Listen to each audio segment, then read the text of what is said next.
Order à l'ordre.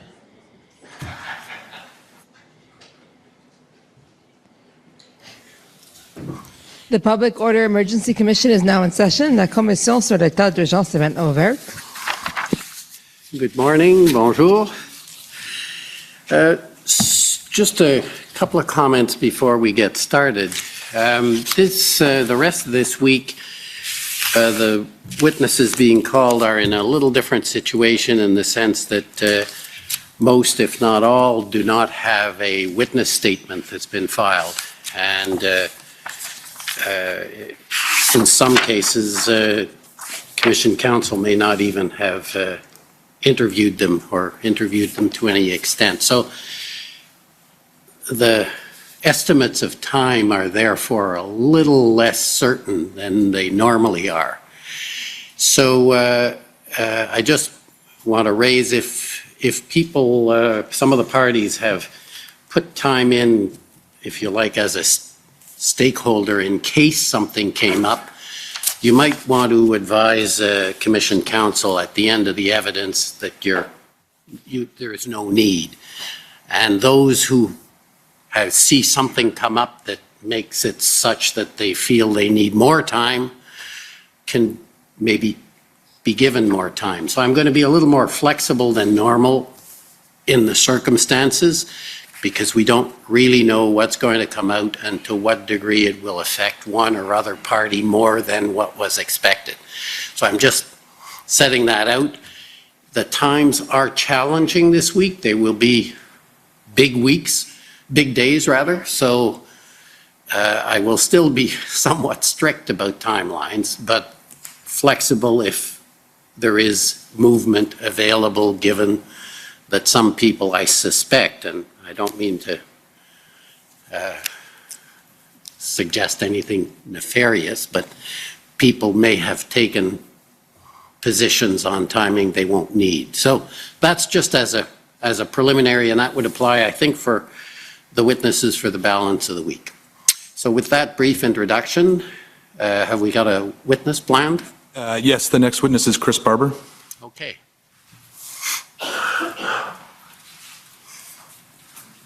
Good morning.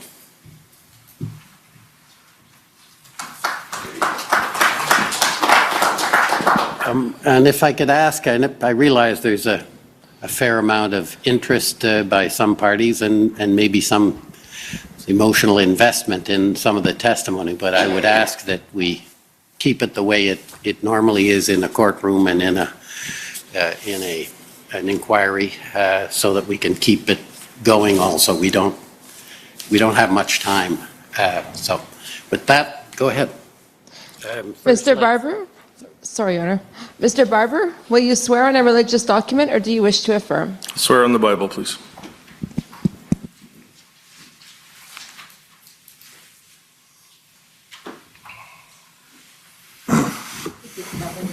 Thank you.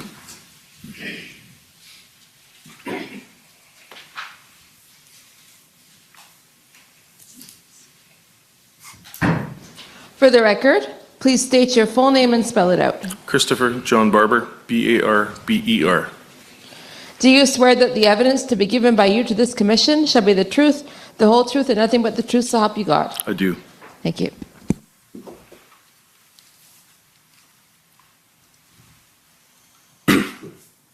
Thank you. Good morning, Mr. Barber. Morning. My name is John Mather. I am Commission Counsel. Before I begin my questions, I believe your counsel wants to make a statement. Good morning, sir. For the record, Brendan Miller, Counsel for Freedom Corp. As I believe you already know, we've made invocations under all Evidence Act provisions, both federally and provincially, as well as Section 13 of the Charter. That's been done in writing. I'm wondering if I have to do that each and every time the witness testifies or if the Commission has accepted the written invocation I've already provided, sir. I think we can deem that the witness has objected to answers each and every question, and that on the grounds of the answers may tend to incriminate him or may tend to establish liability in a civil proceeding. So I think that's taken as a given and has been filed in the Thank record. you very much, sir. That's all. That's my statement. Okay. So good morning again, Mr. Barber. Just so you're aware of the process today, I'm going to ask you questions for approximately the next 90 minutes. When I'm complete, the parties who have requested time will have time to ask you some questions themselves, again, for, depending on how things go, roughly 90 minutes, and we will have a final opportunity to ask you some follow-up questions if that proves necessary. Okay? I want to start with some basic information about yourself. So I understand that you're from Swift Current, Saskatchewan, is that correct? I am correct. How long have you lived in Swift Current? My life, 47 years.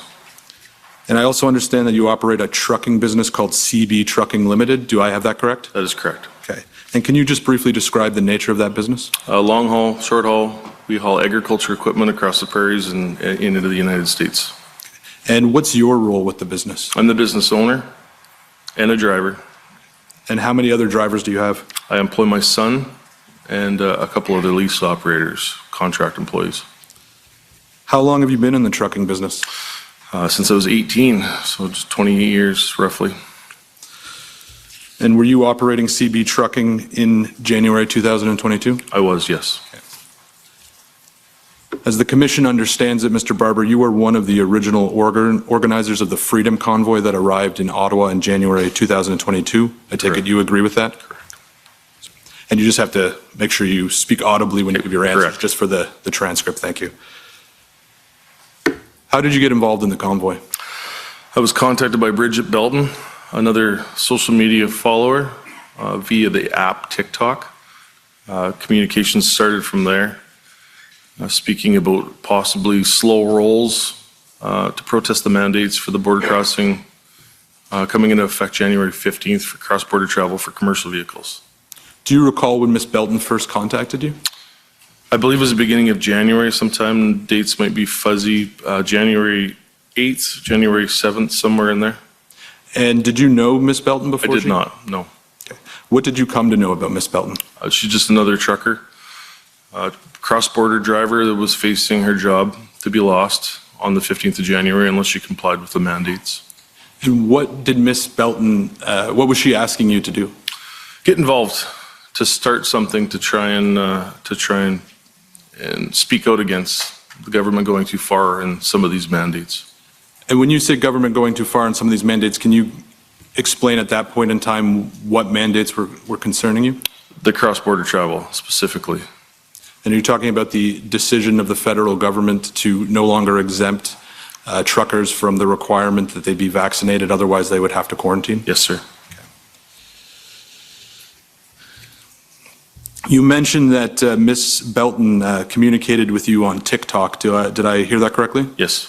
Perhaps for the benefit of the commission and maybe people who aren't as familiar with social media, can you explain what TikTok is?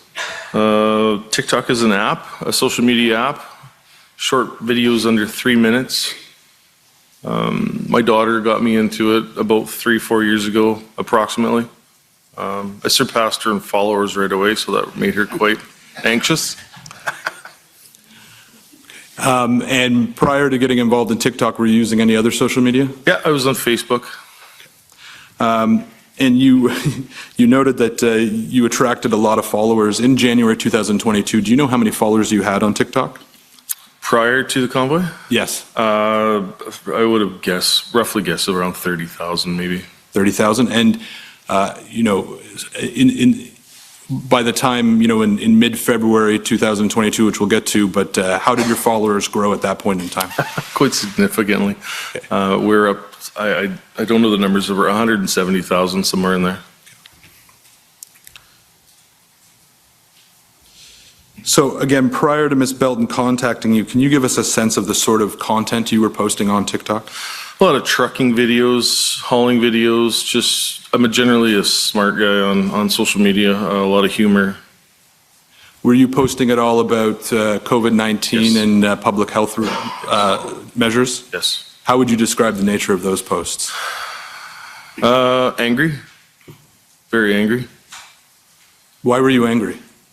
The mandates, the provincial mandates, the federal mandates, they just keep tossing more on. It seemed like it was just an overreach or they went too far on a regular basis, and it was very frustrating. How did the COVID-19 public health mandates affect you personally? We lost a lot of drivers. What freight I can't handle myself for my company, I share with other fellow drivers and other company owners. We lost, the government likes to say 10% of cross-border drivers. I didn't see that. I seen it more 35 to 40%. We lost a lot of drivers, like a tremendous amount of drivers, where freight was backed up both sides of the border and caused some significant trouble. When you say you lost a lot of drivers, what about, and I understand when we're talking about public health restrictions, we're talking at various levels of government, but what about those restrictions led to you losing drivers? The lack of the drivers getting the vaccination to be able to cross the border as of the 15th. And when you say as of the 15th, do you mean as of the 15th of January 2022? Yes, sir. Okay. And so what I understand you to be saying is that the government's decision to no longer exempt truckers from vaccination requirements, that was your concern projecting forward. Correct. Is that fair? Yes. Had you lost drivers prior to that in relation to COVID-19? No. Is there any other ways that again, doesn't matter the level of government for the purpose of the question, is there any other way that the public health restrictions relating to COVID-19 affected you personally? Personally, when the COVID vaccine passport came in, made things a little tricky. We weren't allowed to enter restaurants anymore. I trucked throughout the whole pandemic. I never stopped. I was eating in my truck. I had a coffee maker in my truck. The restaurants were closed, gas stations were closed, bathrooms were closed. It was really tricky. I remember about 2 weeks into the pandemic thinking this isn't worth it and going home. And then the customer demands kept climbing, so I stayed. Did you yourself get vaccinated? Yes, sir. Okay, why did you make that decision? I've spent the better part of 16 years running my company, keeping the big carriers away from my customer base, and I was at risk of losing all that hard work to not being able to cross the border anymore. When you say big carriers, it's my understanding that CB Trucking Limited is an independent trucking company. Is that correct? It's a small company, yes. Can you explain to the commission what it means to be an independent trucker as opposed to a big carrier? Independent carriers, 3 trucks on my fleet. It's a lot harder to run a smaller company like that compared to the big companies. Most of my competition is up around the 50 to 200 trucks.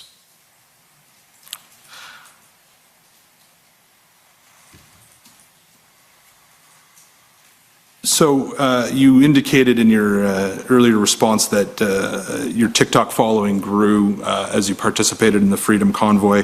In terms of discussing the Freedom Convoy and planning the Freedom Convoy, did you use any other social media other than TikTok? I did Facebook, yes. Any other social media? Snapchat. Anything else? A little bit on Instagram, I'd say, but not much. And the commission has seen in some of the documents relating to you that at times you would refer to yourself as an internet troll. Is that accurate? Unfortunately, yes. And can you explain to the commission what it means to be an internet troll? A troublemaker, online troublemaker. And can you maybe give an example of what that means when it comes to TikTok, for instance? Well, on TikTok, I deal with trolls on a regular basis. They constantly attack me. Usually they're faceless. Some of them, you can see their profiles. I engage with them like I always have. I fight back and forth with them on a regular basis, and I've done that for many years. When Ms. Belton reached out to you and began discussing the possibility of a convoy or a slow roll, I take it that was something you were interested in participating in? Yes, sir. And why was that? To speak my part, to do my part, to protest, to try and get the government to start listening to us. And picking up on that last part, at the outset, what were you hoping to achieve by participating in the convoy? I primarily wanted the government to listen to our concerns. Anything else? No, sir. Were you politically active before COVID-19? I was not. Were you an active member of any political party? No, sir.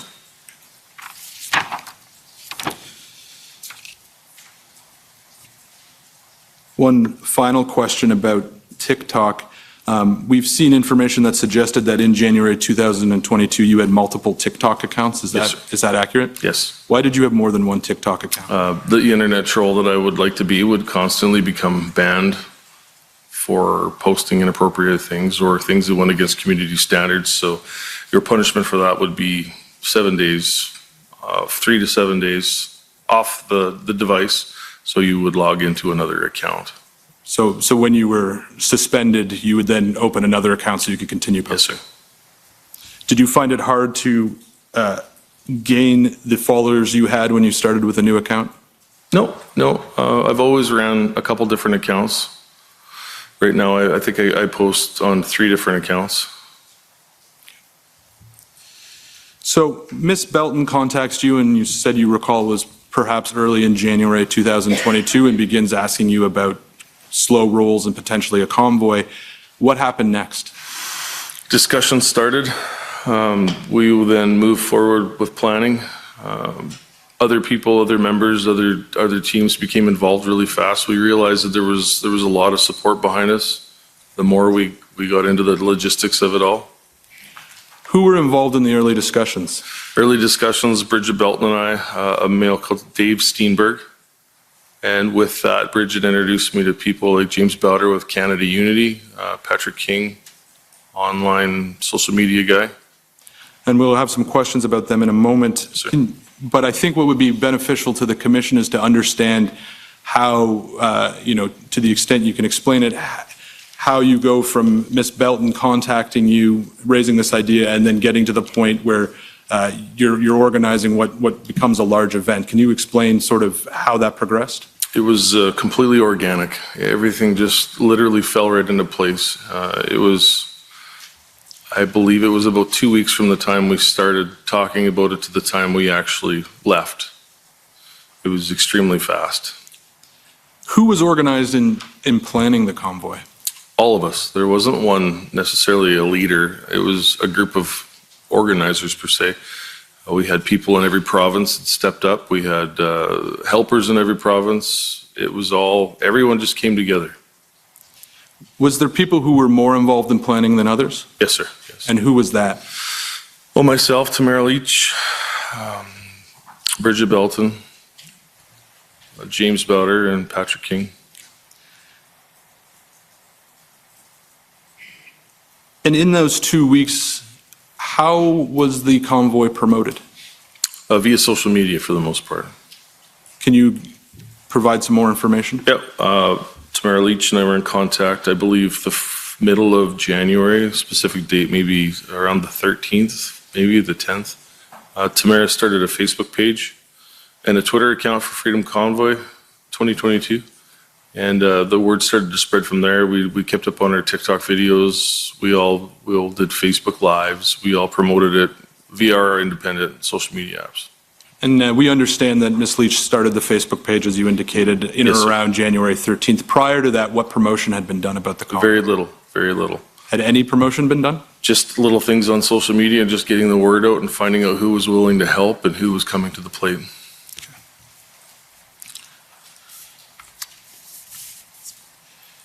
It's the Commission's understanding that you participated in a Facebook Live event on January 13th, 2022. Do you know what I'm referring to? Correct, yes.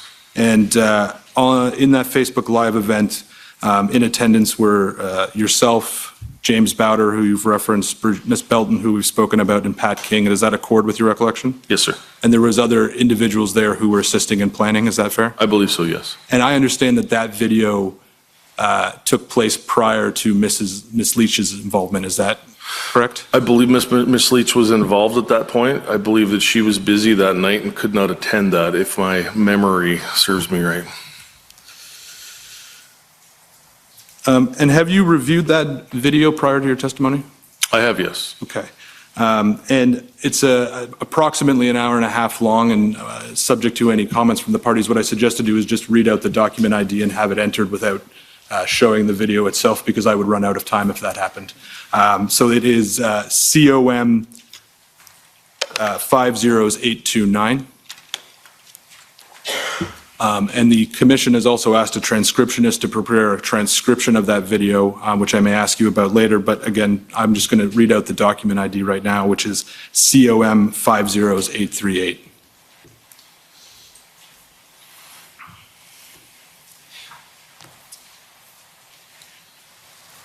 So, Mr. Barber, I can take you to portions of the transcript if it will assist, but in reviewing the video, it strikes the commission that at that point in time, both Mr. Bowder and Mr. King were already actively involved in planning routes and promoting the convoy to the people that they were already connected with. Is that a fair statement? Correct. And do you know how Mr. Bowder and Mr. King were promoting the convoy? Can I add? I can add that Canada Unity became involved, and Canada Unity was actually planning. I learned later they were planning some sort of a route across Canada to Ottawa for a protest. They had the stops and everything already planned. They had a website ready. They had everything was all in place, to my recollection. So yes, the commission's understanding is that Mr. Bowder had a website through Canada Unity, and on that website there was already route maps and stops and locations. Is that your understanding? Yes, correct. And Mr. Bowder is expected to testify, and we can ask him more questions about that. So I just want to clarify what you said there. Is it your recollection that that planning was already in place by the time you were connected with Mr. Bowder? I believe so, yes. And do you know how Mr. Bowder got connected to you and Ms. Belton? I believe through Bridget Belton. In the video from January 13th, 2022, which I've already referenced, Mr. Bowder presented a document that he referred to as a memorandum of understanding. Do you recall that? Yes. Were you aware of the memorandum of understanding before January 13th, 2022? No. Sorry, and just for the sake of the transcriptions, just if you could wait till I'm finished my question before I answer, just cleaner transcript. So were you aware of that memorandum? No, I was not. Okay. What do you recall Mr. Bowder saying about the memorandum of understanding?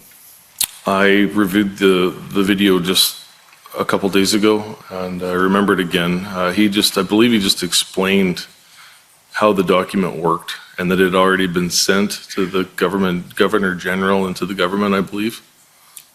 Do you recall if at that time, and when I say at that time, I mean January 13th, if you had an understanding then what Mr. Bowder was hoping to do with his memorandum of understanding? I believe I ignored it. I don't know. I wasn't into that sort of thing. And again, we expect to hear from Mr. Bowder, and we'll hear his evidence on it.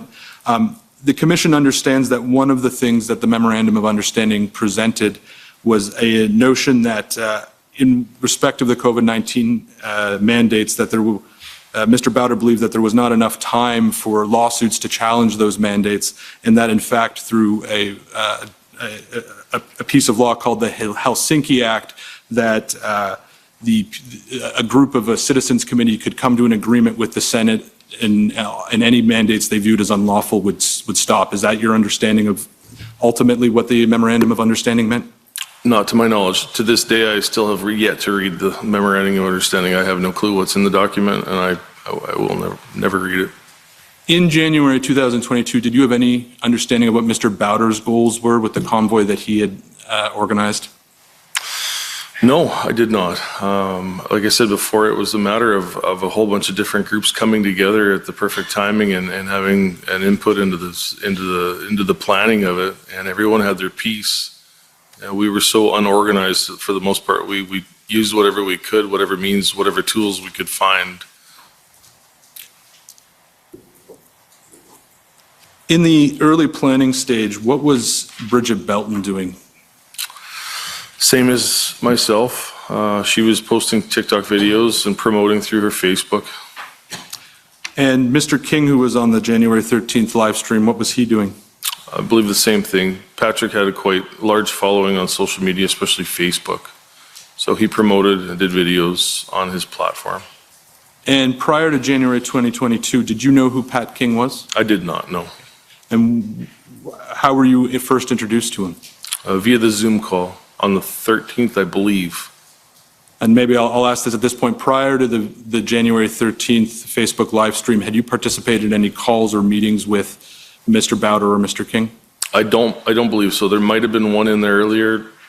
I don't recall one personally. Do you recall how you were introduced to Mr. King? I don't, sorry. When you first came to understand that Mr. King was promoting the convoy, what did you come to learn about him? Just another helping hand, another person with a large following that would help. Did you come to learn anything about his background prior to January 2022? Not until probably 2 days into the convoy itself. When you were meeting Mr. King and Mr. Bowder and Ms. Belton, did you ask any of them about their backgrounds and why they were participating in the convoy? I believe so, yes. I understand Patrick King had children that were unvaccinated. I believe in Bridget was the fact that she was going to lose her job on the 15th of January. At that point in time, did you have any questions yourself about who am I organizing with, and who are these people who are going to assist me in this? I think I was just so excited and so overwhelmed right from the day one. I don't think I really had time.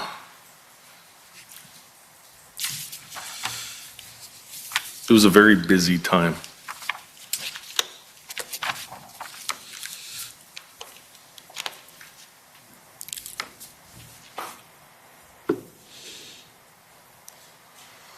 The commission understands that many people stated goal in terms of the convoy was to end COVID-19 mandates. Is that fair? Correct. Were you aware of anyone who participated in the early organization who had a different goal than that? No, sir.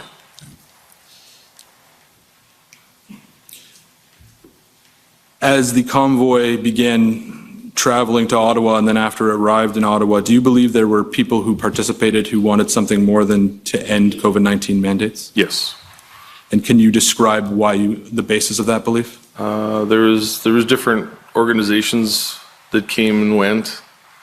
For the most part, we stayed as a close group, Tamara and I and myself and Bridget. The core group of actual truckers stayed together. Organizations kind of came in, tried to set camp up, and we either found a way to keep it under control or keep in the. It was a power struggle a lot of the time. Can you provide some more details about that power struggle? What organizations, what they were trying to do, and what you did in response? Well, we had a little bit of conflict between Canada Unity. That was one. Not necessarily conflict, but taking back our freedoms was involved there. No conflict, but the war vets joined us.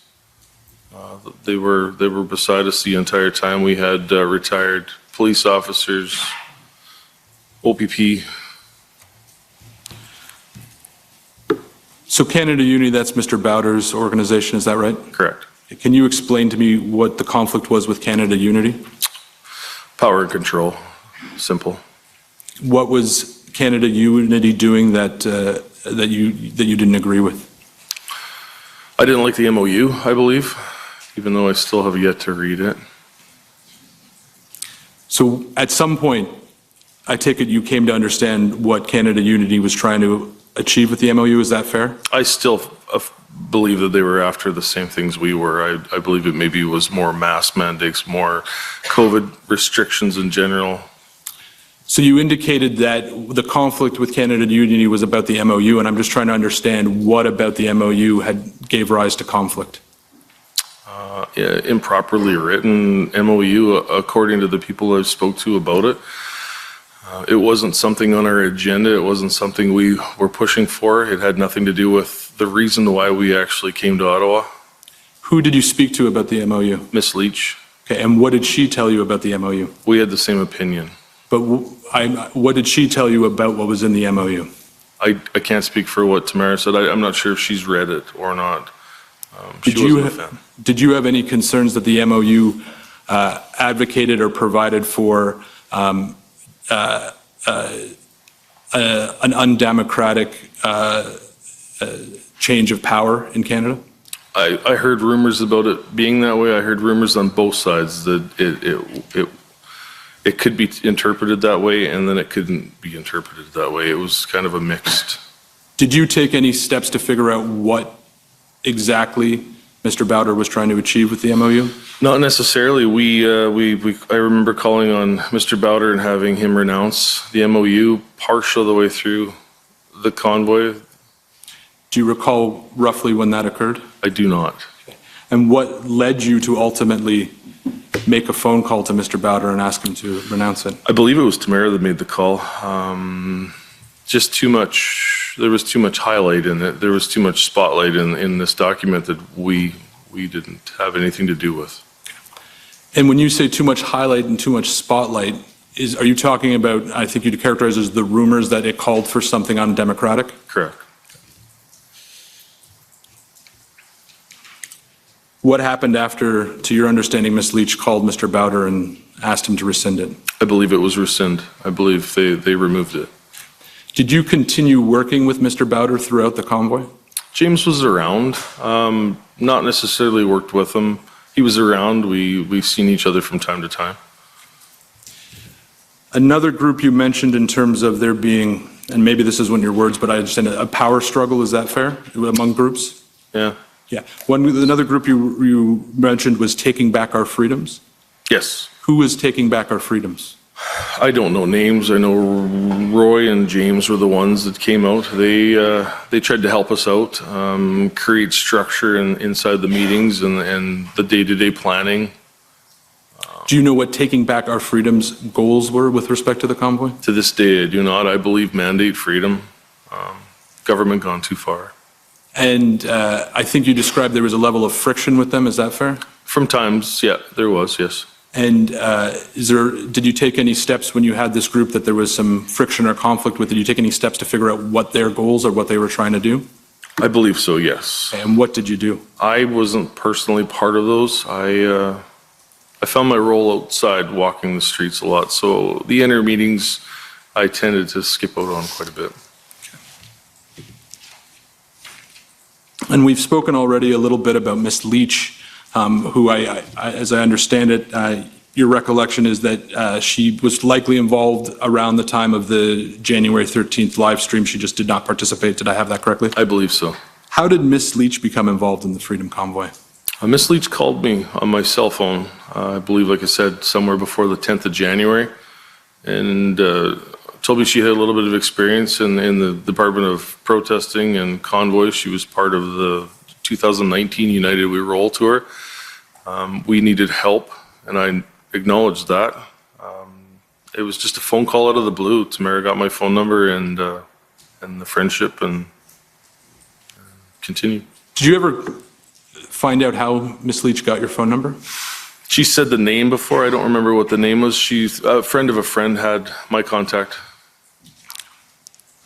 And you mentioned that Ms. Lich had participated in the 2019 United We Roll convoy. Correct. When Ms. Lich phoned you, did you know what that was? Yes, I did. Okay, and could you explain to the commission what the 2019 United We Roll convoy was?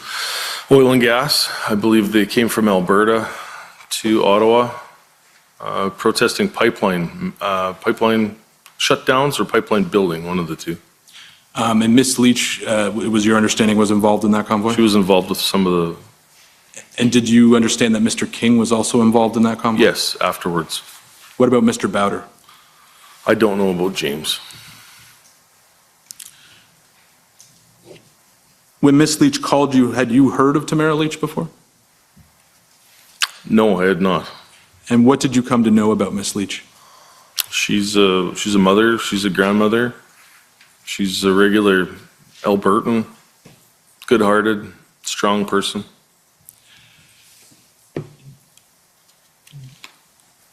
Did you become aware in your early conversations with Ms. Lich that she had been participated in the Wexit movement in Alberta and been involved in the Maverick Party? I believe I was told about that en route to Ottawa. And is it Ms. Lich who told you that, or did someone else tell you? Yes, it was Ms. Leach, yes. Did you have any concerns that in participating in the convoys, Ms. Lich would be pursuing goals other than mass mandates and maybe pursuing political goals of either the Wexit movement or the Maverick Party? That was not no, I didn't feel that at all. Is that something you discussed with Ms. Lich? I don't know if I've discussed it, but it wasn't really an issue. We never discussed anything in detail. It was noted that she was part of that in the past. I believe she wasn't. I don't think she was, or she is now. But she was, and it was never an issue after that. We expect that there may be evidence that, whether it be Ms. Leach or other people who became involved in the Convoy organization, that there was an attempt to use the Convoy as an opportunity to pursue political goals that weren't just about ending the COVID-19 mandates, including political goals that may exist within the Maverick Party or within the Wexit movement. Is that a concern that you have now, looking back? No, it was never brought to my attention that they were a player in the situation, and that wasn't the reason why we came to Ottawa. I would have fought that. And why would you have thought that? That wasn't the reason why we came to Ottawa. We came to Ottawa for border mandates.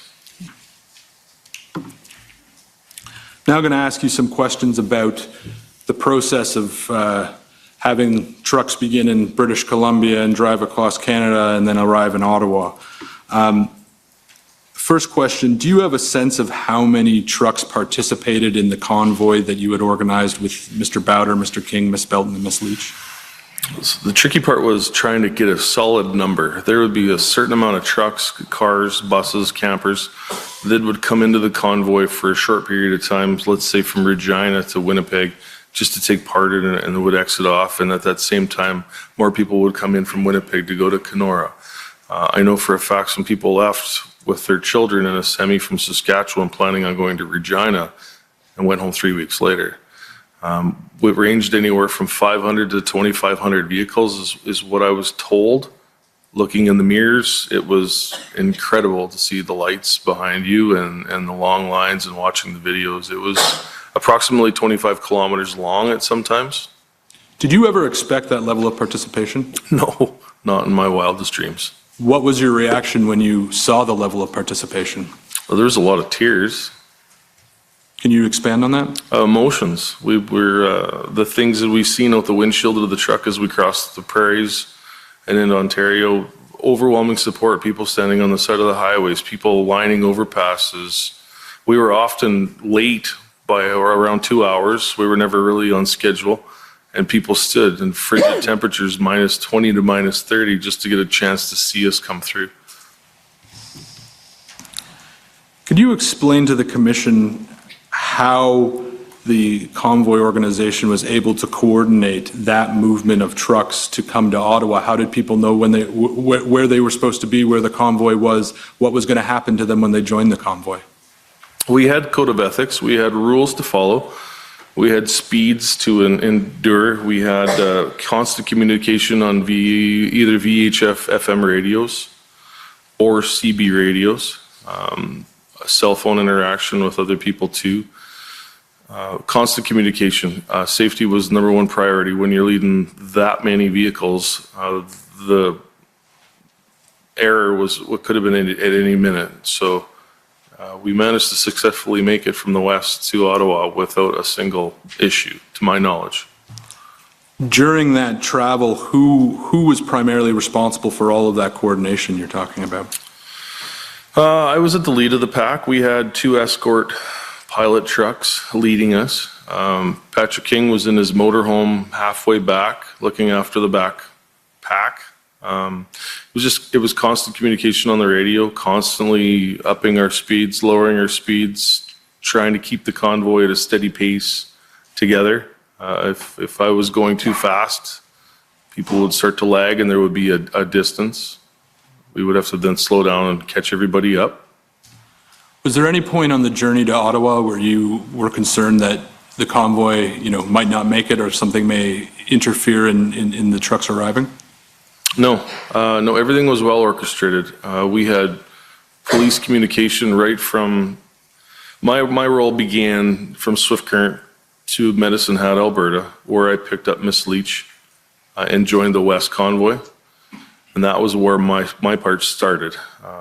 We were in communication with the first police force would have been Medicine Hat. We were in contact with Swift Current, Regina, Moose Jaw, all the way across the country for police escorts. If there was a traffic light, we actually called for traffic control at those intersections, so we could proceed through the intersection safely. Right, and it's the Commission's understanding, based on some of the documents that your counsel has produced, that people were in contact with the police on a daily basis. Yes, sir. Is that accurate? Yes, And were you one of those people? I was, yes. Again, based on the documents the Commission's received, we also understand that when the convoy arrived in Ontario, that an OPP escort was there to meet the convoy. Is that correct? Yes. You just provide some more explanation about that? I don't know his last name. His name is Marty. He met us at the Westhock scale, which is a scale that borders Ontario and Manitoba. He met us there. He jumped out in front and led us. I believe Marty led us, I believe, to Thunder Bay-ish area, where then he got us into Kenora. He led us downtown Kenora to the rec center parking lot where we staged for the evening. We had a funny story, not a funny story, but coming into Headingley, Manitoba, the Hutterite communities from around the Winnipeg area came into Headingley with food trailers. They had hot food, burgers, everything you could think of. RCMP had called me and said the amount of people in the Headingley area was too great. It was a huge risk to safety to get in and out of the parking lot for the truck stop. So we had to abandon the plan to stop. So we carried on around Winnipeg, and 3 Hutterite vehicles with trailers followed us to Kenora and fed us in the parking lot at the rec center that night. It was cold as can be, and they had the barbecues out and the slow cookers. It was quite amazing. So when you get into Ontario, I assume that daily contact with the police continued? Yes. And did that include daily contact with both the OPP and the OPS, or can you just explain what police services you were? Contact was made with, I believe her name was Isabel from OPS. Isabel was in constant contact with, I believe, Chris Guerra, with Adopted Trucker, and things were planned on our arrival. And were you in contact with Isabel or anyone from the Ottawa Police Service? I spoke with Isabel a few times on the phone. I've met her once on the ground here. I didn't have a lot of logistics with Isabel. That was already being looked after. And did you speak with Isabel prior to the convoy's arrival in Ottawa? I believe I did. I made contact with Isabel, but I'm not sure exactly when. There was a phone call made to say, "I'm Chris, here's my contact." When you were speaking with either the OPP or the OPS, and I'm talking about you personally, what were you telling them about the convoy's plans when they arrived in Ottawa? Exactly what it was. We were there to protest border mandates, and our main priority was safety and working with law enforcement, whatever it took.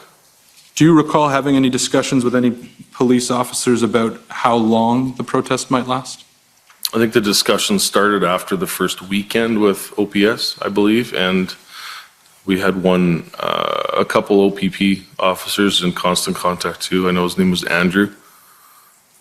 So prior to that point you referenced, so after the first weekend, did you discuss the potential length of the protest with any police officials? I believe not. At what point did you realize that the protest may continue for an extended period of time? I don't know if I ever really thought much into it. Everything moved so fast when we arrived. Prior to arriving in Ottawa, had you personally turned your mind to how long you would stay? Well, my business would suffer a little longer I was away from it. So that in the back of my mind, I really didn't know. It was a movement of its own, and it continued to grow, and you mentally had to try and keep up with it, I guess. In your discussions with either the OPP or the OPS as the convoy was approaching Ottawa, did any of the police services give you direction on where you could park the trucks once you arrived in Ottawa? Interesting story.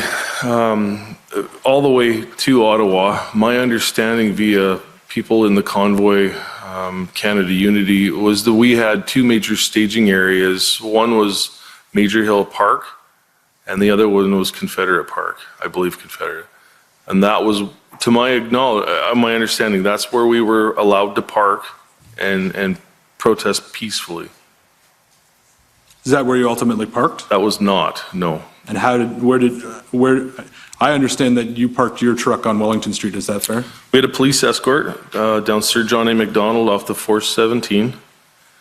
My understanding, I didn't know this till afterwards, police blocked the convoy after myself and another tractor trailer went through. They shut the convoy down around the war museum on Sir John A. Macdonald. They then led myself and Tamara and the pilot trucks. We made it to roughly the Supreme Court on Wellington, and that was as far as we could go. There was a ton of vehicles that had come in the night before, apparently, wanting to be there for the arrival. So there had already been tractor trailers lined up in front of Parliament down to approximately the Supreme Court. Did that surprise you to see that there was already large commercial vehicles? Yes. And why did that surprise you? I was unaware of it. My understanding was we were going to come in, police were going to escort us right to the two parks. We would park safely out of the way and it would be fine. Did anyone from any police service ever explain to you what had changed? I believe not, no. I don't know if I ever asked that question. Did anyone else ever explain to you what had led to the vehicles being parked in the downtown core as opposed to in the parks you identified?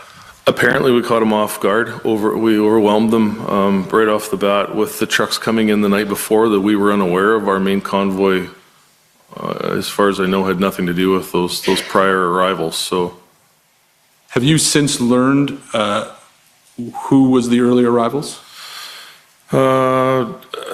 They were all semi-operators. I knew a couple from my home province. They were in the area. Apparently, they weren't part of the convoy, but they were in the area and they took part in the protest. So I asked you this, and I think you have confirmed it, but you parked your vehicle on Wellington Street. Is that correct? Yes. After you parked there, at any point in time up until, we'll say, February 14th, were you given any indication by any police services that you shouldn't be parked on Wellington and you'd need to move? I was not, no. Did that come as a surprise to you? I don't know if I really had time to think if it was a surprise. It was so fast-paced.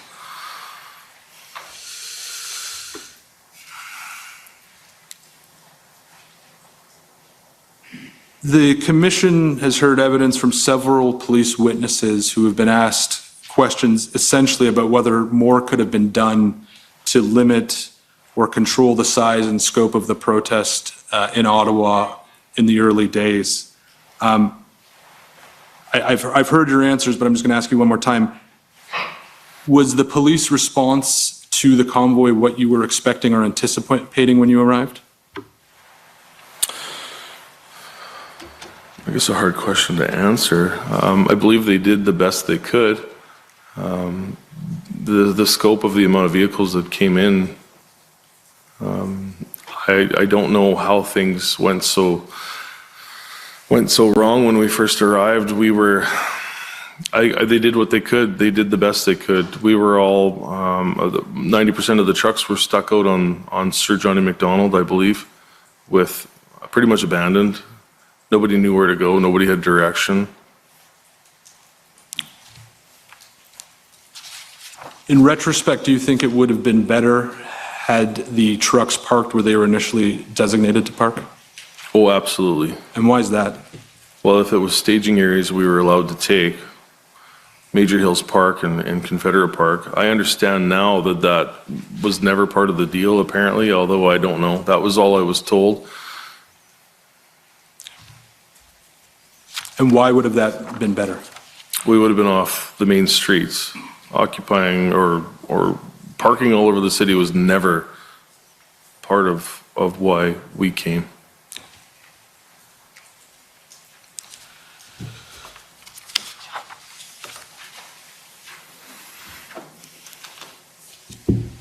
So I've just been handed a note to suggest that both you and I are speaking a little quickly for the interpreter, so I will try to slow down and I'll ask you to also try to slow down. No, that's okay.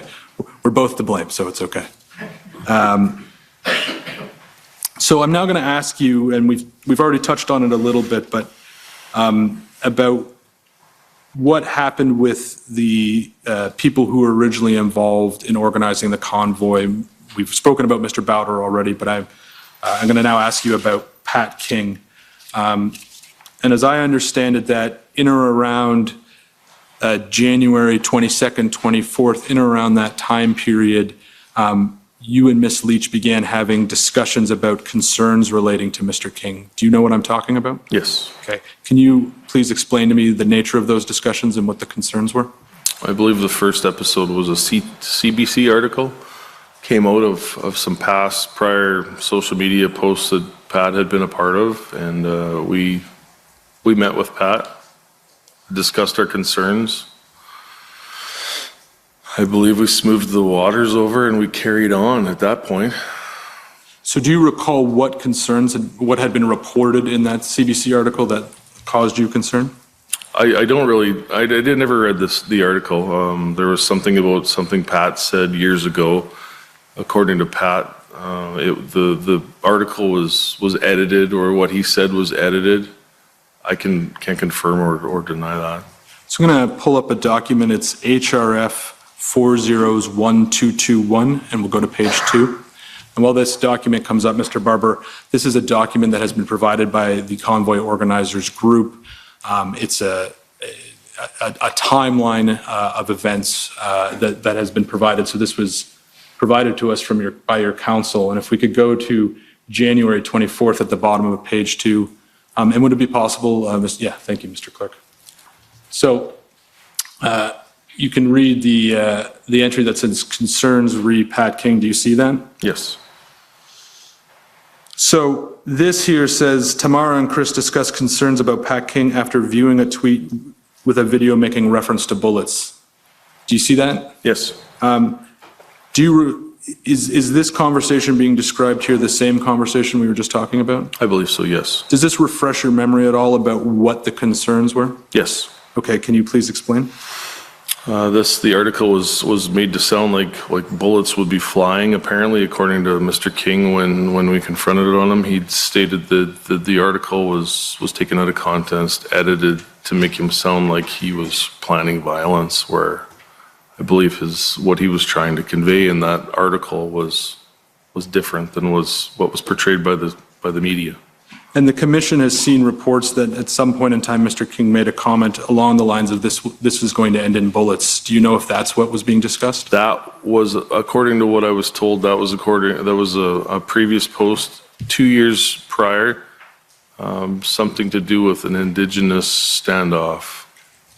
And during this conversation, were you also aware that the media was reporting on a video that in which Mr. King had made a suggestion that at some point Justin Trudeau may catch a bullet one day? Were you aware of that? I recall something about that, yes. Do you remember if that was something you knew about during this discussion, or after this discussion, did you learn more about what Mr. King had posted? I believe it might have been after.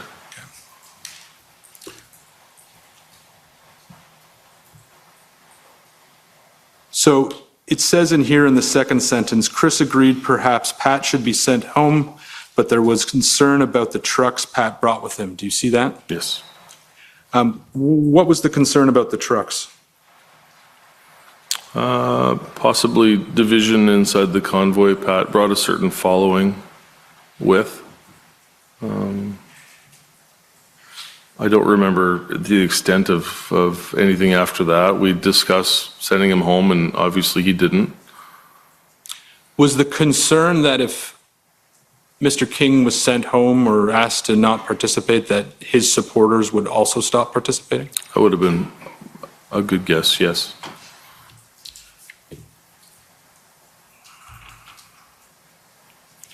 So if we can continue on, the next sentence talks about it says, talk to Pat about the tweet on the roadside. Do you see that? Yes. Was that the conversation you had already described to us? Yes. Okay. And were you a part of that conversation? I believe so, yes. Okay. And then it says, following this, a captain's meeting was held in Kenora, and at the end of the day, where everyone expressed concern about Pat King's involvement. Slow down thing. Yes, thank you. That's right. the decision was made that someone would talk to Pat within the coming days and request that he not attend in Ottawa. Do you see that? Yes. Okay. I'm going to ask you a question about these two sentences, but before I do that, can you just explain what a captain's meeting is? We had road captains involved in approximately 2 road captains per province to organize the trucks. Those were the people that the people from that province could go to with concerns or issues. So we had a number of road captains within the convoy. And it sounds in here like after your initial conversation with Mr. King that concerns continued to be raised by other members of the organization. Is that correct? Yes. Okay. And do you know if someone ultimately spoke with Mr. King and asked him not to attend in Ottawa? Possibly. I wasn't involved in that conversation. At any point, did you hear from Ms. Leach or anyone else about whether that conversation had occurred? Not to my recollection, I don't. And Mr. King continued on to Ottawa? Yes, he did. Were you aware of any resolution having been reached between the people who had concerns and Mr. King? I believe whatever happened, it worked itself out to the point where Pat stayed with the convoy. Were you personally concerned about what Mr. King had said previously on social media? I don't believe it was a concern. He explained to me that it was taken out of context and edited to make him sound worse than it was. I took him for his word on it. So you accepted the explanation at the time? Yes. Do you today still believe that, do you still accept that explanation? I believe Pat had all the right reasons and a good heart. So I'm going to pull up another document. This is COM 50902.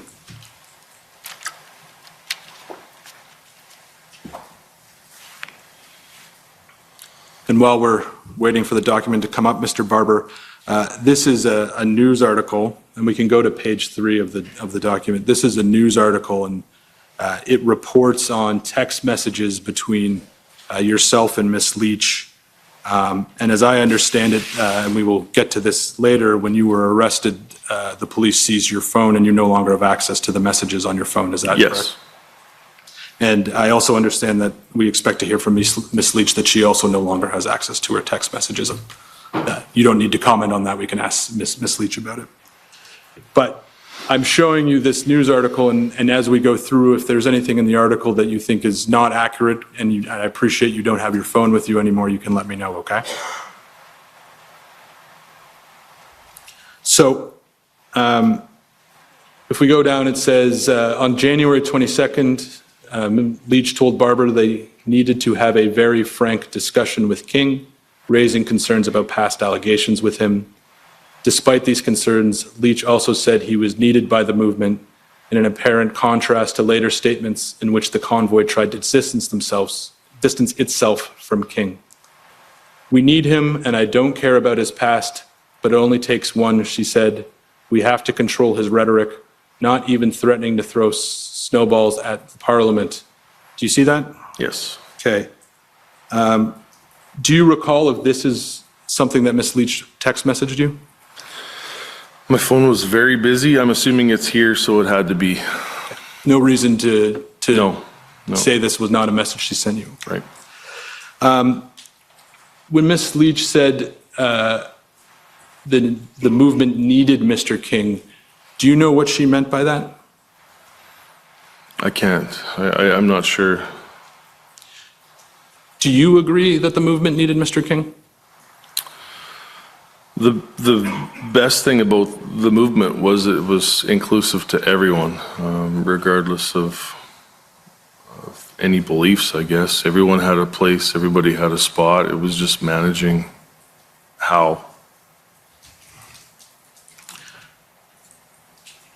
So I take it from your answers, and I just want to make sure I'm fair here, is that you, from what you had learned about what Mr. King had maybe said in the past, the content of those statements didn't concern you because of the explanation Mr. King provided. Is that fair? I guess. Pat and I had a power struggle between each other.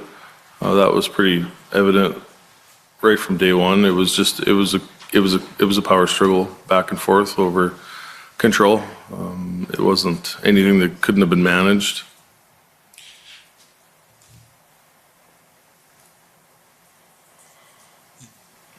Did you have any concerns separate and apart from your own views about what Mr. King may or may not said? Did you have any concern about the public image of having Mr. King associated with the Freedom Convoy movement?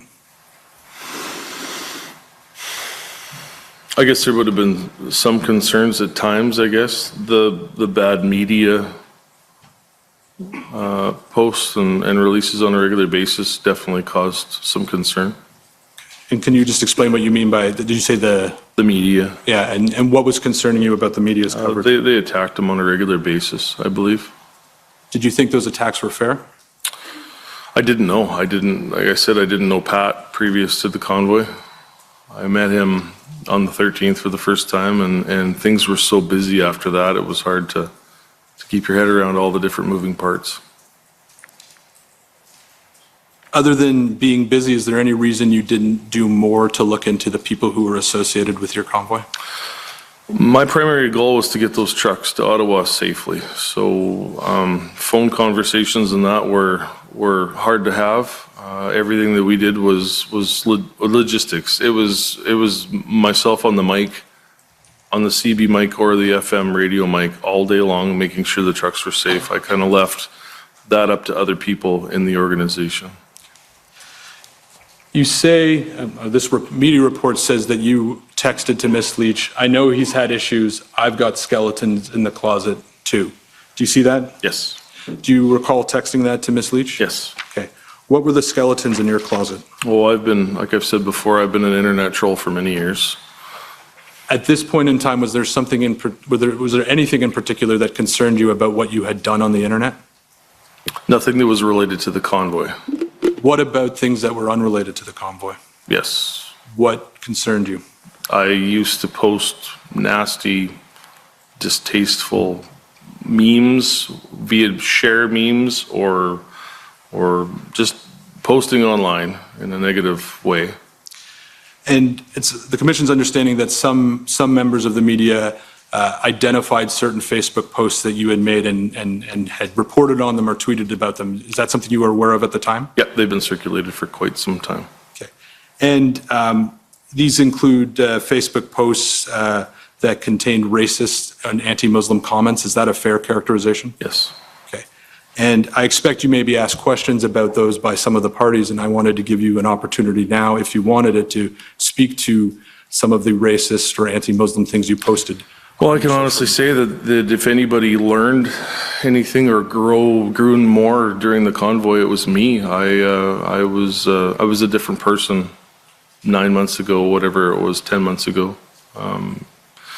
Coming out here and seeing the amount of love and the people of all different colors, all different race, everything. It was such a diverse crowd of people here. There was. So there were so many tears, there was so many hugs, there was so much laughter, there was so much, it changed the person, it changed me. How did you change? It humbled me, I guess. It made me realize that a lot of those stuff that I used to post on the internet before was very distasteful, and there's a better way to do it.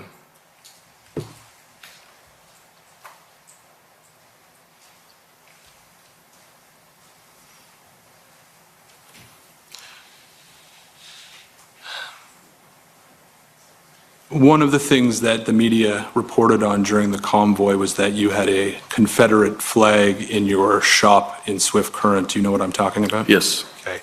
And you posted at least one or two TikToks addressing that issue. Do you recall? I did, yes. And in one of those TikToks, you said that the Confederate flag you explained that I believe you'd purchased it in the United States. Do I have that correct? Yes. And then you described it as a piece of cloth and get over yourself. Yes. Is that a sentiment you continue to have?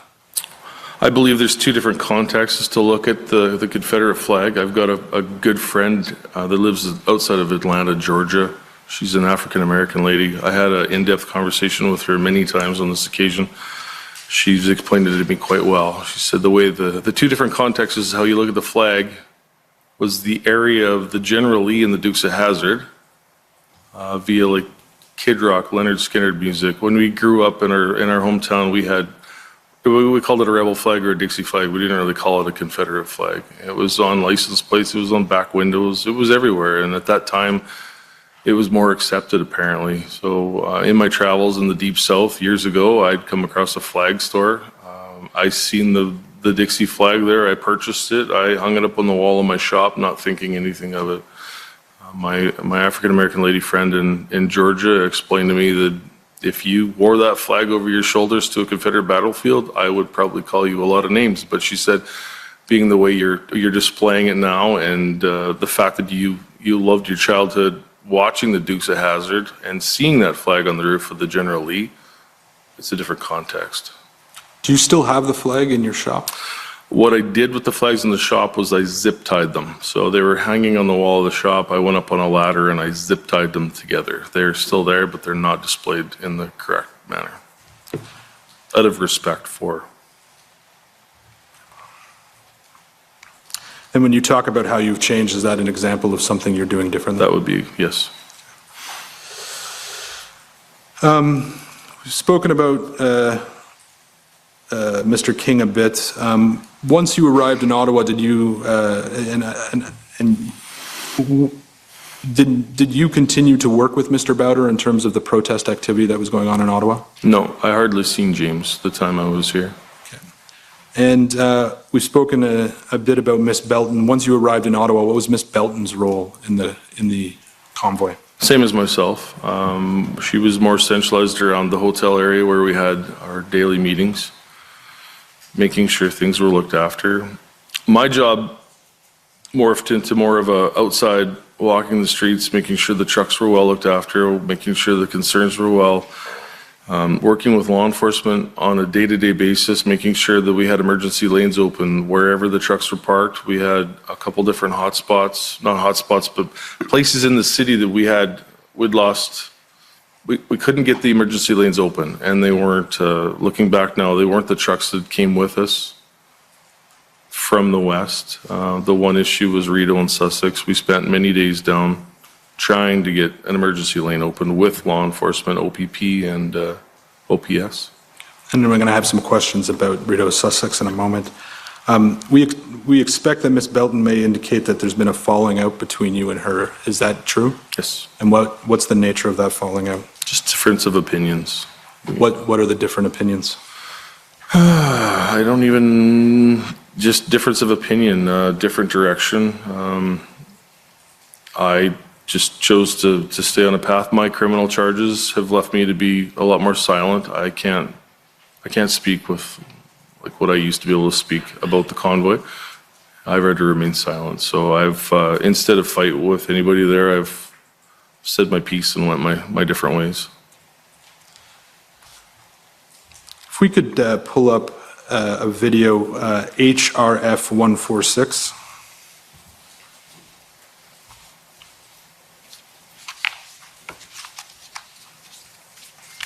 And again, I'll give you some context while it comes up. So this is one of your TikToks, Mr. Barber. And we're going to watch it in its entirety, and then I'll have some questions flowing from it. Okay. Hey guys, convoy related issues right now, and I just want to get this out there.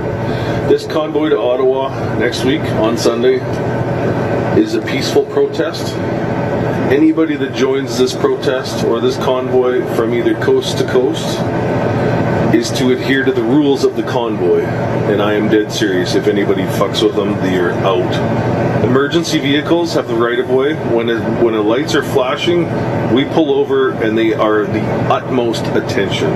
Law enforcement is to be respected. Never, ever not respected.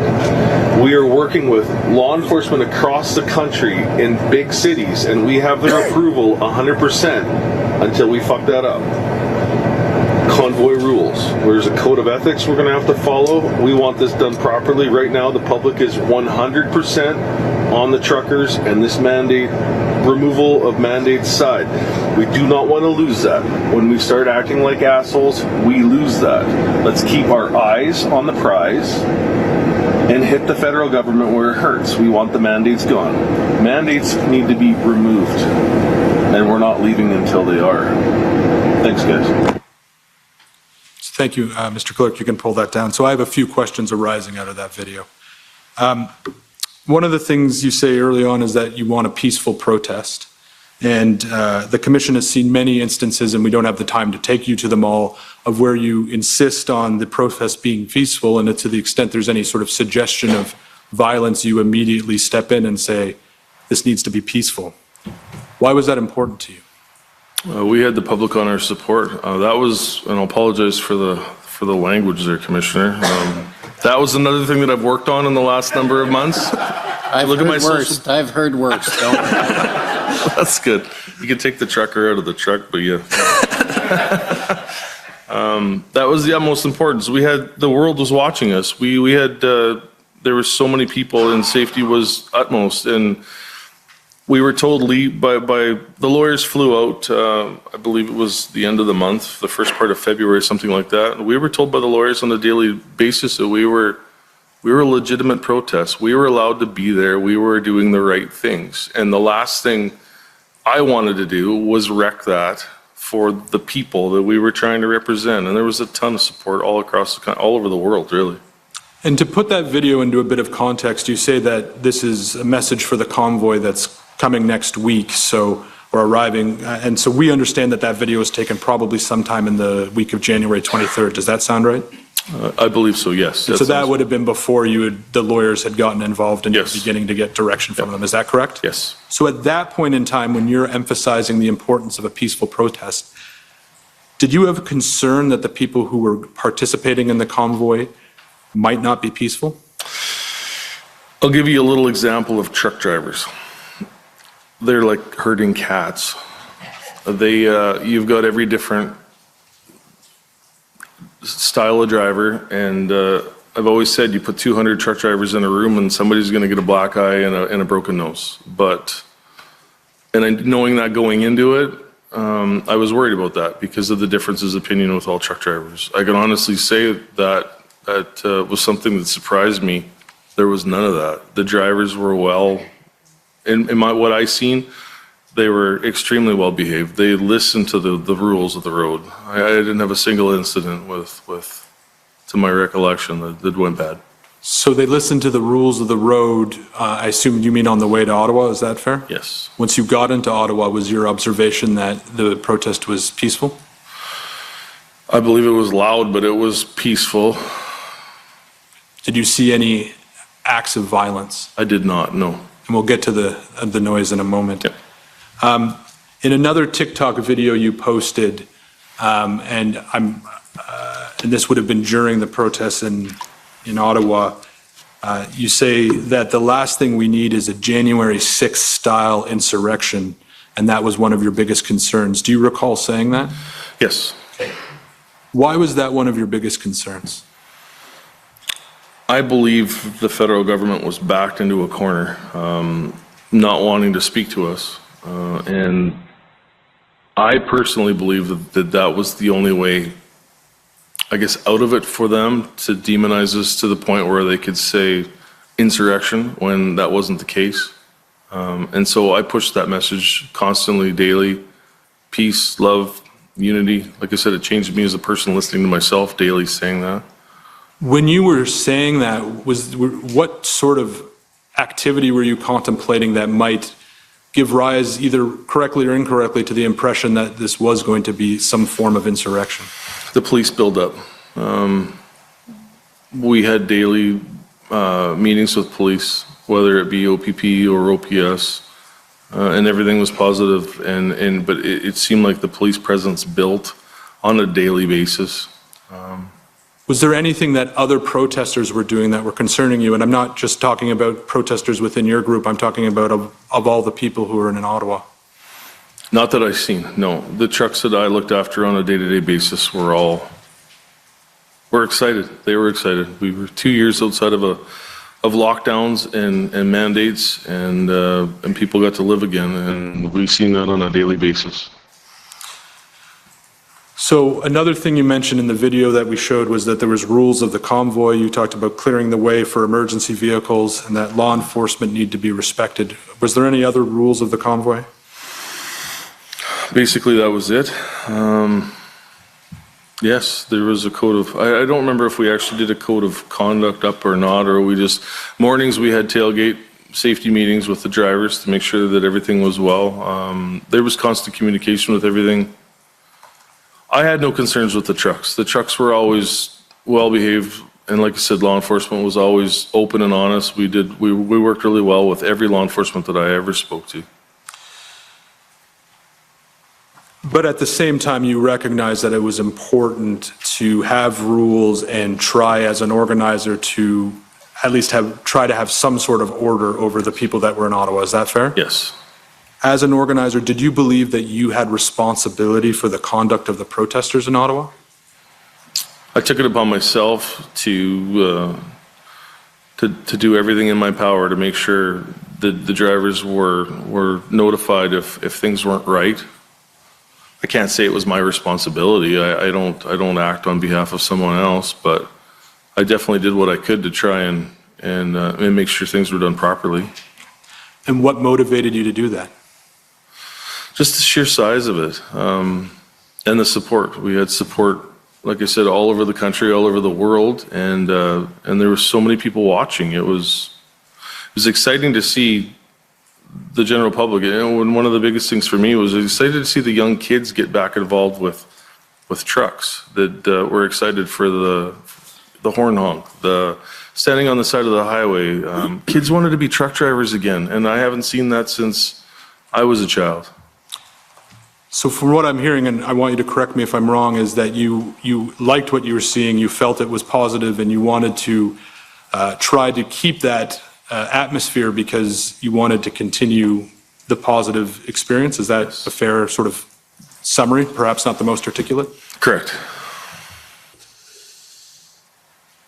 When you were in Ottawa, what were your views on the police's responsibilities with respect to peaceful protest? They seem to respect. I dealt with quite a few on a daily basis, and I can't say I had a harsh conversation or anything with any of them. Maybe police were always respectful. I would walk up to random officers standing on the side of the street or sitting in a police car patrolling a barricade and say, "Everything okay? Have you seen anything that was a concern?" And I never once got a reaction bad.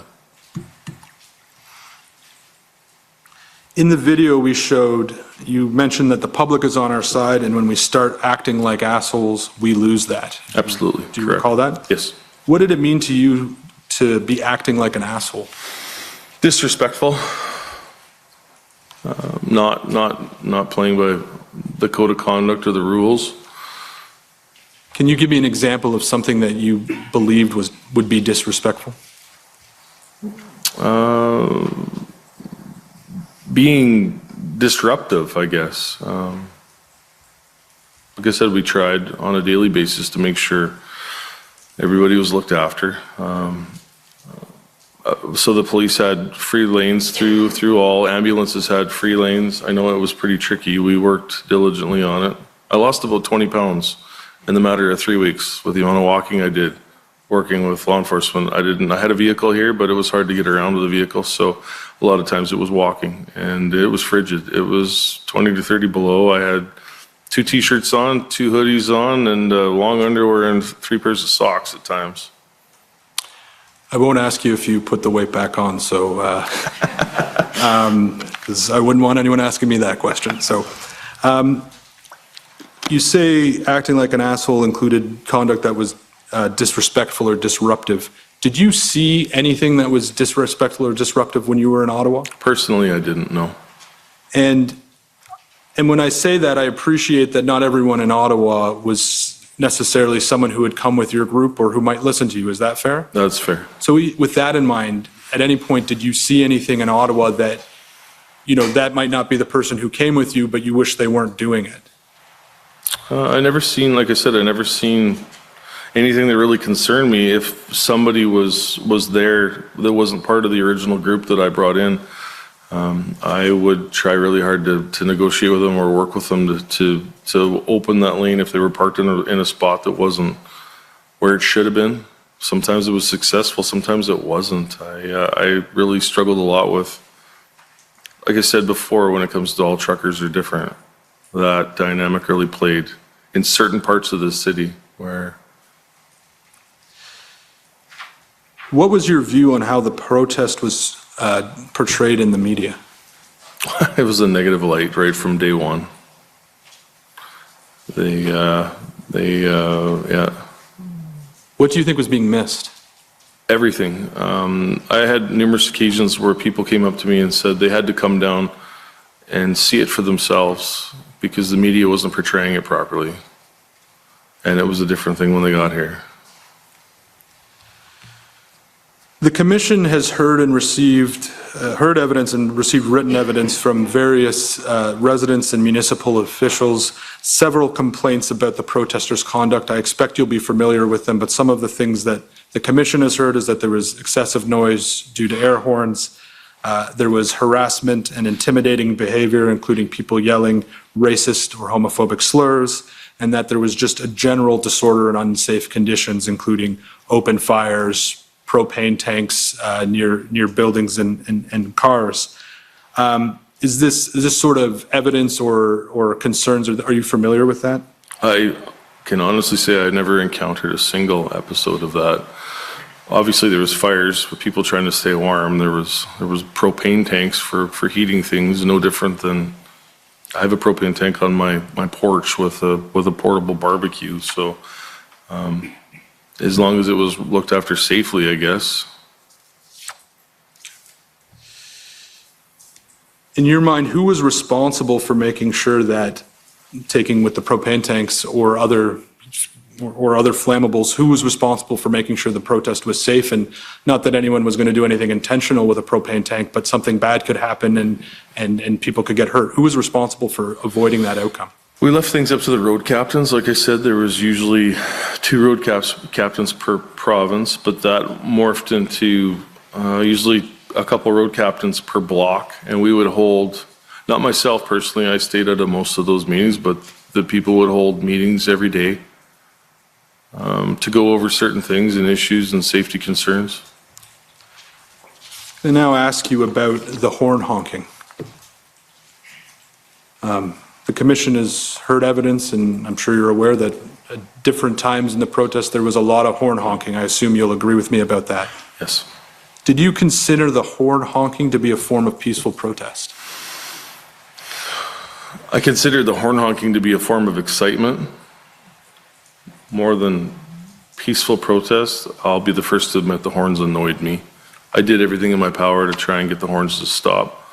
I've put out multiple videos on a regular basis saying stop, especially after the court order came in on, I believe, whatever day that was, the 7th.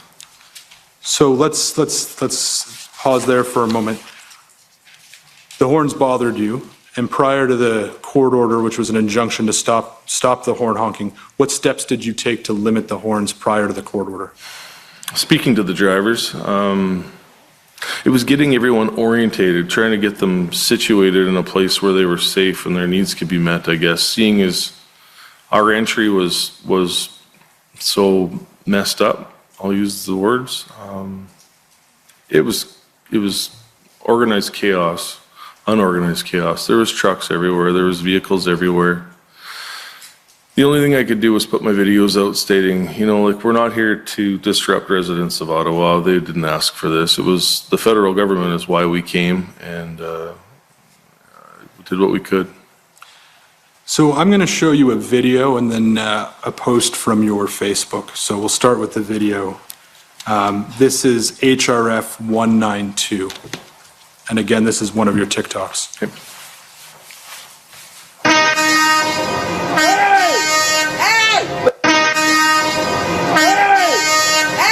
They've already filed a $4 million civil lawsuit against us for horns.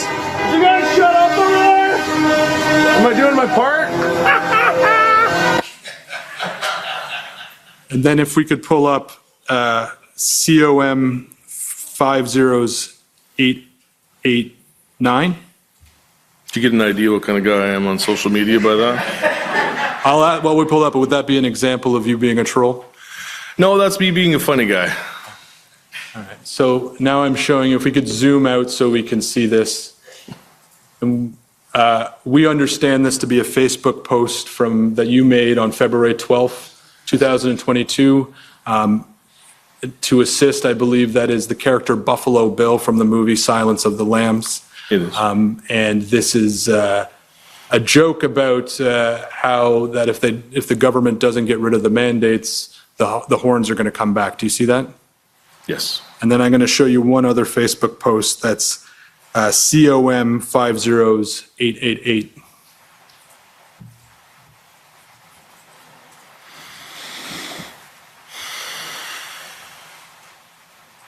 And so in this one,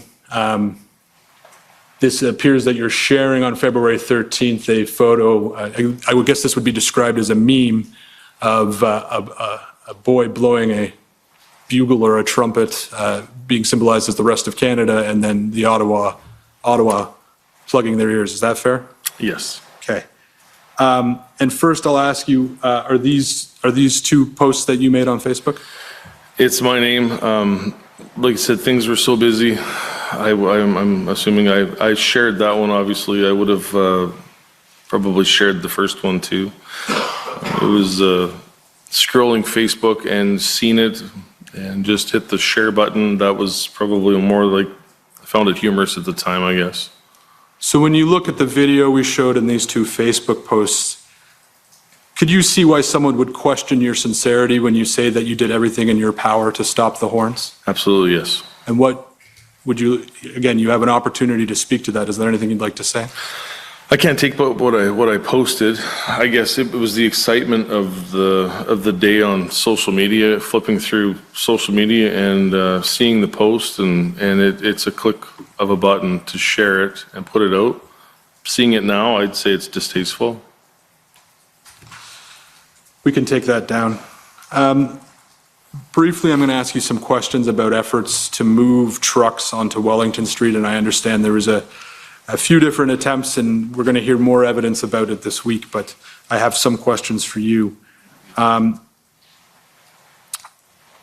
So we've heard the evidence that on February 14th, after an agreement was reached with the mayor, you were involved in moving 4 large trucks up to Wellington Street. Is that correct? It was more than 4, yes. Sorry, I said 40. 40, yes. Okay, yeah. sorry. Yeah, sorry. And prior to that, we understand that the Freedom Convoy group had made an effort to have the trucks on the Rideau and Sussex intersection moved onto Wellington Street. Do I have that correct? We made an attempt, yes. Okay, and can you tell me what happened with that attempt? I was successful with one truck. There was there was a load safe. It was a tractor trailer. He was parked right by the War Memorial. I remember the story on it. He was parked sideways across the complete intersection, and law enforcement had tried to get him to straighten his truck out for quite some time and failed at it miserably. I remember it was easy. I walked over to the truck. I stepped up on the running board and I said, "Hey buddy, you're in the way really bad and you're causing us some grief. Could you just back it up against the curb, please, and you'll save us all a lot of trouble?" And he literally put the truck in gear and backed it up against the OPP, and the OPS officers were amazed it was that easy. Were you able to move the other trucks on Rideau Sussex? Was not, no. Those were a different group there. It was harder to talk to them. And what was your understanding at the time of who was in the Rideau and Sussex intersection? I remember there being a language barrier. There was a lot of Quebecers in that corner, right in the Rideau Sussex corner. So that, yeah, I didn't have much interaction. I remember being there maybe twice to try and work something out to get some lanes open as per OPS and OPP asking. I was unsuccessful every time. So I just want to make sure I understand this correctly. In your conversations with the OPS and OPP, you were trying to get a lane open for emergency vehicles, is that correct? Correct. And you made an effort with the people at Rideau Sussex, it was unsuccessful? Yes. And other than the language barrier, was there any other reasons that that was unsuccessful to your mind? They were there, and they just refused to move. So I did what I could. I worked with law enforcement. Maybe it was twice. Miss Lich and I were there with OPS one day, and I believe I was there by myself with OPS another separate time. So probably twice I was there. And did you have, prior, at the time, were you familiar with the name the Farfadas? I was not, no. Do you know when the first time you heard the term Farfadas? About a week ago, under a week ago. In the context of this commission? Yes. I understand it means leprechaun in French, apparently, according to... Well, we'll have a witness testifying later today who I'm sure can shed more light on the Farfadas. More than me, yes.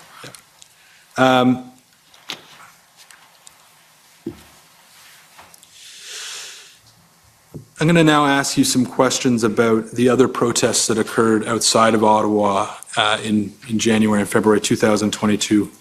While you were in Ottawa, did you have any communications or interactions with anyone who was participating in protests in Windsor?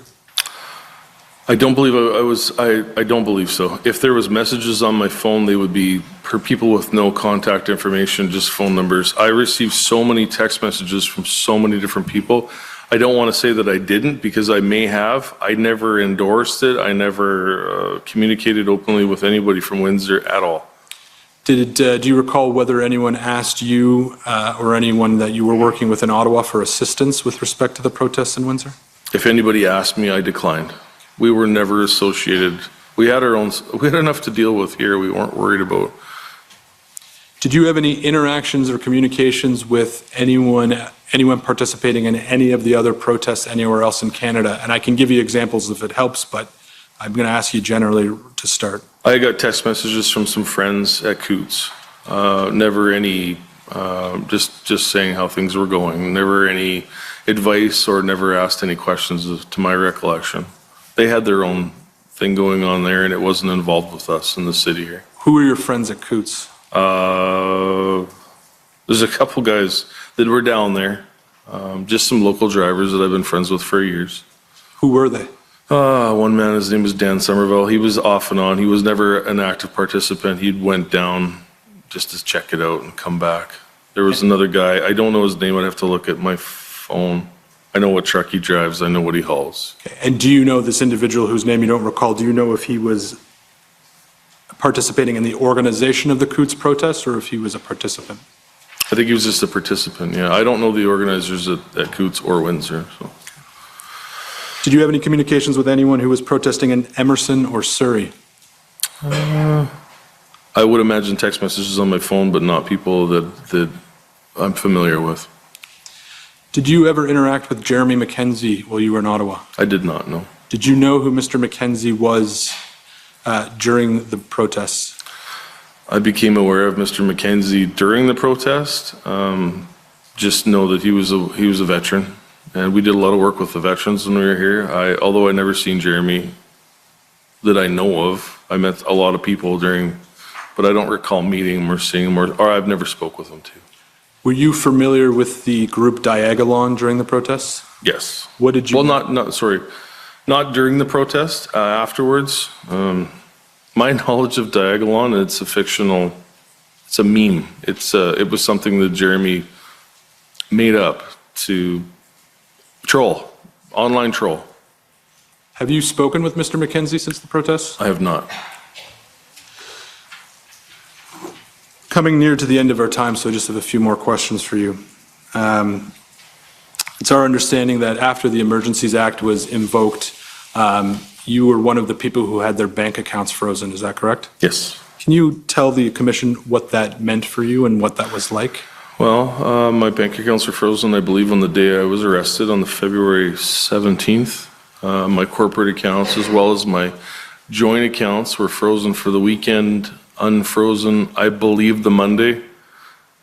My Toronto Dominion bank account was frozen for upwards of 3.5 months. And how did that impact you? I learned how to use cash again. And you mentioned already that you were arrested on February 17th. Is I that was, correct? yes. Okay. How has the arrest affected your life? I guess they kind of caught us off guard. They were really professional and really good to work with. I can't say a bad thing about anyone. I was walking with my son and 3 other of the road captains. So if you Google my name in the arrest, you'll see a photo of me grinning. My son was there. He was 18 years old at the time, and I looked over at him and seen him. That look he had as a 6-year-old or 7-year-old kid, where the tears were welling up. He was scared, and so I simply just said, "Hey, bud, you're good," and grinned like that. And they caught me on camera, of course, and everything's been good since. It's changed quite a bit. What's changed? Well, I've got criminal charges now, and I've never had criminal charges. I've never been in trouble with the law before. And one final question for you. Is there anything that you think it's important for the commission to hear that we haven't touched on? I think we've touched all the bases. The truth is here, I have nothing to hide. As far as I know, we were doing everything within the law, according to legal counsel. And that was my main primary goals. Thank you. Those are my questions. Thank you. Okay, so we have the cross-examinations to go ahead. The Government of Canada, I think, is up first.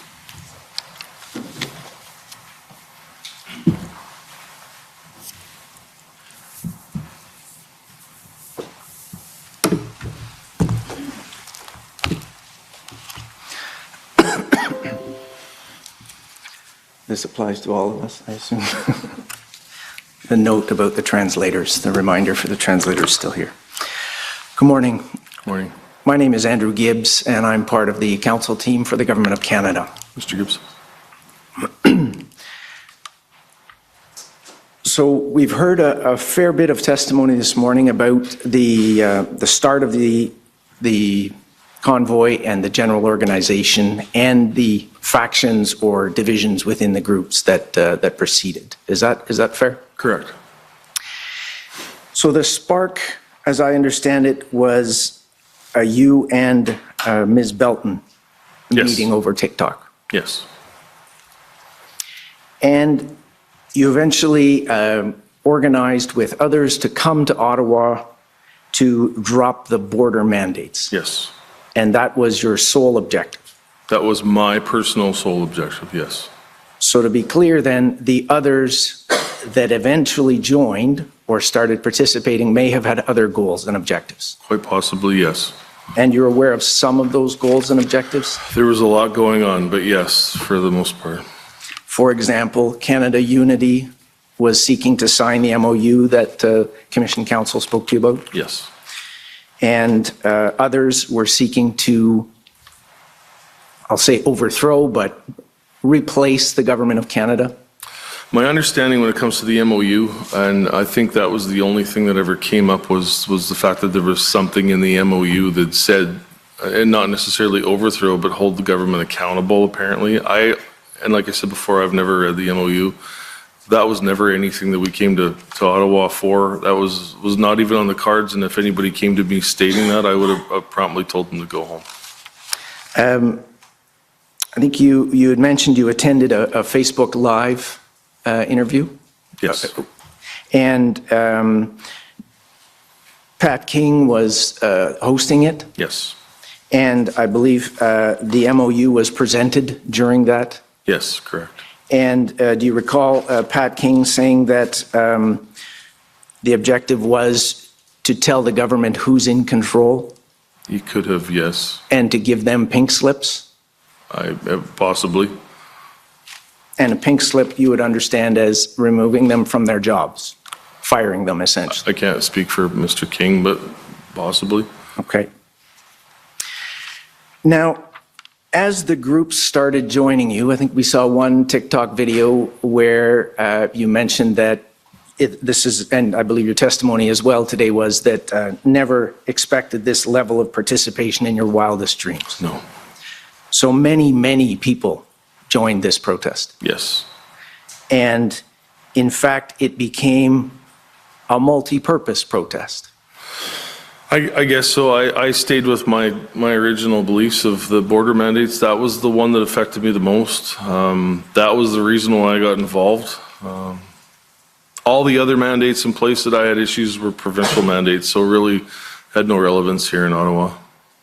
But some people in the group seem to think they did. I guess so. Like I said, I can only speak for myself, and then my primary goal was border mandates. Okay. And so during the Facebook Live, Mr. Bowder suggests that there will be a number of events that occur. And in fact, in addition to the Facebook Live, which was referenced at COM 50829, there's a separate video where you and the other organizers, Ms. Belton, Mr. Bowder, and Mr. King, are interviewed by Benita Peterson. Do you recall that interview? I don't recall that. Okay. It's in the record at COM 50838. And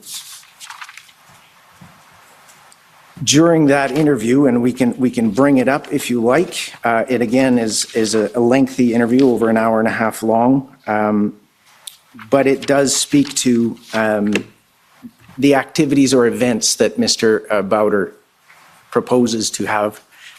He also shares the MOU again and suggests that one of the events will be to present that MOU to the Government of Canada or representatives thereof. Okay.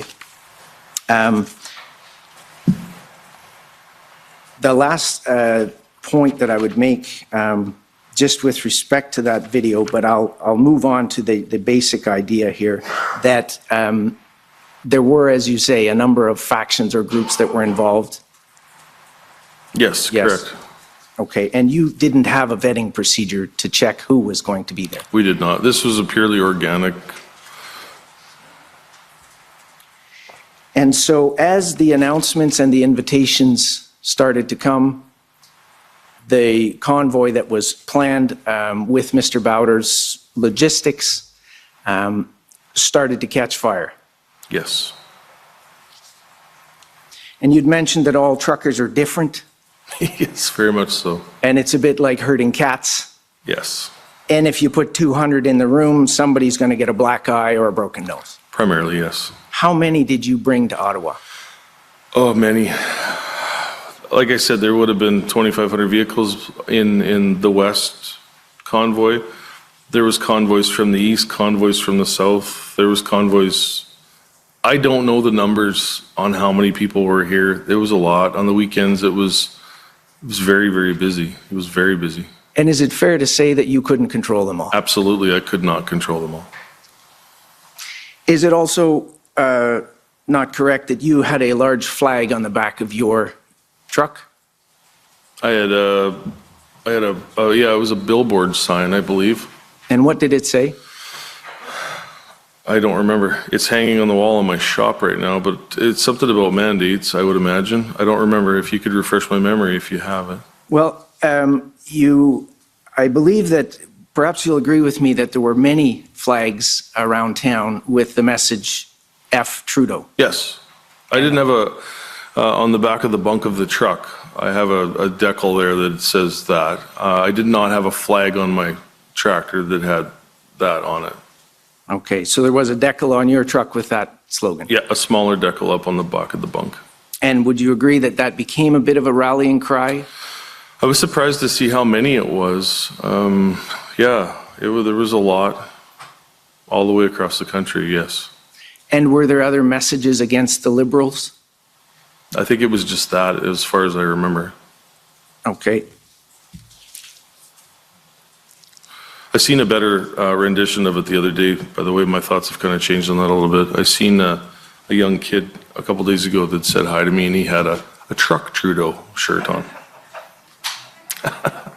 Same underlying message? But probably a little more politically correct, I'd say. Right, but understood by Yes. the crowd as being the same message. I would assume. And encouraging children to share that message. It was a child that had it, so. Okay.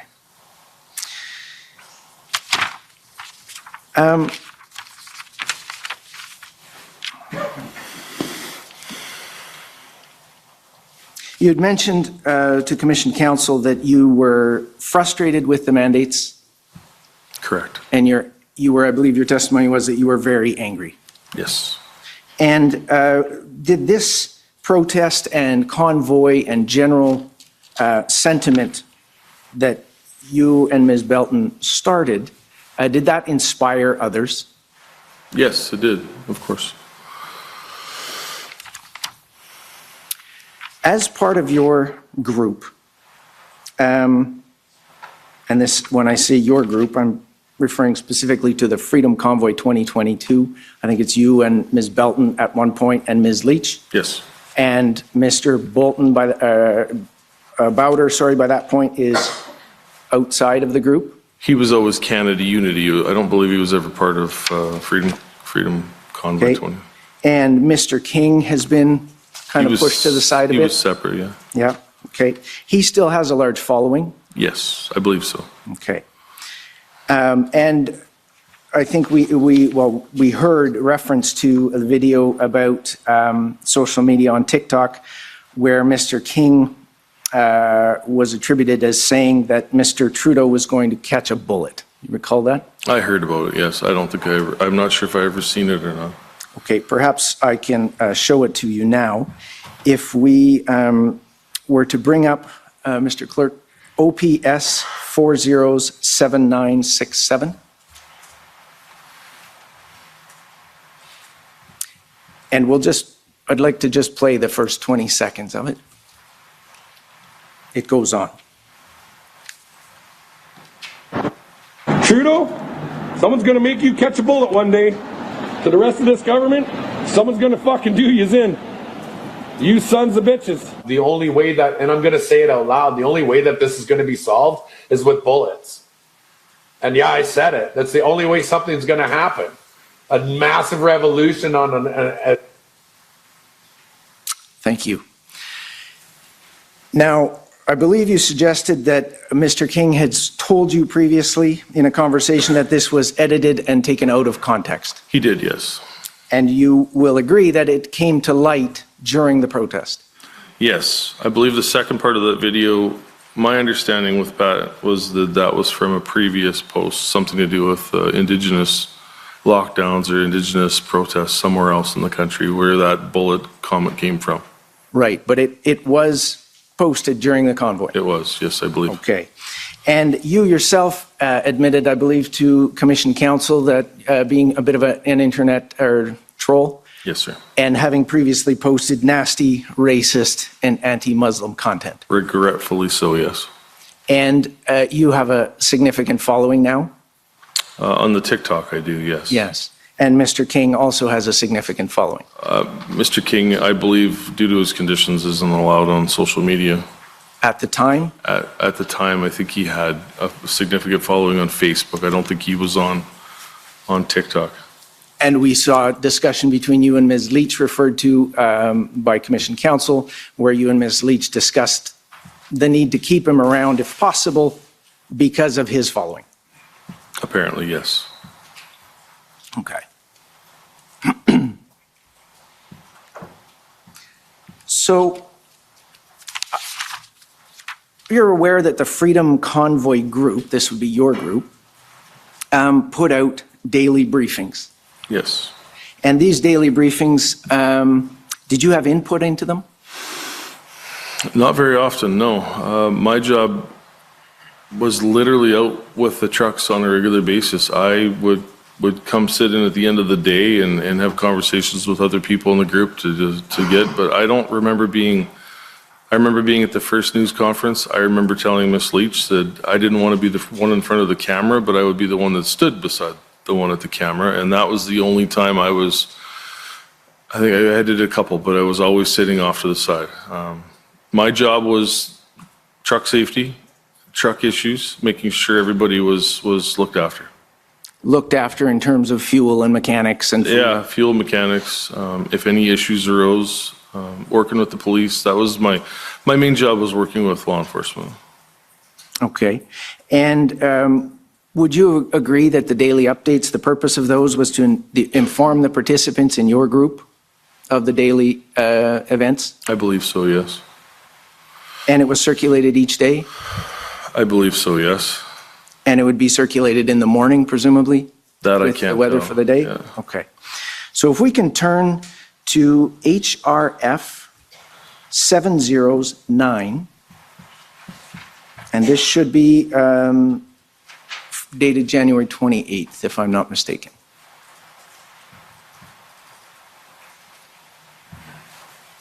Does this look like one of the updates that the Freedom Convoy 2022 group would have circulated? It could have. I don't really remember reading any of them. Okay. Well, we'll just walk through it briefly because there are a few of them that I'd like to bring to your attention. This one is dated January 28th. It provides that the Saturday weather is sunny, low of -21, etc. for Sunday, Monday, Tuesday, Wednesday. And then it's giving the general update on the overview. You see the overview paragraph there will be the biggest protest movement in Canada ever. Would you agree with that? Yes. And if you scroll to item 8, I just want to bring this to your attention because I believe you said earlier that the only purpose of this, your group, Freedom Convoy 2022, was to end the border mandate. I noted that was my personal mandate. That was Okay. myself. I don't speak for everyone on the group. So I didn't have anything to do with these drafts on a daily basis. I was purely here for the mandates. Okay, so is there somebody we should be speaking to with respect to these daily updates? I'm not even sure who produced these on a daily basis. I can't speak to that. Like I said, I was out. I literally got out of bed at 7 o'clock in the morning every morning, if not earlier. Was out with the trucks Slow down, please. the entire day. I was on the ground the entire time. At the end of the day, if something urgent arose, I didn't take part in any of these updates. So you'd agree that you were one of the faces of the Freedom Convoy 2022? Agreed, yes. With the largest social media presence? That could be contested. I'm not sure. Yeah, By others in the power struggle, presumably? could have been, yes. Okay. So item 8 states, of note, Deputy Prime Minister and Finance Minister Chrystia Freeland is on the Board of Trustees for the World Economic Forum. She is a key figure there, along with President Xi of China, Bill Gates, and other globalists. It was the Global Economic Forum that started. It is 2030. You will own nothing, that stated, it is 2030, you will own nothing and you will be happy. Had you heard this message before? I've seen it on social media before. I didn't, like I said, I never read this document, so I don't know what would be in it. Okay. There are a series of these daily briefings, often making reference to the World Economic Forum. And there is one at HRF 5029 on February 8th.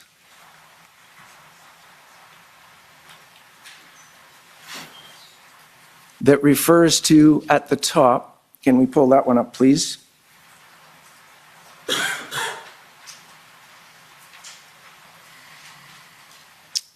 Again, this is February 8th, and there's an image of the COVID-19, the Great Reset, is from the World Economic Forum. Deputy Prime Minister Freeland is on the Board of Trustees of the WEF. Again, had you heard of the Great Reset before? Via social media posts, more so in the last 6 months. I don't recall seeing that or even hearing about it at the time. And what is the nature of your understanding of this book, The Great Reset? I have never read it. Okay. If you'll scroll to the bottom of this, there's a reference, a section that deals with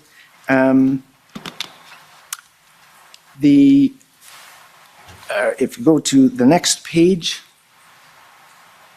tow trucks refusing service. You see that section? Yes.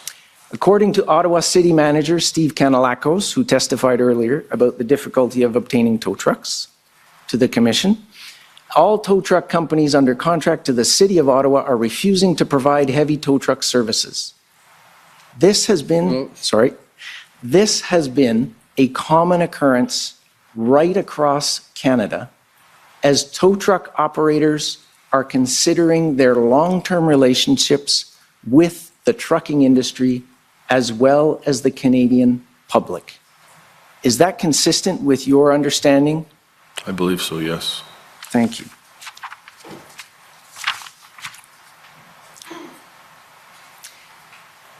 If we now turn to February 16th at HRF 6052, and this is the last, or second to last daily update I'll bring you to.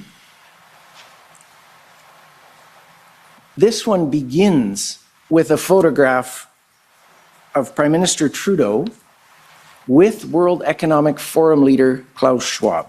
Do you see that? Yes. And underneath there's a description of a video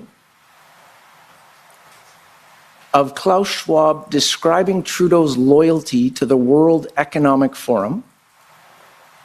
A video has emerged, World Economic Forum leader Klaus Schwab describing Trudeau's loyalty to this globalist organization. The video appears to have been taken in 2016, just after Trudeau became the Prime Minister. Do you see that? Yes. And if we scroll to the bottom, there's a Twitter link there with the number one waffler. If we scroll to the bottom, it ends with a photo of Deputy Prime Minister Chrystia Freeland. Yes. Do you see that photo? I do, yes. And the caption reads, Finance Minister Freeland, seen here at a World Economic Forum event, says the government can arbitrarily seize bank accounts, crowdfunding, money, and cryptocurrencies. Now, this is issued on February 16th, this newsletter, to your group, the faction of Freedom Convoy 2022, correct? Yes. Now, on February 17th, another post is issued, HRF 6083, which is a special notice issued by the group.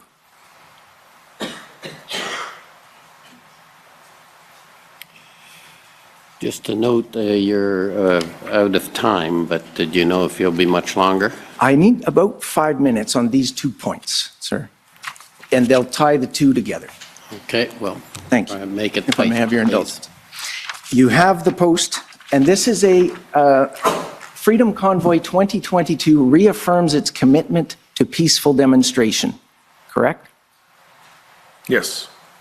And in this notice, you'll see that it expressly condemns, if we scroll down, 1, 2, 3, fourth paragraph, Pat King does not speak for us. We expressly condemn any talk of violence from him or others. Do you see that? Yes. And that accurately reflects your views at that time? I had nothing to do with this document, so it would have been inside the meetings, I would assume. But in terms of your views of Pat King, Yes. that's an accurate statement That from is your accurate. perspective? Yes. And also talk of violence from him or others? Yes. Were you aware, sir, that the night before, on February 16th, following the other notice with the photograph of Chrystia Freeland at the bottom, that Deputy Prime Minister Freeland received a death threat? I was not, no. So if we can turn to pb.can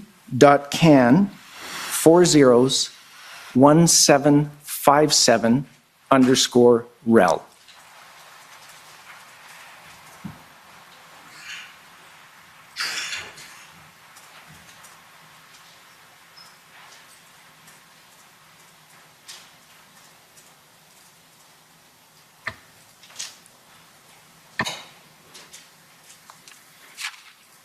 And again, you had said earlier, your testimony here today is that you had no control over the people who had come to the protest in response to your open invitation. Correct. And so have you seen this email before? I have not, no. It's sent on Wednesday, February 16th at 1:23 p.m. to Chrystia Freeland, MP, and it reads, I declare war on all the Canadian government for lying about COVID-19. Chrystia Freeland will get a bullet to the head. Prepare to feel our wrath. Yours truly, the Canadian COVID government resistance. We will visit you at your home this Friday at 6 p.m., so you better be hidden and be placed into protection because we know where you live. And signed, Larry Jenkins. I assume you would reject this statement and any such action. Unequivocally, yes. Thank you. And the last question then is, were you aware, sir, that on February 16th, the same day, the OPP apprehended someone in Ottawa who was wearing body armor and carrying a large knife, along with other knives, a sword, and machetes that were seized out of his truck? I was not aware of that, no. Okay, I will take you to OPS 3011837. Mr. Commissioner, I understand my friend's out of time, and this witness has testified several times. He has no knowledge of these things, so I'm wondering what the purpose of this is other than grandstanding. Yeah, I'm not sure this is hugely helpful in the sense that he can't comment on any of these, but maybe you can just file it for the moment and try it on someone else when you have some time. Thank you, sir. So the last question then is, would you agree with me that when you start a fire and fan the flames, it can get out of control, and you had no control over those other factions who had come to this protest? That's where I spent a lot of time on the ground. I spent a lot of time working with people that were with the original convoy from the past, from the West, and with people that were not with the West. If somebody had a concern, I said it on more than one occasion on my videos. If anybody has a problem, if anybody wants to yell at somebody, find my number and phone me and yell at me. I will gladly take it. The last thing I ever wanted was a letter like that. I haven't heard that story up until now. Understood. And I believe, sir, that you'd also confirmed that you were not always successful in your efforts to convince the participants to agree with you or to follow you. Agreed, yes. Thank you. Those are my questions. Okay, so that takes us, I think, to the morning break. So thank we'll you. take a little time, and so we'll take 15 minutes and continue on the return. The commission is in recess for 15 minutes. La commission est levée pour 15 minutes.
Order à l'autre.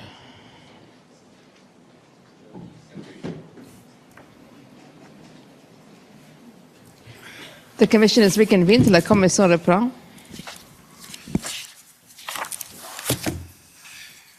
Okay, next, I understand it's the City of Ottawa wants to go next? Okay, I think it's more a request from the coalition to go later, but I Okay. said we're happy to go anytime.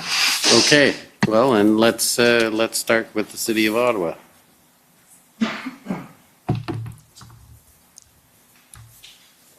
Just checking if it's morning or afternoon. Good morning, Mr. Barber. Alyssa Tompkins, counsel for the City of Ottawa. Please do. I just have a few questions for you today. We saw earlier in this proceeding that you had text with Kim Ayat, who is the General Manager of Emergency and Protective Services at the city. Yeah, I'm not sure of his role, but yes. I'm just going to put them on the screen to assist you in that regard. So if we could bring up document OTT, I think it's 30057.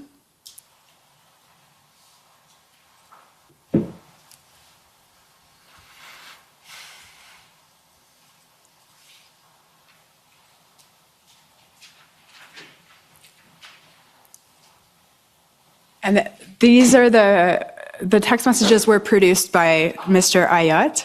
So I believe Chris, protester, is you.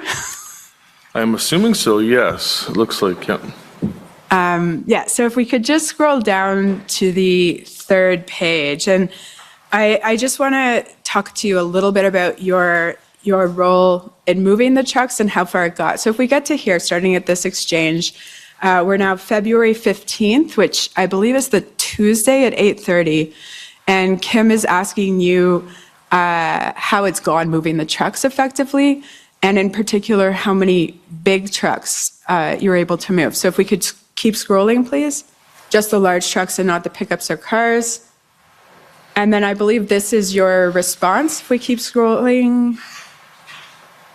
Yeah, can you confirm that you provided this information to Mr. Ayat, that it's accurate, and any elaboration that you see fit? So to my recollection, we moved approximately 100 vehicles into the downtown core on that February 15th, 40 of which were tractors, semi-units, and apparently approximately 23 were moved up onto Wellington in one block. Okay, now when you say 23, what happened to the rest of the 40? They moved out of town. They would have went to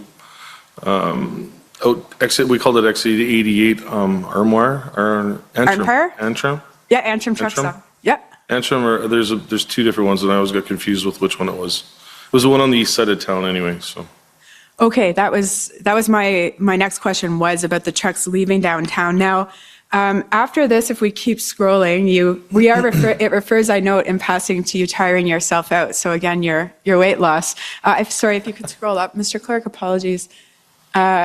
So then Kim writes to you about running into trouble with any trucks. And then if we can scroll down to your response.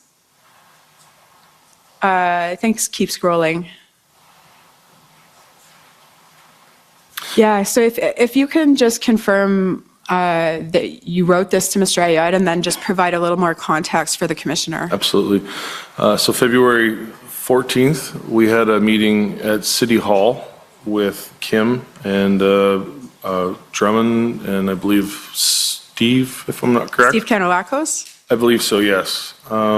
We left that meeting excited, ready to go out. We did an agreement that we were going to move as many trucks as we could out of the residential area up onto Wellington.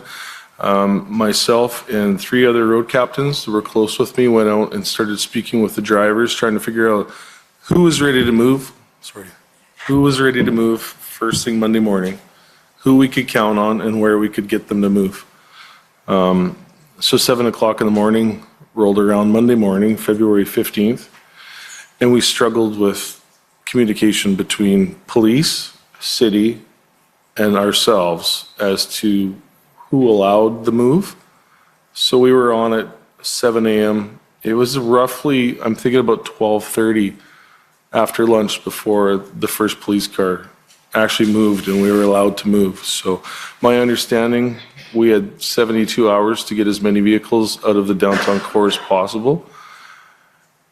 Something broke down, it was out of my control. We got as many trucks as we could that day.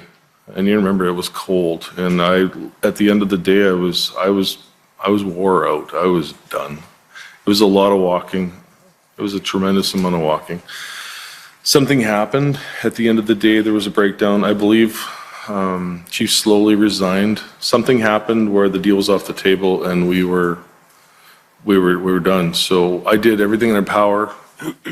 We had so many more places on Wellington. We could have put more trucks. We mapped everything out. We had guys that were ready to move. We ran at a time in the day on the Monday and then planned to continue moving on the Tuesday.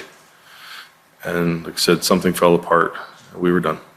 Okay, when you say something fell apart, you have no further evidence on that for the commissioner? My communication was with Nicole with OPS, and she had explained to me that we'd had our chance. I don't remember how. My text messages are at the police station. That we had our chance, and we didn't accomplish what we agreed to do, and the deal was off the table. Okay. That was different from what my understanding of what the day was. Where things fell apart, I still yet to understand. Okay, those are all my questions. Thank you very much, Thank Mr. you. Barber.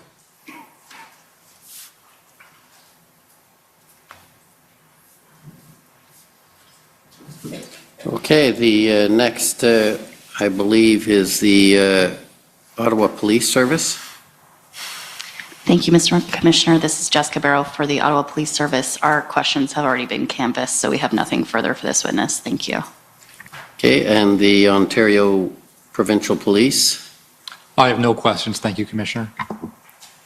Mr. Slowly, is counsel.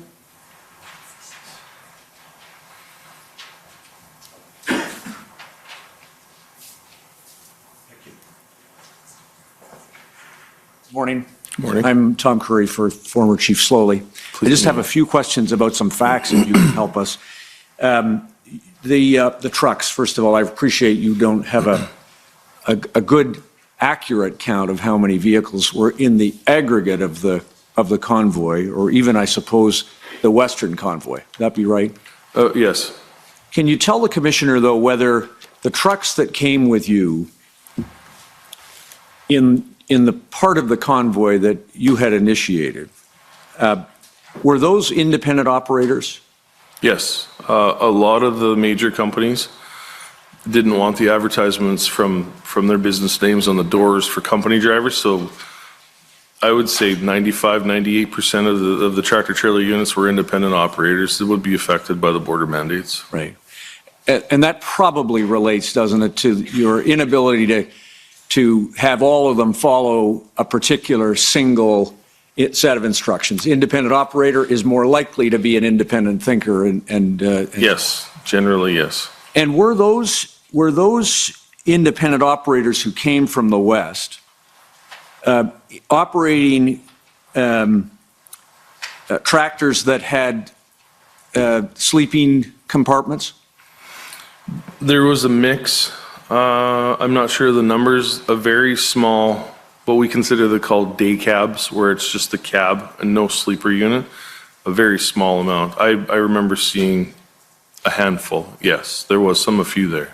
And a day cab operator is not, by definition, that's a person who's not operating a vehicle on a long haul unless they've got accommodation someplace else, which they wouldn't normally have. Right.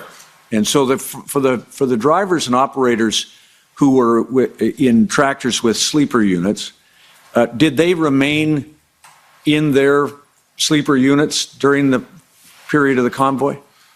I'd say there'd be a mixed bag. What I kind of realized, the community really came together, so there would be, the trucks would have to run a lot because it was so frigid. what one guy would do would rent a hotel room and then cycle through drivers to get cleaned up and showered and looked after. The majority of the guys slept in their trucks in the night. And they'd need fuel to keep running for the reasons that you've given, to keep the unit warm. Yes, for heat. And so the fuel, did you recognize it as that? I appreciate what you told my friends, that you weren't 100% sure how long this thing was going to last when you came. Fuel wasn't something we were worried about at the first. We didn't know. I didn't know what to expect when we got here. I had no clue. And so it was confusing to try and keep everything straight in a day. And fuel became a challenge for you as a convoy organizer and police and the residents in the community because of the safety risks. Is that fair? Yes. And was that one of the things that you tried to work with police to minimize that risk? I remember having conversations with some of the officers in regards to what we call a slip tank, which is a fixed 500-gallon tank in the back of a pickup truck with a hose and a pump. Was a lot safer and a lot less risk of fuel spilling compared to people walking around with 5-gallon jerry cans. That wasn't the proper way to do things. And I tried to have a conversation multiple times to get more slip tanks in to put fuel in those trucks compared to the safety hazards of the jerry cans. Right. You hadn't brought slip tanks yourselves? No, we didn't. No. So there was, in terms of the organization, the fuel and how you were going to provide fuel for trucks running past, say, the first weekend was not a part of the plan that you had. It was not. Fair? No, not at all. Okay. And then a couple of things. You told the commissioner that you succeeded in moving the load, I think it was a load-safe truck that was on an angle at Rideau and Sussex. Yeah. Police had been unable to get that operator to cooperate. And even then, when you turned to the rest of the Rideau and Sussex operators, no luck at all. I tried multiple times with Rideau and Sussex, and good guys, really good guys, and they had a point, and they were protesting, and we just had a difference. I did what I could, but. A couple of other things, and finally, if I could, Mr. Barber, you told us, and I don't want to know what the legal advice was, but early on in this effort, is it right that you turned your minds to what lawful protest looked like and what unlawful protest would look like? We were very fortunate that we had lawyers fly in, I believe it was the first week, and we had guidance there. We had somebody that we could have, would tell us what our rights were, because, being truck drivers, we're not all really good at litigating. So we had lawyers, we had people that could give us advice. There was a ton of advice there, and it was very much appreciated. Weren't able necessarily, or maybe at all, to put that legal advice into action across the whole spectrum of the convoys, though? No. And final thing then, I think on the 7th of February, you became aware that police were intending to mobilize additional personnel in the number of 1,800. Am I right that signaled to you as a convoy operator that there was going to be a police response coming? Yes, it did. Yeah, we knew it was inevitable at some point, I guess. We were hoping it wasn't. We were hoping we were able to resolve the issues with the government and we could all go home, but that didn't transpire. And you knew as to that, the negotiation, that speaking to police you've heard about the police, you probably saw them. Spoke with a lot of police liaison. They weren't able to, they were never going to be able to negotiate with you for the kinds of things that you wanted to speak to government about. No, they were successful in negotiating between the city, I believe, and us, and then that was a step in the right direction. We were hoping that one step forward would maybe result in another step higher, and we could have an audience, but it didn't. With the federal government? With some sort of federal government, yes. Thank you for your time. Thank you. Thank you. Next, the Ottawa residents.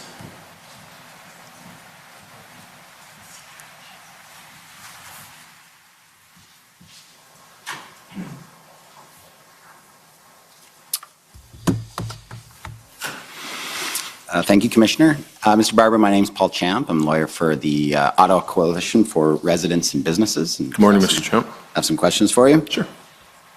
I think you probably, you may already be aware of this. I'm from Saskatchewan as well, so we have. Oh, I wasn't aware of that. Okay. Good. We're both from God's land. Whereabouts, may I ask? Regina. Ah, good. But I've been in your area many, many times. It is God's country. So, Mr. Barber, I'd just like to start about the reasons why you were coming to Ottawa.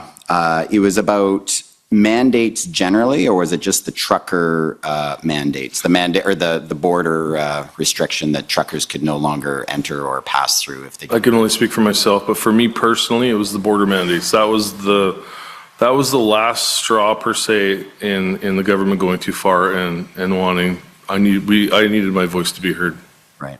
In government going too far, it was everything. It was the restrictions, the restrictions from going into restaurants, from schools were shut down, all of those sorts of things. It just built up, and that was the last straw for you.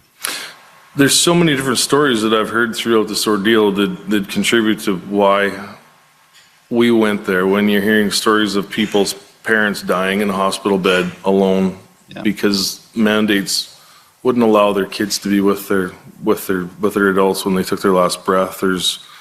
You've seen the mental health issues in this country just plummet. It was sad. I watched that with my own children. My daughter, it was 16 at the time, was unvaxxed in high school, bullied by the rest of her classmates because she wasn't vaccinated. She had to play a clarinet in music class in a separate room. The trucker mandate in particular, though, the United States had a mandate in place at the same time, correct? So it didn't matter what Ottawa did? I believe it came in afterwards. I believe the Canadian government announced the mandate first. Excuse me. But many mandates that people were upset about were provincial mandates, right? I guess Ottawa was like a symbol of all levels of government for many of those people in the convoy? I think honestly, when it comes to the provincial mandates, they were a lot to deal with. They didn't affect my business to the way that the federal mandates affected my business. That was the driving. And I struggled with it, even though they've been in place since then. It has still been a struggle the entire summer to try and keep up with the lack of drivers and equipment we can get across the border. But we've literally lost a lot of guys. So, Mr. Barber, I want to ask you some questions about your arrival in Ottawa. Since the Ottawa Police didn't ask you any questions about this, I want to understand. You believed that when you were coming to Ottawa, when you were in the last 100 kilometers, your understanding was that the trucks would be going to staging areas. Is that right? Yes. And outside the city? No. And to this day, I've never been to these parks, but my understanding coming across Canada was two staging areas, Major Hills Park and Confederate Park, were the two places that the OPP, now whether that message got mixed up somewhere along the lines, that is what I was told, and that is what I understood coming across Canada, that we had places to stay, staging areas in these two parks. We had porta potties set up, ready to go. They were prepared for us when we got there, and that turned out to be not true. And when did that change? Like, who informed you that you could just go to downtown Ottawa instead, and when? Well, OPS led myself and another truck before the convoy was cut off at the War Museum there. It became clear to me then, with the amount of people downtown, with the amount of traffic in downtown, and we slowly kind of worked our way to the Supreme Court is where I couldn't go any further, and that's where I was stopped. That's where my tractor remained until I believe I've removed it from the city on the 7th of February. Okay. And where did you stay during the course of the protest? I had a hotel room. We were at the Arc Hotel for a little while, and then we moved to the Sheraton, I believe. Okay. And I've seen a news story about your text messages that you had with some of the organizers, and seen reference you having texts with Ms. Lich on January 30th, where she said that she'd received a call from the command center. What was the command center for you guys? I remember seeing that in my disclosure too. So the text message was something to the sort of received a message from the command center. Was the basement at the Swiss Hotel. We had people there that were looking after EMTs. We had people on the ground to make sure people were safe in the crowds. EMT, RCMP, or police response. Okay. It was quite the operation. Tamara discussed the fact they wanted to Gridlock the city. Gridlock the city. Right. And she said, I don't want to make this decision on my own. Can you come head over here soon? Did you go over to that meeting at the command center?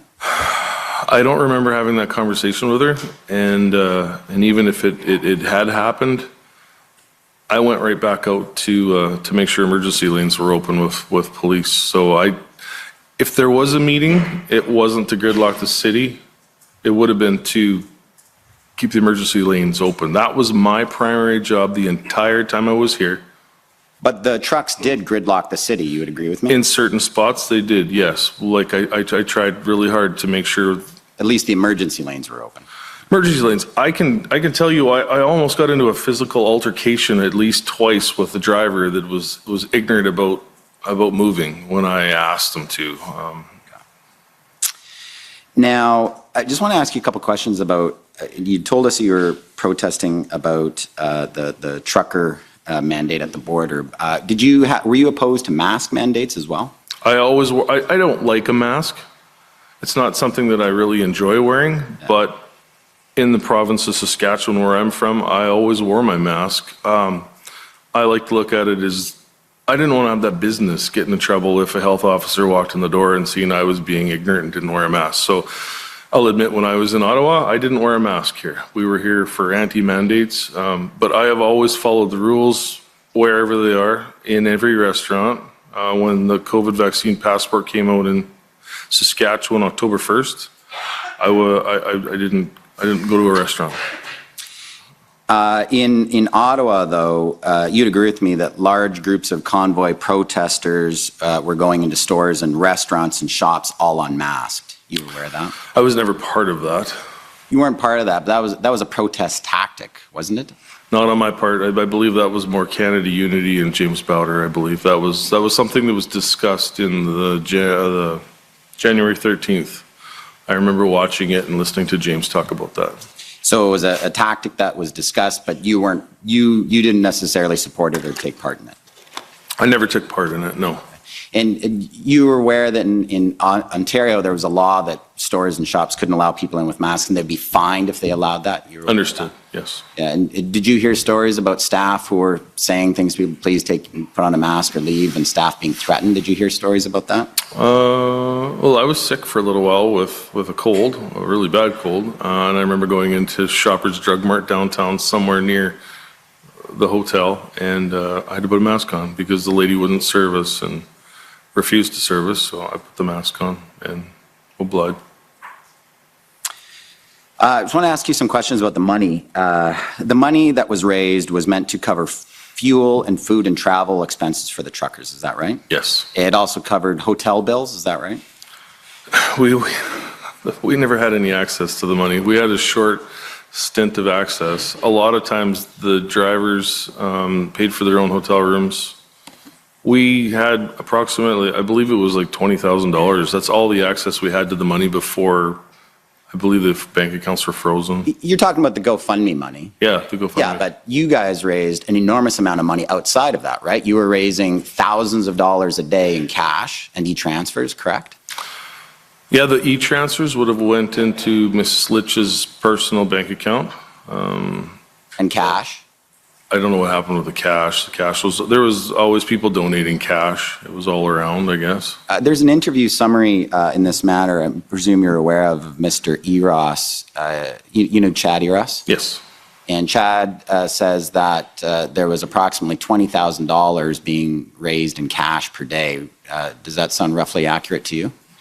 He was the Freedom Corp paid accountant. I had no knowledge of that. I wasn't involved with any of that. He also speaks about how that occasionally to get rid of all this cash on hand, they were putting it in envelopes, putting numbers on it, and were giving it out to truckers. You were aware of that? Yes, I took part in that spot, You took part in that. So you were aware there was large amounts of cash? I didn't get to count the cash. I was given envelopes, and I would go and see what drivers were in need of some cash and deposit or give them the cash. Right. So you were handing out, it's my understanding those envelopes was between $500 and $2,000 per envelope? $500. There was another group that came in towards the end that I believe Miss Belton's group were handing out $2,000 apparently, but it didn't go as far. And the average trucker earns about $45,000 to $50,000 a year, is that right, Mr.? I would say probably more. I'm not sure, 70. It's kind of hard to live off $50,000 a year in this country now. For sure, for sure. Now, the big amount of money that was raised that you could never access with GoFundMe nor GiveSendGo, there was a lot of people wanting access to that money, is that right? I believe so, yes. And you guys had to deal with people opportunistically wanting to try to find ways to access that money from you? I believe that'd be a better question for Ms. Lich. I really never, sorry? That's fair, that's fair, okay. Just getting back to the hotel bills, though, your hotel bill was paid for by someone else, correct? Yes. And who was that, Mr. Guerra, that was paying for your hotel? No, there was a businessman that helped us out along the way, Mr. Burgo, Joseph Burgo. I believe he was fitting the bills for some of our hotel rooms and then mentoring us and helping us out with. What about Mr. King, Pat King? His hotel bill was paid as well by your group, is that right? I believe he was. I don't know where Pat stayed. I was under the understanding he was outside the city somewhere in a Airbnb or whatever they call it. Didn't Mr. King approach you at times asking if the war room or the command center could provide a large amount of money to pay off hotel bills of other supporters? I don't recall him talking to me personally about that. But him asking you to put him in touch with someone who had access to the money? There's a lot of things going on a regular basis, but I don't recall. Just want to ask you now about the honking. Now, as a truck driver, can you tell us what are air horns and tray horns for? So an air horn is a factory set of horns on a commercial truck, which is usually mounted on the roof of the cab, operated by, in my personal truck, it's a chain in the center of the dash in the top, and you pull it, it operates the two horns that are on the roof. A train horn is an aftermarket. It is literally 3 large train horns with a valve. Usually guys mount them. I don't own a train horn. I've never owned one. It's mounted on the floor and it's got a valve where you put more air to it to make a louder noise, I guess. They're obnoxious.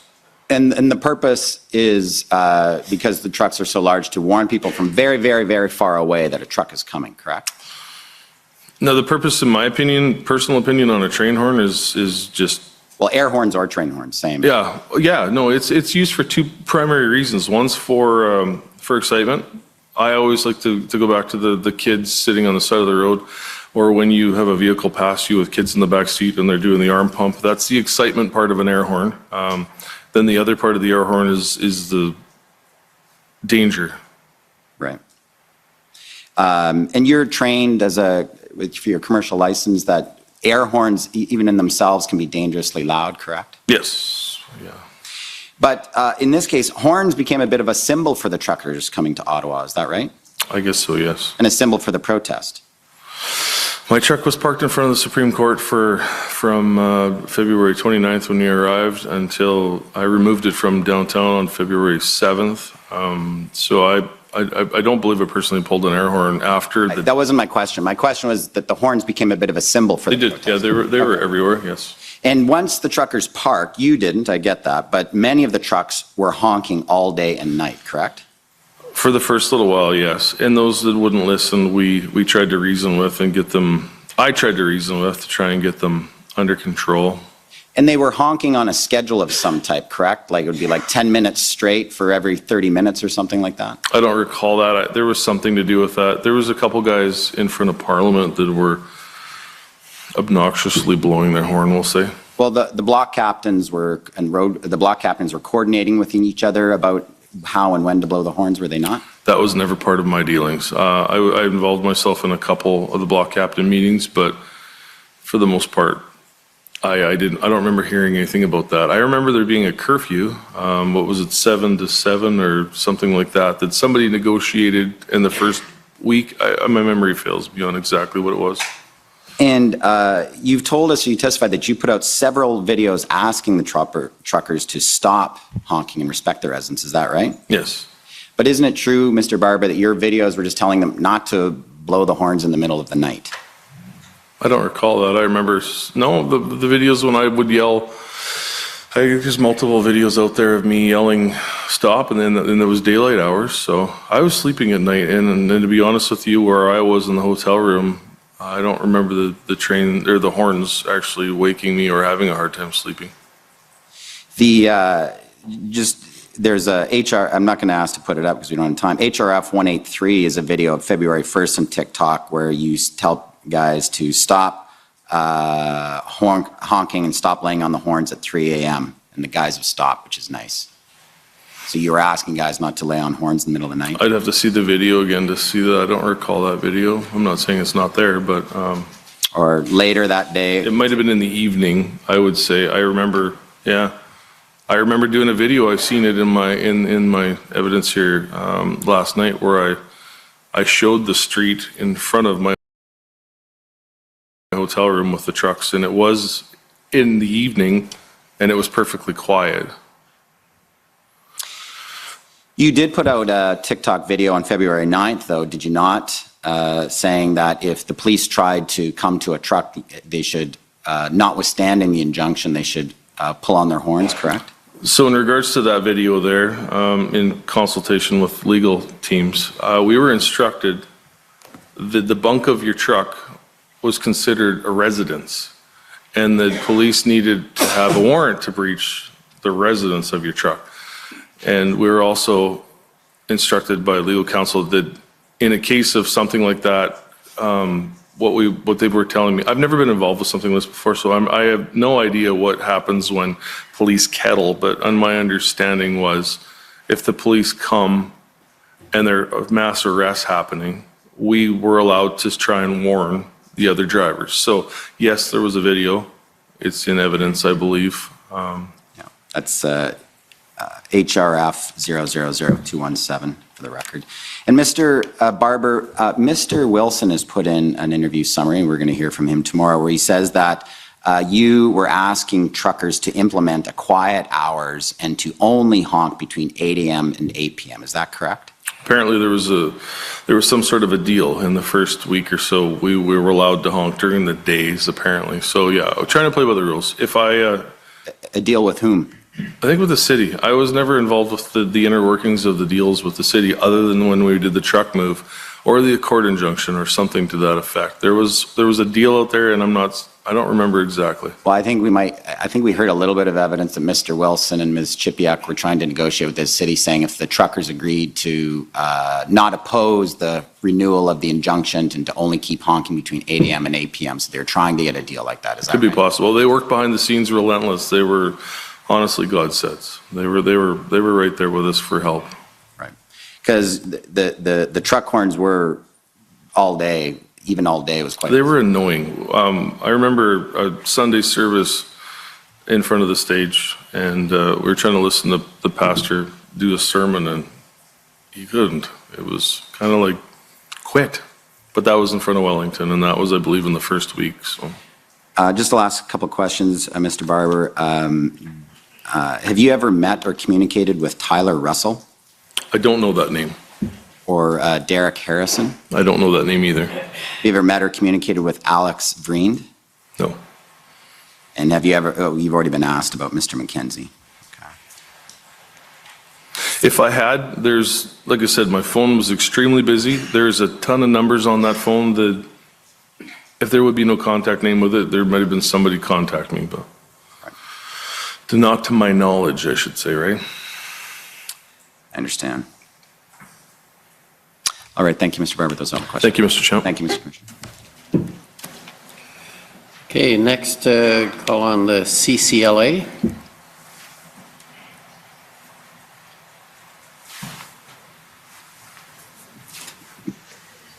Good afternoon, Mr. Barber. I'm going to be asking you questions via Zoom. My name is Eva Krajewska, and I'm counsel to the Canadian Civil Liberties Association. Pleased to meet you. My questions are going to focus on the impact of the orders freezing the bank accounts.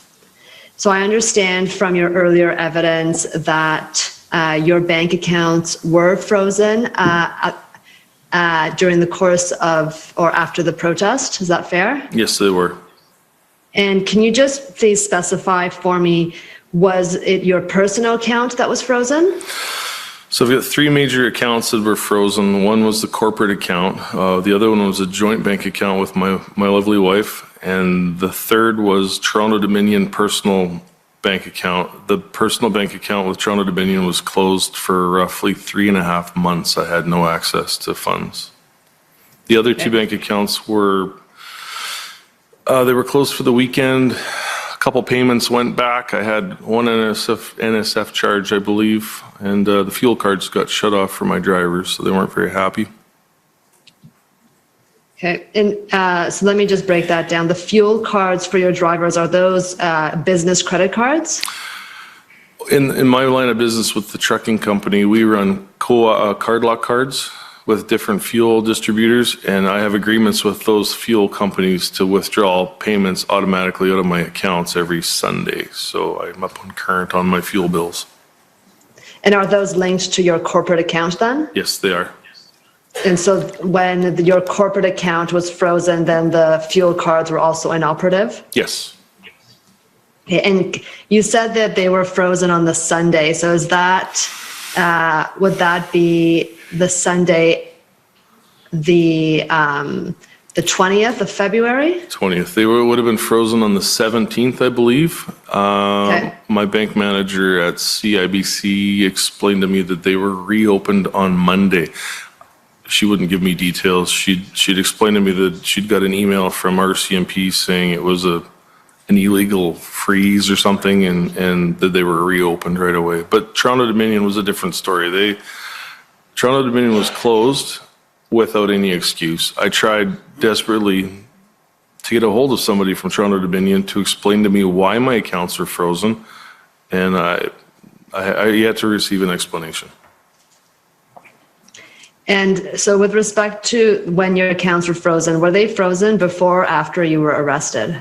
I believe they were frozen on the day of. I wasn't really using a debit card. All the stores were closed downtown, so I believe the 17th is when they were frozen. Right. And you were informed that they were frozen with respect to your corporate account, your CIBC corporate account. It was someone at CIBC who informed you that they were frozen? I believe so. I don't think I knew that the corporate account was frozen until I didn't have a cell phone, so I couldn't check balances or anything until I got back home, I believe. So it was only after the fact when you came home that you learned that it had been frozen by a letter from CIBC or by a telephone call? That I can't recall. I don't remember if I got much correspondence. I'm personal friends with my banker at CIBC, so she may have sent me a text message. I didn't have a phone, so I can't recall. And in your TD bank account, how did you learn, the personal one, how did you learn that that was frozen? The debit card wouldn't work. And you said that you tried to obtain information from TD as to why it was frozen and why it took so long to reopen? Yes. You did not get, did you get a satisfactory answer? No, I didn't. I was given a phone number and a first name, and when I called that number, I was just a short answer. I believe I spoke with him. He called me back once. I kind of made it a point to call him every week to question him on why, and I never did get an answer back. And was the first name and phone number that you received, it was someone from the TD Bank? It was, yeah, somebody in Ontario, I believe. His name is And did you Jay. ever receive any correspondence from the RCMP or the OPS with respect to the freezing of your bank accounts? I did not, no. Okay. And can you speak to me first about the impact of the freezing of your corporate bank account? What impact did it have on your business? You mentioned the cancellation of the fuel cards. Can you elaborate on that? Yeah, cancellation of my fuel cards. So I had to remake the payment. The fuel cards were shut off because of the lack of payment. There was an NSF charge. One that happened down the road a little ways. I applied for a loan and was going to put a significant amount of cash down, like money down on the loan for a deposit, and I was rejected from my financing company because of the account being frozen. Apparently, I don't know. They wouldn't really explain. They just said I was declined the loan, and I have a perfect credit rating. I've never been in trouble with credit. It's been years since I've been in trouble with a credit rating. 20-some plus years, I would say. So I stand good with the banks. That was a little tough. Sorry, sir. With respect to the fuel cards, for how long were your drivers not able to use the fuel cards to supply the vehicles? I would imagine it was a matter of a day or two. I was into the bank right away. I was home, so I was able to get into the bank and make the payment right away. And fuel companies are good, but they get pretty nervous when a payment gets returned. I'm sure everybody does. And sir, with respect to your personal bank account, you said that, how did that impact? Can you provide a little bit more elaboration on how it impacted you? You said that you had to use cash. Can you elaborate on what you mean by that, or how it impacted you to have your personal bank account frozen? It changes everything you do. You don't realize how much you use the debit card in your pocket, I guess. I went back to, as any Canadian, apparently you keep a small stash of cash for emergencies, and that got used. I had to go back to cash for the time being. Thank you, sir. Those are all my questions. Appreciate it. Okay, next, JCCF and Democracy Fund.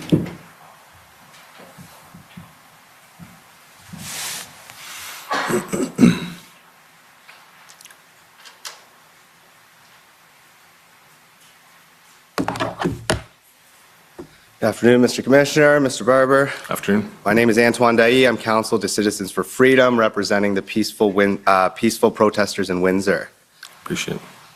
Mr. Barber, you indicated that you led a convoy of trucks from out west to Ottawa and that you were a point of contact with local police forces along the way. Have you ever had any contact with the Windsor Police Service? I don't believe so, no. And you indicated that while you were traveling across the country, that one of your primary responsibilities was dealing with logistics, listening to the radio chatter. Do you ever recall receiving or responding to any requests for support from the demonstrators in Windsor, whether it's, requests for trucks or other logistical support? I don't believe so, no. It was a busy phone. Yeah, I may have missed something, but I don't remember or recall ever receiving any contact. Perfect. And if you did receive this type of request, is this something that you would have brought up with your internal leadership team? No, we were busy here enough. We weren't worried about Windsor, Coots, or anywhere else. Perfect. And so the convoy that you were leading across the country to Ottawa, that did not pass through or anywhere near Windsor, Ontario. Is that correct? It did not, no. And were any of the road captains or other trucks that were part of your convoy, were any of them, to your knowledge, dispatched to Windsor? Not to my knowledge, no. Now, earlier this morning, you were showing a TikTok video where you're talking about let's hit them, presuming the federal government, where it hurts. And I'd like to obtain some clarity from you on that statement. So in this case, when you say let us hit them, us in this case, you're referring to the convoy and its supporters. Is that correct? Yes, against the mandates. And in terms of where it hurts, was one of those places you were referencing the Ambassador Bridge, or were you focused exclusively on attending a protest in Ottawa? Exclusively attending the protest in Ottawa. Perfect. And so, to the best of your knowledge, did any of the core organizers of the Freedom Convoy attempt to establish any kind of slow roll or any type of blockade in Windsor for the purposes of impeding border traffic? No, not to my knowledge. So is it then fair to say that from your perspective, blocking ports of entry or impeding traffic at any port of entry, whether that's in Windsor or in Sarnia, was not an objective of the convoy organizers? Yeah, we had nothing to do with Windsor. That was, as far as I know, they had more issues at those border crossings from what I watched on social media lives. It wasn't the same thing as what we were doing here. Okay. And when were you first made aware that the demonstration at the Ambassador Bridge had been cleared by police? I don't recall when. I don't know the story there. I didn't pay enough. Like I said, it was so busy here, I didn't have time to pay attention to anywhere else. Fair enough. Okay. Thank you very much. Those are my questions. Appreciate your time. Thank you. And for the convoy organizers?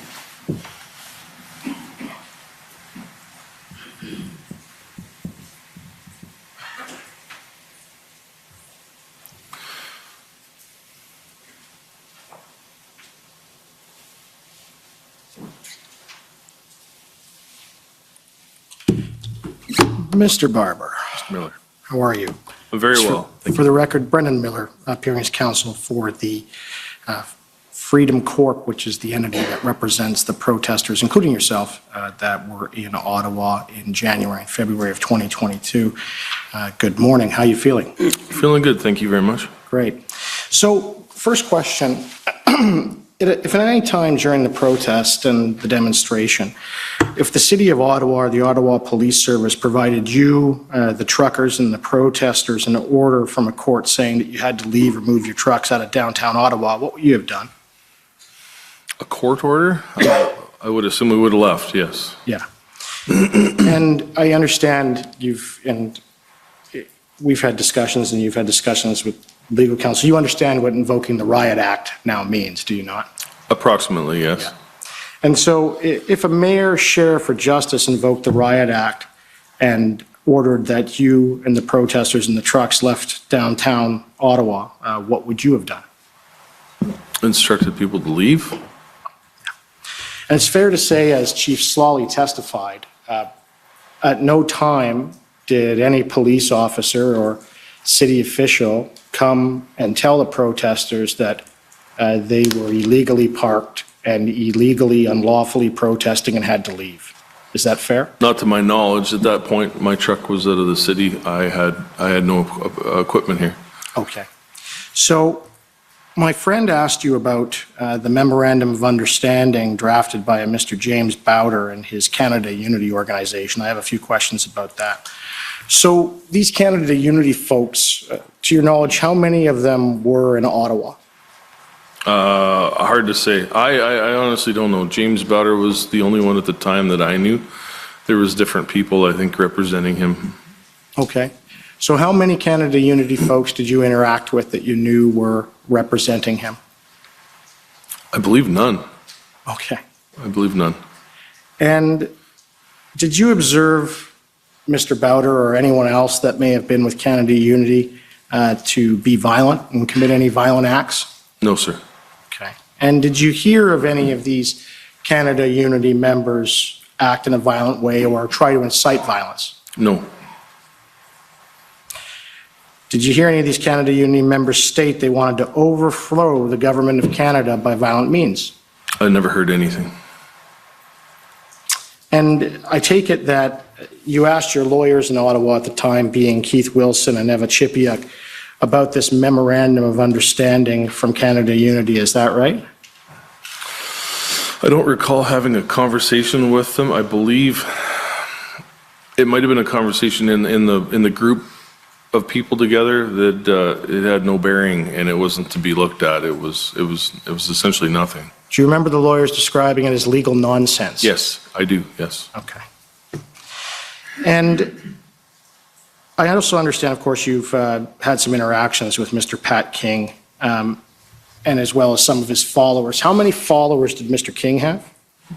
I think Pat had a substantial following on Facebook, I believe. What do I mean physically in Ottawa? Oh, there was a few. Absolutely, there was a few. How would you use a bit of a weasel word? Do you mind if you can clarify? What number would you estimate? There is so many people here. So many people with every different background. I don't even know if I could guess, Mr. Miller. Okay. And did you observe Pat King or any of his followers carry out any acts of violence? I did not know. And did you hear Pat King or any of his followers incite protesters in Ottawa to commit acts of violence? No. Did Pat King or any of his followers ever state to you that they're going to physically and violently overthrow the government of Canada? Never. No. And what about this Jeremy McKenzie fella? Did you ever hear of him seeking that protesters act violently or incite people to commit violent acts? No. Did Jeremy McKenzie or any of his followers or veterans that you know of say that they were going to physically and violently overthrow the government of Canada? None. All right. And lastly, of course, Ms. Tamara Lich. How's your relationship with Ms. Lich? Definitely strained over the last however many months it's been, with a court order against us contacting each other. So yeah, I met her. I spent approximately a month with her, got to know her quite well. She's a genuine, a good person, and And then I only get to see her now through legal counsel. So someday maybe we'll fix that. Now I take it, how tall is Miss Leach? Pretty close to midget height. Like, Yeah, she's about a midget.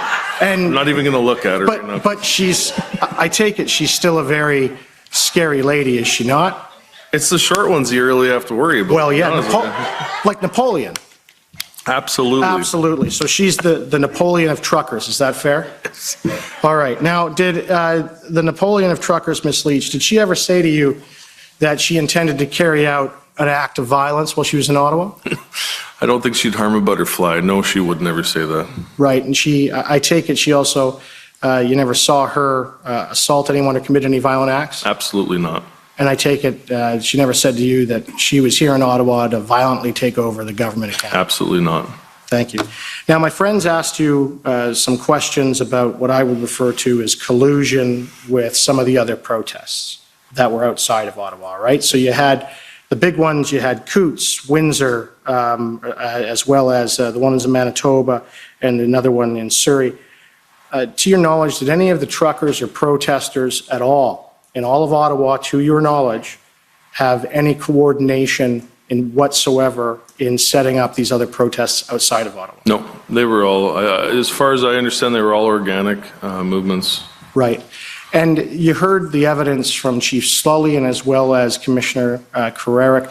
They speculated that it was possible that the one protest in Windsor was coordinated with Ottawa just based on the geographical distance between the two and the splitting of resources. Do you have any comment on that? I don't agree with that assumption. I can't see being how organic the movement was.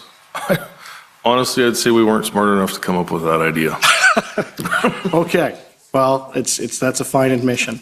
Now, if Mr. Register, if you wouldn't mind putting up document HRF 0000052. It's the one that Canada, for the Attorney General, put to my client earlier.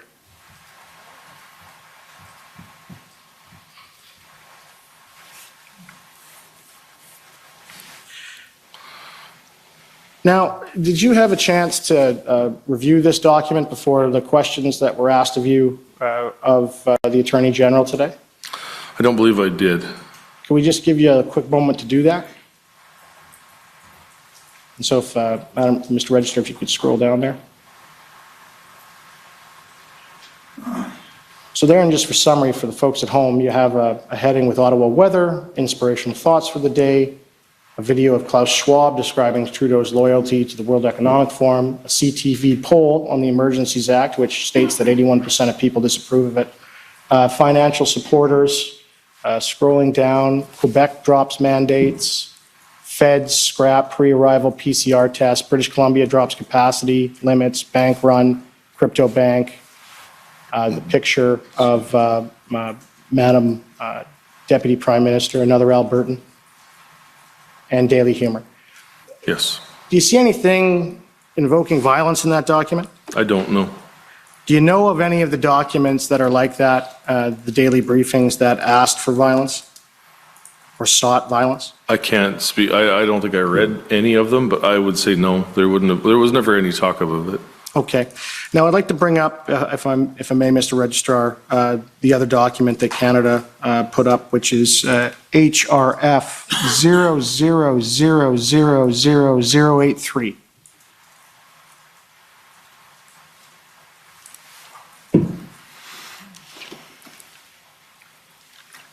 Okay.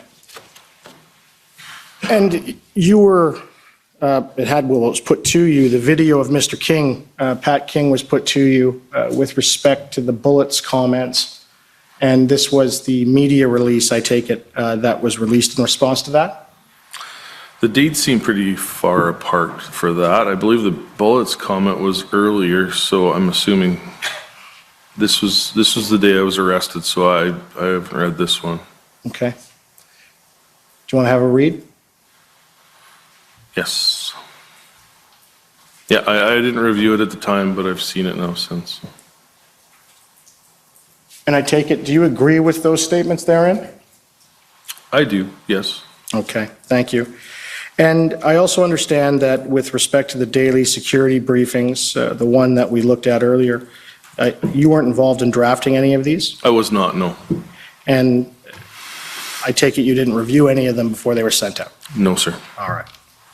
Now, with respect to the mandates, and I just want to touch on that briefly, can you tell the commission about how the mandates impacted your children, other than what you already have with respect to your daughter's clarinet story?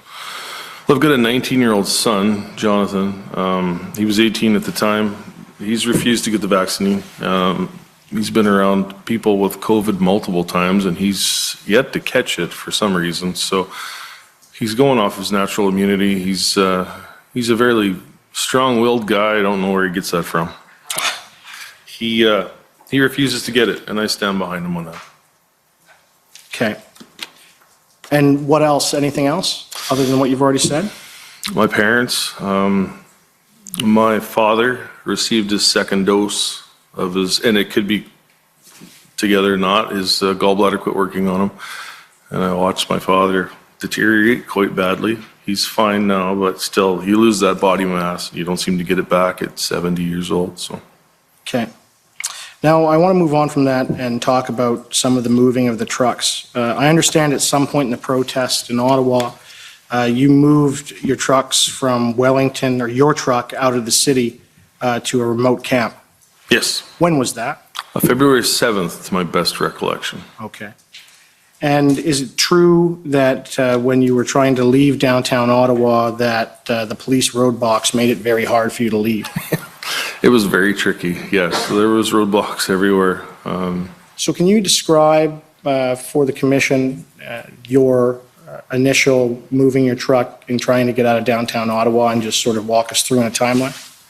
It was February 7th, I believe. I was parked in front of the Supreme Court, and I still didn't really know my way around Ottawa that well at that time. So I remember going down whatever street would have been near there, Lyon or somewhere in there. It was tough. It was hard to navigate your way back out of there and then make sure you were on the right street that was heading the right direction. So eventually I made my way out of the city. It was tough. And how did you get past the barricades and the blockades? You had to get a police approval to move every single barricade. There was a police car. There was, when we first arrived in Ottawa, the city officials used payloaders, graders, and trucks to blockade the streets for safety concerns or whatever it was they did. And then when the snowfall came, the first snowfall came, I remember they removed all that and they replaced them with concrete barriers. And then a police car would sit at each barrier in the center and would be able to move to allow traffic to go through. So. And to your knowledge, was there any incidents of any of the truckers and protesters trying to leave but could not? No. If somebody needed to leave, we would facilitate that no matter what. And what I mean is with respect to moving the police barricades. Oh. No, it was a job to get somebody out of the city, but nobody ever had troubles. It wasn't forced to stay, if you're meaning that. Sounds good. And with respect to you walking the streets during the protest, what did you see? Life-changing. Yeah, it was amazing. There was so much grown men crying on your shoulder, women crying on your shoulder, grandmas, grandpas, you name it, kids. It was really, and it was an experience, unforgettable. Is there anything notable that you remember of who you spoke to? Who I didn't speak to? It was everybody. You couldn't. I remember Mr. Marazzo when I went for a walk, and Mr. Wilson, and it was like Mr. Wilson explained it as like walking down the street with Mick Jagger. He said, because no matter where you went, there was somebody wanting to stop and talk with you. It was a lot of love. And can you tell us about the efforts to move the trucks on Monday, February 14th? Frustrating. We had all those trucks ready to go, 7 o'clock in the morning. We'd spoke with them the night before on the Sunday. We had the streets lined up. We had everybody all placed. We had organized trucks to come. I don't remember the block. It was right in front of Parliament pretty much on West Block. We were able to We get them all organized, all warmed up, and then we couldn't get anybody to move. The police wouldn't move, the city officials. You could tell by my text messages with Kim that it was frustrating. We were ready to go, and we were deprived time to get things going. So at that point in time, the police blockaded you in from leaving? Yeah. Even though you were trying to leave? We were trying to, I don't know if the trucks leaving had as much trouble as the trucks trying to get up onto Wellington. That was what my focus was. My focus was only getting the trucks on the Wellington. Other guys looked after the ones that wanted to leave the city. So from where the trucks were parked, did the police move the barricades to allow you out? I'm assuming so. I didn't take part in the actual leaving. Like I said, my focus was the trucks on the Wellington. Okay, so you were up at Wellington at that time and you weren't down where the trucks were trying to get out of? Yes. Okay.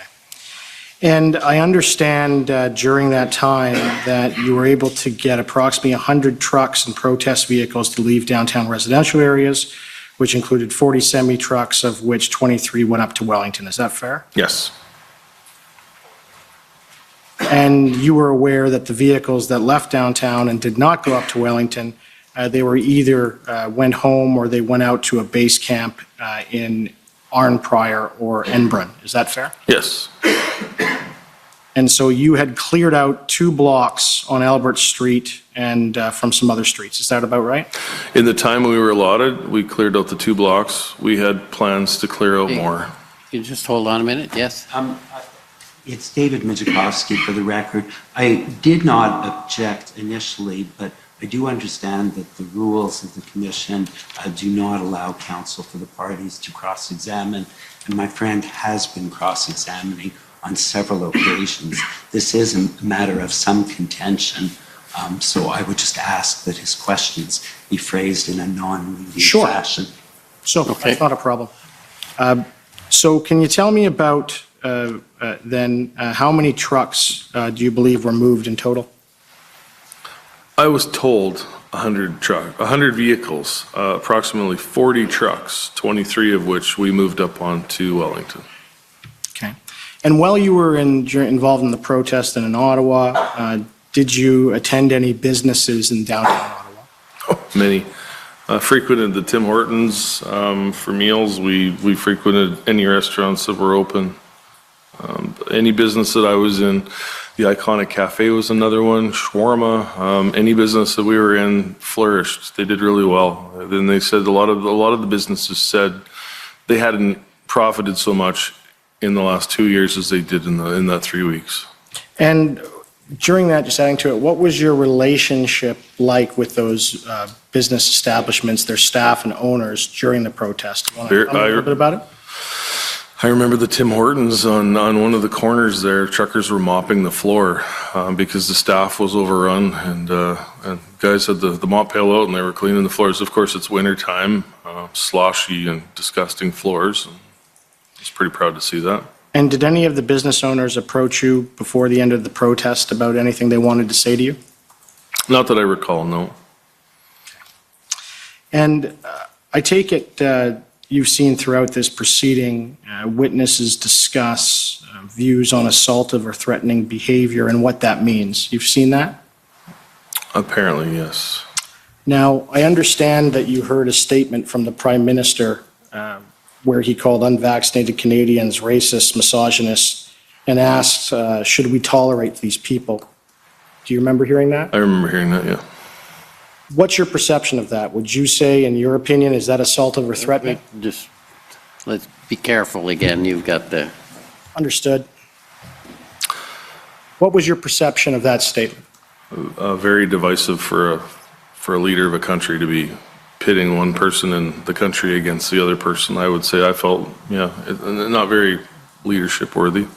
And have you experienced assaultive and threatening words and behavior from other politicians or others? I've seen some in the news reports, I guess. Yeah, there's a few. Not that I can recall, not that I can recall the names of the ministers, but there's been a few. Okay. Well, thank you. Those are my questions. Thank you.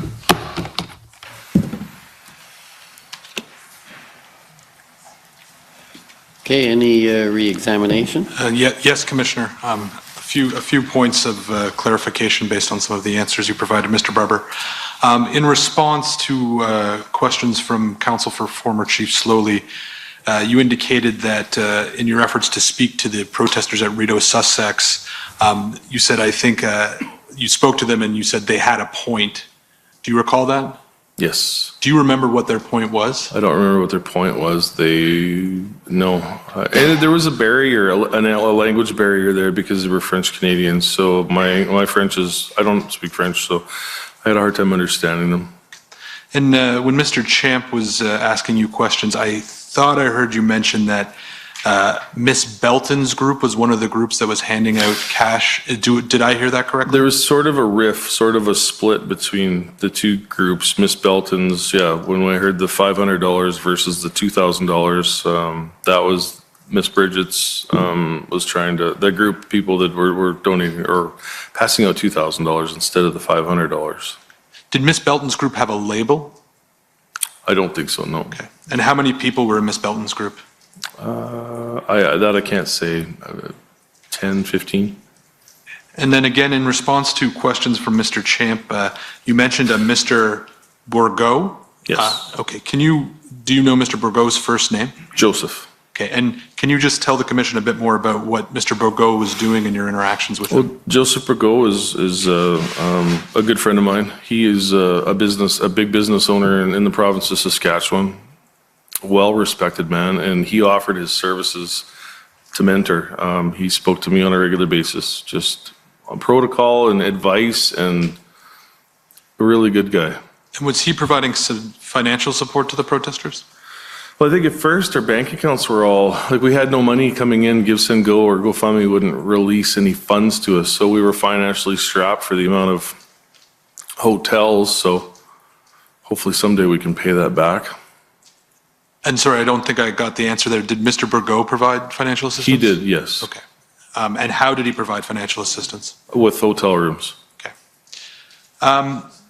Ms. Krajewska from the CCLA was asking you about bank accounts that were being frozen, and as I understood the TD account you spoke about, you said it had been frozen for 3.5 months? Yes, sir. Do you know why it was frozen for that long? To this day, I still don't know. I would imagine it had something to do, Ms. Lich added my name to her Toronto Dominion Bank where the funds, the GoFundMe funds went into for the GoFundMe, the 1 million, and then the e-transfer. For transparency, she added myself to her bank account. So everything was out in the open. There was two sets of eyes looking at it. The biggest worry for her was that somebody would accuse her of misusing funds, which wasn't the case. So the TD bank account you were referring to, that was an account that originally was opened by Ms. Leach? I had a personal Toronto Dominion, so all she did was merge the two savings accounts, so I could physically see her savings account on my card. That's the only thing that I assume had to do with why my bank account was frozen for 3.5 months. So you had a pre-existing TD account, yes, and then Ms. Leach added you to the account that she had created for the purposes of getting the GoFundMe funds? Yeah, for the purposes of transparency, so that there was more eyes on that account than just hers. And then my final area to examine is we've heard a little bit more about Confederation Park and Major Hills Park. Did you ever see Confederation Park or Major Hills Park? I'm hoping I can this week. I've never seen it. I've only heard about it, so that'll be on my list to do after this inquiry. Do you know what use is made of that park I have normally? no idea. Okay, those are my questions. Thank you. Okay, I just have a couple of questions. They're probably just general in the sense of what would be the cost of the fuel to have driven here from Saskatchewan?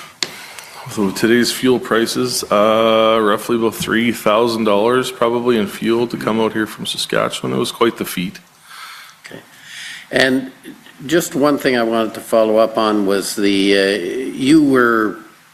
of your main functions, or certainly what you were doing, was to try and keep the emergency lanes open. Yes, sir. And you said there were some that you just couldn't keep open, and I think you mentioned Rito, is that? Rito was the hard one. Rito was the one that we tried multiple times. The other one was somewhere on Kent, I believe. Okay. We tried really hard to keep Kent open. I remember the first time we visited Kent, we worked all day. We got that lane wide open, and we were so proud of ourselves. We came back the next morning, and it was completely plugged again. We kept working on them, but.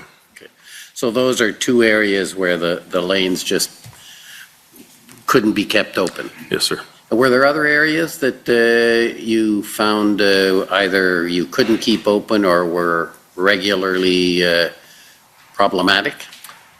To my recollection, everything was well looked after other than those two areas. Those were the only two areas of concern that I felt that I had troubles with personally and the group of people that I was with. Okay. And would that be because they were not, among other things, they weren't part of your group? Is that, or were they part of your group, some of them? Yeah, the Rideau Sussex was not part of our original group. They were there a day or so before we arrived. Kent may have been. I didn't recognize all the trucks. There was some in Kent that was part of the original West group. I can confirm that, yes. Okay, and those are my questions. So thank you very much for coming. Thank you very much, Commissioner. We will adjourn for the lunch break. We'll take an hour for lunch and come back with another witness. The commission is in recess for 1 hour. La commission est levée pour 1 heure.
Order à l'ordre.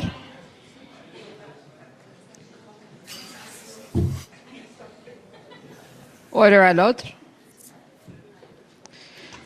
The commission is reconvened. La commission reprend. Monsieur le commissaire, Bonjour, bon après-midi. Good afternoon. notre prochain témoin est Monsieur Charland, Monsieur Steve Charland. Our next witness is Mr. Steve Charland.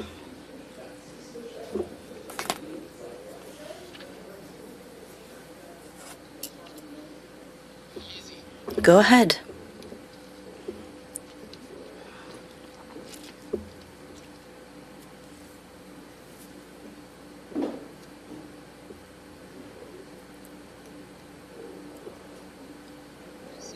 Mr. Charland, do you want to do a solemn affirmation or swear under oath? Second, you have a choice. It's either one. Solemn affirmation, okay?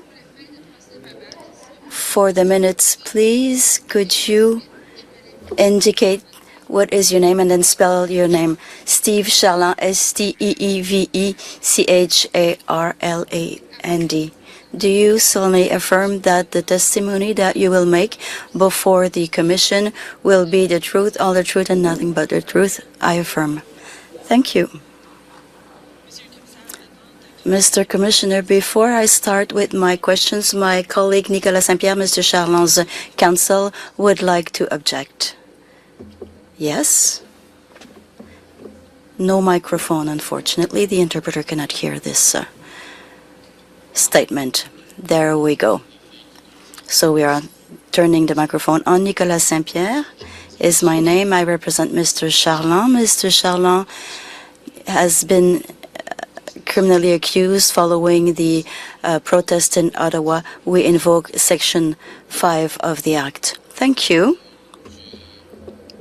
I understand, and I believe that the witness will not answer any questions because those answers could incriminate him or establish his responsibility in a civil or criminal proceedings.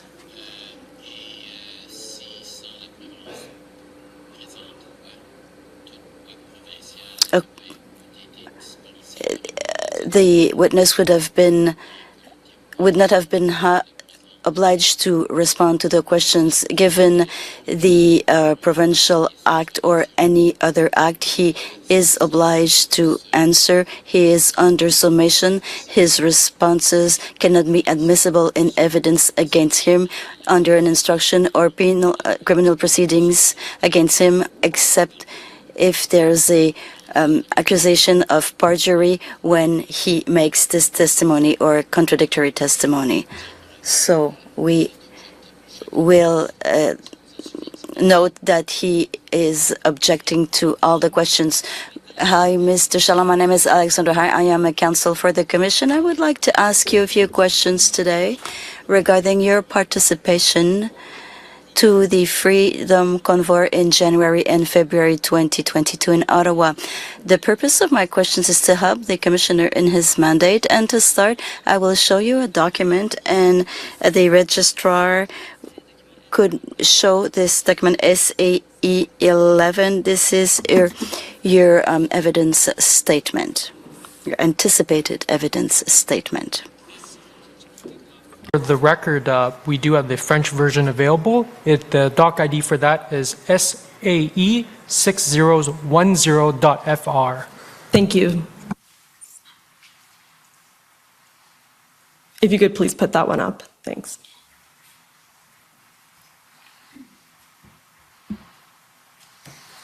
Alors, Monsieur Charland, Mr. Charland, is this the anticipated evidence statement that you were sent? Yes.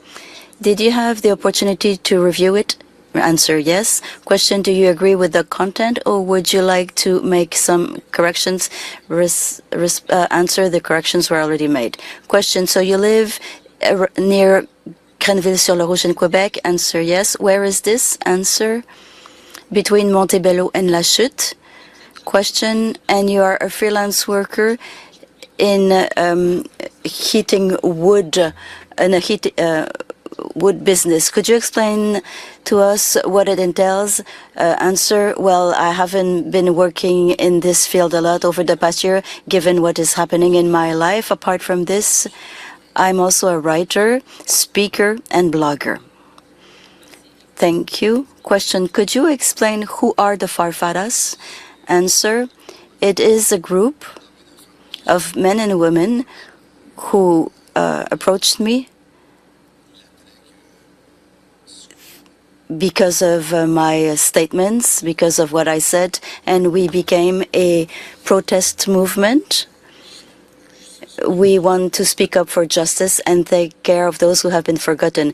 Question, who were those? Answer, those who were forgotten by the system, especially during the crisis, those who cannot eat. We did some grocery, we fed some homeless people, we bought clothes, and over the past years we've been doing a lot for the people who could not take care of themselves.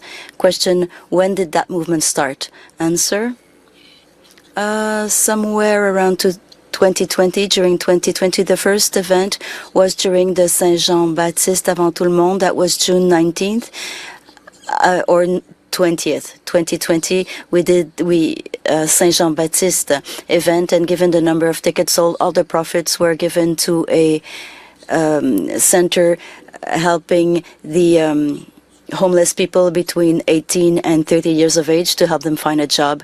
And after we continued with our funding campaign. We sold items with our logos on them, and we did funding campaigns to continue to take care of those who needed it. Question, how many people are part of the Farfadas? Answer, at one time it was 400 people on our Facebook page, but it's hard to say because it's a movement and not a group. In Gatineau, we realized that the movement was bigger than we thought because we got the support of thousands of Canadians who helped us indirectly without being directly linked to the actions with us. So 400 members on a Facebook page, but thousands of supporters. Question, it is a pan-Canadian movement, not just a Québécois movement. Answer, at one time, there were even members in Florida and in Texas. Question, most of the members come from Quebec. Answer, yes, most of them. Question, the Farfadas do social and political actions. What does that mean for you? And what are the social and political causes you support, you and Farfadas? Well, in terms of activism, I can only speak on my own name because people who approached me was because of my social and political statements. So this is why they made of me their spokesperson. They agreed with what I was saying. It's not my first involvement as an activist. Even in the evidence that we prepared together, you can see that I was a member of the Lameute Council, and before that I was a member of other groups. And on my own, I often participated in conferences. Social and political aspects were always interested for me because I believe that the peoples are not really heard by our elected officials. This is why our elected officials can do what they want, more or less, outside of the electoral campaigns. We have electoral campaigns that last 1 month, and during that month, our elected officials tell us what they want to say so that they can be elected. And for the following 4 years, they do not fulfill their mandate, and the people from the grassroots are not heard. We are not heard to the point that we have to protest to be heard, and even so, we're not heard. I believe that politics is very far from its people. We're part of two different types of societies, two classes of citizens. That's not normal. We all built this country together, and we would like to get involved in the decisions. We want more democracy.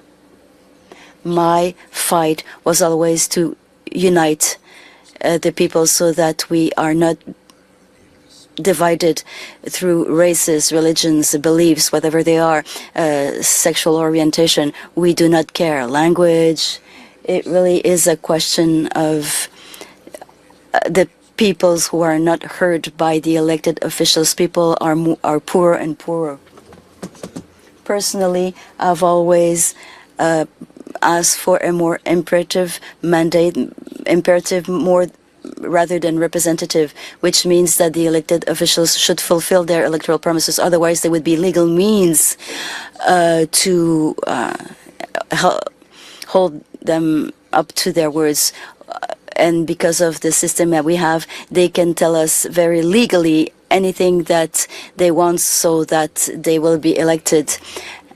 And then they send their representatives at the National Assembly or provincial parliament, and then they vote whatever they want without our consent. And over the past years, we saw a lot of acts that we did not agree with, but nobody asked us for advice. At one point, we have to shout louder. Why are you members of those groups? Well, we don't have the same opinion all the time. With Lameute, we had worked a great deal for democratic representation, but there was a group of people who went on working for Lameute Incorporated, which means they keep the profits. And this is one thing we didn't agree with, and the Democrats in the group didn't like that at all, and that means we weren't listening to citizens at all, so we went out of the group. So was there any commitment on the part of the government for transparency? And you're saying your voice is not being heard, is that it? Indeed, the workers in Quebec and in Canada, I talk about Quebec because that's where I come from, I think the workers are not really being heard in Canada. And in 2022, there are 3 jobs for 2 people, for a couple. And we have a hard time spending our money, or keeping our money, because we have to spend too much. And the government spends billions of dollars in the meantime for issues that are not really essential or important. It will have to change. Thank you. I'd like to ask you a few questions about the fight for freedom, le combat de la liberté. When did you hear about it? I've heard it from people who were seeing things on social networks. It was early in January. I can't give you the real date. And I was involved myself. I found out really about it on a Saturday.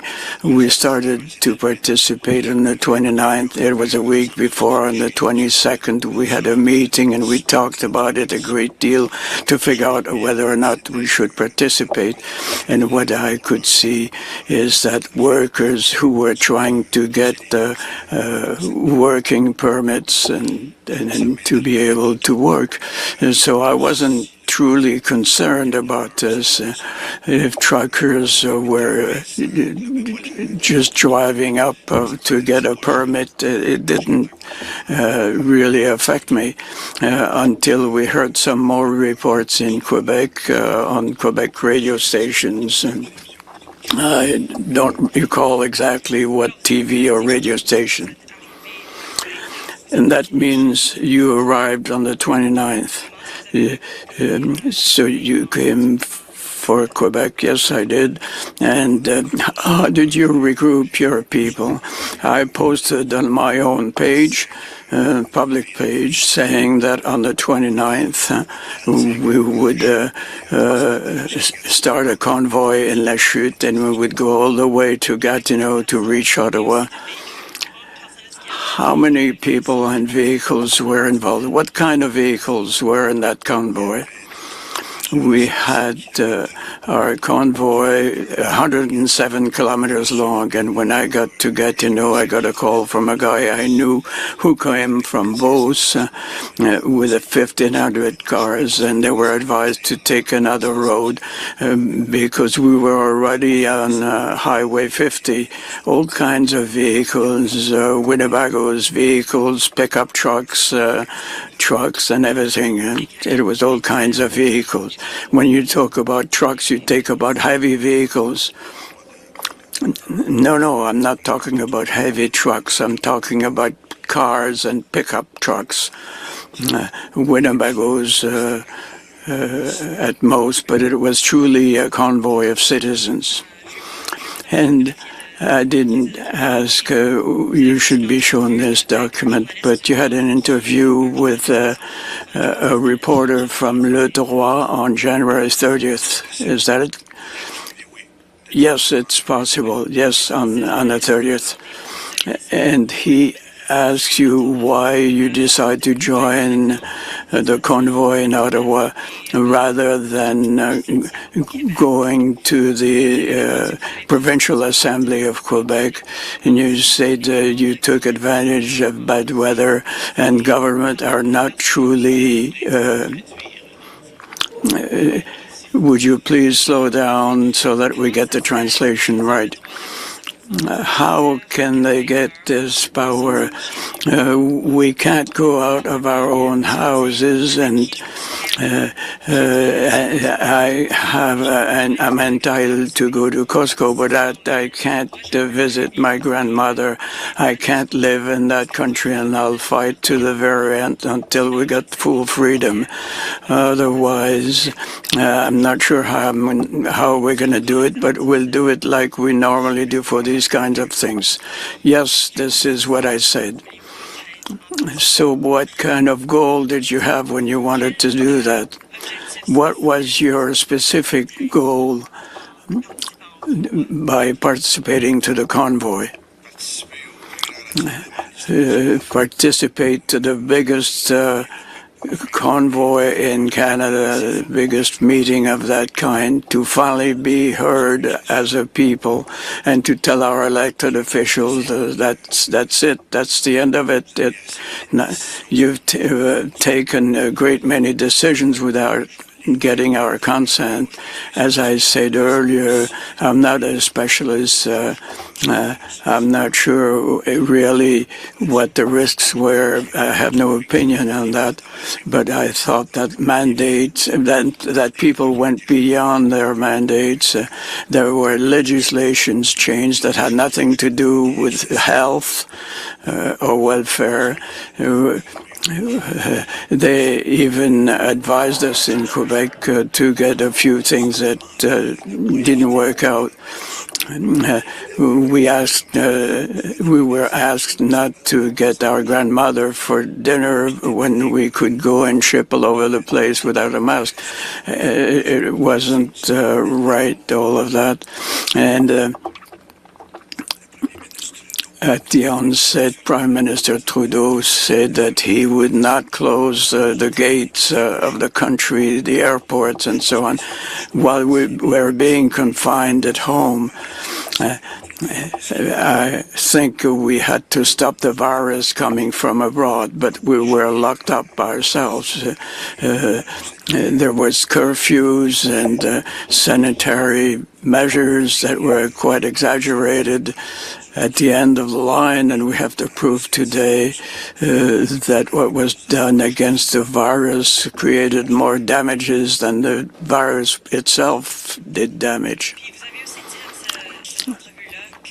You also said during those interviews that you wanted to reach this goal. Could you describe this goal? Did you take any proactive measures to make sure that your objective would be reached? Indeed, every day, every minute, every hour, I was one of those who attempted to keep our traditions alive in a peaceful way. I've been involved for 30 years or so, but I have no criminal record.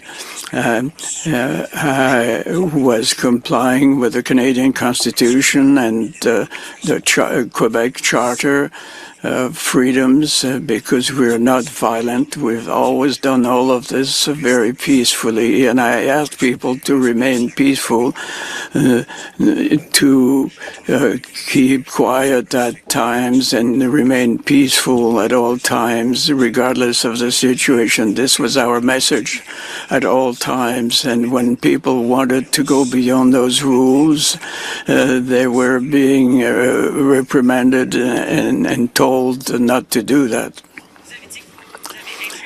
You said that you influenced people who were being involved pacifically. Was it by way of social means? I used all of the available means. And what social means did you use? Facebook? Any other social means? No. During what happened in Ottawa, there was a convoy on Wellington, and you stated one day that you would only leave when you would have recovered freedom or when you were dead. What did that mean exactly? It sounds pretty simple. Well, I'm not dead at this time. I'm fighting for freedom. But are you referring to what was taking place in Ottawa? If it had possible, or if it was the case, I would probably still be there. But there was an injunction that kicked us out from the parking locations we had. We will be discussing this injunction a bit further. But I'd like to figure out what happened when you went to Ottawa. You left La Chute, and then that your convoy was 107 kilometers long. Do you know how many people were involved in that convoy? Approximately. No idea. Maybe we could try to assess it. 107 kilometers. When we wound up in Gatineau, it was still 50 from La Chute, and we were also getting people from both. How many people were in those vehicles? I can't say. So you got to Gatineau on the 29th. Did you go to the parking lot right away? And it became your headquarters? Yes. Did you talk to the owners of the parking lot? Yes, we did. We said who would rent the whole location for $1,000 a day for an indefinite period of time. There were written agreements and verbal agreements with whomever was the contact in Gatineau. I'm not inventing anything here. There was a member of our group who was in charge of the parking lot rental. On January 29th, did you get a call from Pat King? No, I didn't get a call from Pat King, but I got another person who was telling me that Pat King was looking for safety and security. So I got him in touch with the Gatineau people. Why would you ask about this if you could help with safety? They didn't ask me. Somebody else called me to ask whether or not we could help out Pat King, who was coming up, and I referred him to members of the group who could help. And they were part of your group? Yes. And that person who contacted you, how was she contacted, or he was contacted? Yes, well, Pat King was to contact them.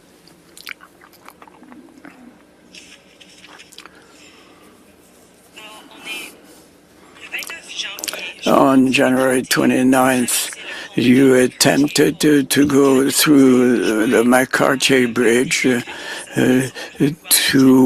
reach the trucks that were on Wellington Street, but that police didn't let you go through. Is that it? It was on a Sunday, on the 30th of January. Yes, indeed. There were heavy trucks and normal vehicles who wanted to cross over to Ottawa, and our mandate was to defend our Constitution and to use the Portage Bridge, and we had to negotiate with the police services that were around to get to an agreement by midday that would go through the MacDonald Bridge, and we escorted people through that bridge. Those negotiations that you mentioned, was that with the RCMP? On that particular case, I dealt with the Gatineau Police, Sûreté du Québec, and RCMP. Whom did you bargain with, municipal services or RCMP? It was essentially with the Gatineau police, and I told them that they're out of their jurisdiction, that it was to be the RCMP who was in charge, and which is what happened. And the RCMP let you go through. They escorted us to the MacDonald Bridge. We wanted us to go to Portage, but we went through MacDonald. So you went on Maisonneuve up to MacDonald-Cartier, and the RCMP took you south on MacDonald-Cartier till close to Parliament.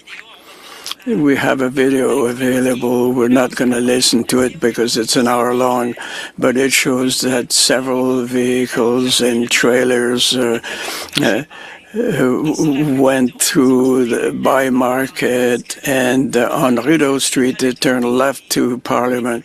Is that the way they went? Well, listen, if I recall correctly, we stopped on Rideau. And that's the only thing I could change in what you said. We had to stop on Rideau because we had trucks against truck, and we couldn't go any further. Do you recall where you stopped on Rideau? Well, I don't live in Ottawa, so I don't recall exactly. Was it close to a shopping center? Could you see the Parliament? No. And Chateau Laurier? No. During public hearings, various services in Ottawa and Gatineau testified that Farfadas members were at the intersection of Rideau and Sussex. Does that ring a bell? No. Farfadas is a group of people which expanded greatly in Ottawa and Gatineau. We don't know everyone. We talk about thousands of people, thousands of Quebecers and Ontarians joined the movement. And so I haven't got all the details. We truly concentrated on what went on in the parking lot, and to help out as much as we could to offer parking place for those who wanted to have a parking lot and then walk on to Parliament to show what they thought. So I don't have all. I will show you some.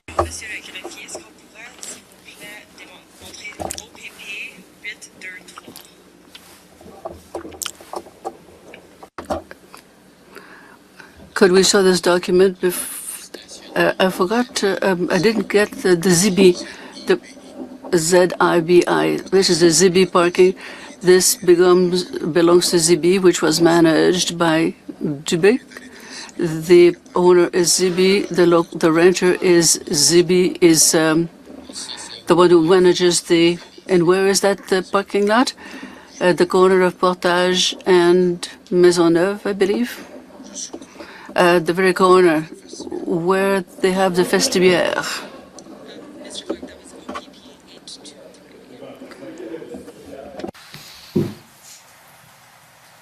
If we can go to page. Oh, sorry. Scroll up. Alors ici, Ça dit que le SPO a averti un certain nombre des Farfadas qui bloquaient l'intersection importante dans le coin de barrage et qui n'étaient pas coopératifs avec les policiers. Là, we're talking about Rideau and Sussex. Does that refresh your memory? No, I couldn't say. We didn't occupy Rideau and Sussex. I will show you another document, Mr. Clerk, OPS 5886. 5886.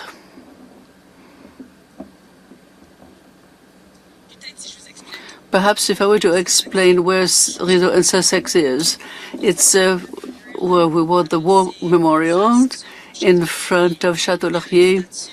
There is a statue, a monument for the unknown soldier. This is that intersection close to the Rideau Shopping Center. Well, as I was saying, we don't have any control on everybody that identifies with our movement.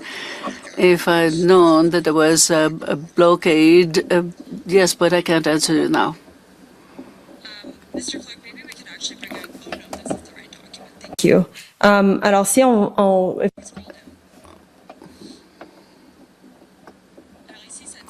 There's approximately 200 people scattered throughout the location. Point of demonstrator. Lentement, s'il vous plaît. Merci. Focal point of demonstrator activity at Sussex and Rideau, where a group known as Farfadas from Quebec has completely blocked intersection to vehicular traffic. Farfadas group was uncooperative with police throughout the day. Organizer of the group indicated that they would open the intersection if permitted to move further up on Wellington towards Parliament Hill. Information passed on to PLT for further contact. Quand ils font référence à l'organisateur du groupe, est-ce que c'est possible? When we refer to the group, is it possible that it was you, the group? Are we talking about the same event, Rideau Sussex? Well, you said I'm not answering what you want to hear, but I did not know personally that some of the Farfadas members were blocking Rideau and Sussex. If people identified themselves as members of our, well, like thousands of others, they did it on their own. I am not aware of it. Did you talk to the police at one point in Ottawa? Not when you were at the Gatineau parking lot at Zibi, concerning where the vehicles and trucks would park once you've gone through the McDonald-Cartier Bridge. No is the answer. So with the policemen, it was only with the Gatineau Municipal Police? Yes, until the day we brought the trucks back in. We went as far as we could go, and then the others were independently to decide where to go. I have no idea what happened after that. We negotiated mainly with the Gatineau Municipal Police. I didn't have any discussion really with other police forces except peace. Question, when you said that you talked to the Gatineau police concerning Zibi, what did you talk about? What was your interaction with them?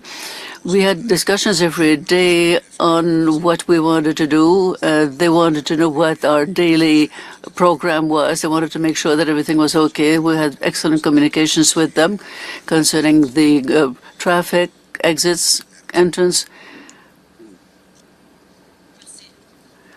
Thank you. Question.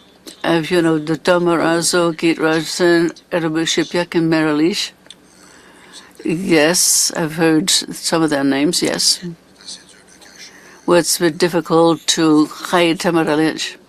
Do you know them personally? No is the answer. Have you been in touch with them during this convoy? No. Question.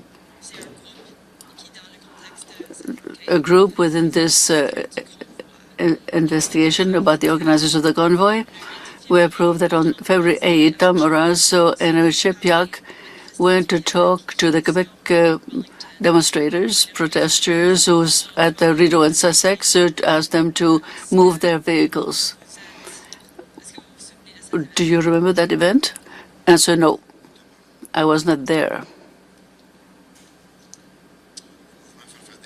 The Farfadas movement is very good, but we're not responsible for all Quebecers. On the same day you put the video online, this is February 8, and you said, could you be nice enough to help those 42 truckers parked in front of the Parliament? If they leave, we're in danger? What event are you talking about here? The 42 truckers from Quebec asked for our help. They had problems accessing financing from the Western truckers. So they asked us if we could do something, since there was a lot of enthusiasm about our movement, so we did help them. So that video had nothing to do with the Tamara and Shipyard. Answer, no. Those 42 truckers, where did they come from? From Quebec is the answer. You know from which region? No. How did you get in touch with them? Someone asked me to go and meet with them. One of the truckers was ahead of the group, and quite a few others. There was a group of 5 or 6 truckers at the same time, so I talked to the leader of each group and asking them what we could do to help them. Financing-wise. Yes, finance, gas, food. Question, so you had access to some financing. Was it through gifts by the members or other Canadians? Could you explain a bit where that money came from? Answer, at the very beginning of our movement, some people are buying some articles with our name in it, or they give money because they know what their money is going to be used for. Contrary to organizations who are so-called officially recognized, where you have to put 10% in the street. I'm saying 10%, but I haven't read any documents recently, but the nonprofit have you can spend 90% for administration purposes and 10% in the street. We committed ourselves to giving 95% that we get to the street, and 5% is to pay for gas or people who are helping us, which means that we are trusted. People rely on us, and they want to help us because they know that we help those most in need. During the occupation in Ottawa, we took care of people who were really in need and who were there at the demonstration. So we committed ourselves to give them help from as gas, for instance. And on my Facebook page, I asked, since the financing sites from the Western Convoy were frozen, the GoFundMe had been closed and all that was frozen. We told people who know us, since they are trusting us, if we want to get their money from there to us, we are committed to spending that money on the street. This is what we've done, and the money started coming in. Question. With people getting in touch with you through Facebook, who are these people that you are talking about? Answer. Generally speaking, these are people who get in touch with our Facebooks, get in touch with somebody who's close to the core movement. For the event in Gatineau in Ottawa, we help people directly on the street. I can tell you that we fed hundreds of homeless people in Gatineau and Ottawa over and above the truckers. When you say that you fed them, how did that happen? What did you do? Well, we had a camp in the ZB parking. We had a popular kitchen. People who were volunteers, they went there to cook, and people were welcome if they wanted to eat. And of course, word spread around saying that we can eat at the ZB parking for a voluntary contribution. If you have any money, if you don't have any money, you can still eat. We had a lot of people in dire needs who came to eat there. Then we committed ourselves to helping the truckers. And so we asked whether there was somebody in the movement who was willing to work on a kiosk, on a booth on Wellington Street. A lot of people close to us said, okay, we'll take care of that.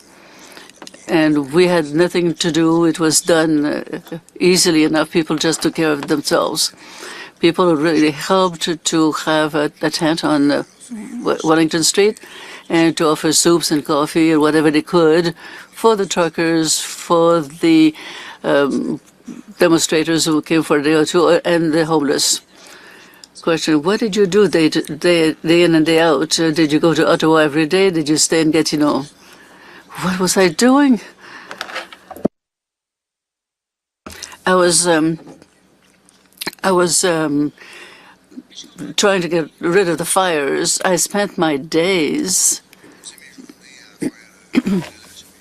in a human relationship between our organization, the owners of the parking lot, the police forces, municipal or others, the media, people who needed us on Wellington, people who could give us some help. We were in a Winnebago, and this became the center of the negotiations. This is what I did from 16 to 20 hours a day. You said you were talking with the media. Well, the media who dared ask the real question to get real answers, we took the trouble of answering them. I was a spokesperson for all this event. And knowing that media also were journalists and not editors or opinion makers. With these social blogs or social media, we had some alternative news journalists and other so-called official journalists. We've had interviews with Radio-Canada, TVA, 517 in Gatineau, in Le Devoir, Le Droit. During the 3 weeks that we spent in Gatineau, we were quite a lot in the media. All the journalists were there to ask questions and answer our questions. Always made sure that we would not go through what we have learned in the other groups. And I think a journalist should get what we say and not modify it and not take whatever suits them, what has been happening in the past couple of years. I was quite happy, satisfied with the articles I saw, but I had to refuse to get interviewed by people who are really acting in bad faith. They just want to have disinformation and hatred. Thank you. I'd like to go back to the funding. On February 4th, originally, electronic transfers for people who wanted to give went to your account. But on February 4th, you asked them to send the money to someone else. Could you explain the context, the situation? Well, see, I was too busy already for whatever I had to do. And that was already in our discussions to ask to give part of my work to someone else. And as of the February 4th, I started having problems with my virtual network. My email was had a virus, and my bank account thing had problems with. So we decided to ask somebody who had time to get the money in and out. That person is part of the Farfadas movement. Answer, yes. Question. Mr. Clerk, could we show OPP 1767?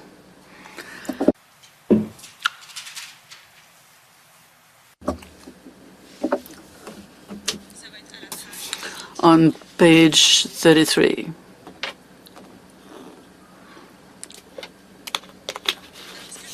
What I'm showing you here is a report by the PPO Intelligence for the Hendon Project, a report on intelligence about the convoy. Here it says,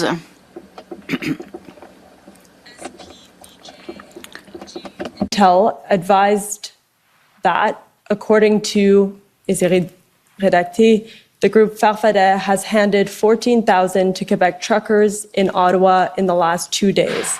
He also mentioned that an additional $10,000 will be distributed to truckers today in Ottawa. Est-ce que c'est exact? Is that true? I don't remember the exact dates, but the exact amounts, yes. This is money you received through electronic transfer or cash gift. Both is the answer. We had electronic transfers that were gone through someone else of the movement, and when we had the booths for soup and coffee, we had voluntary contribution. And so they would put money in a pail, and we redistributed it. In total, you distributed more or less $24,000. More than that is the answer.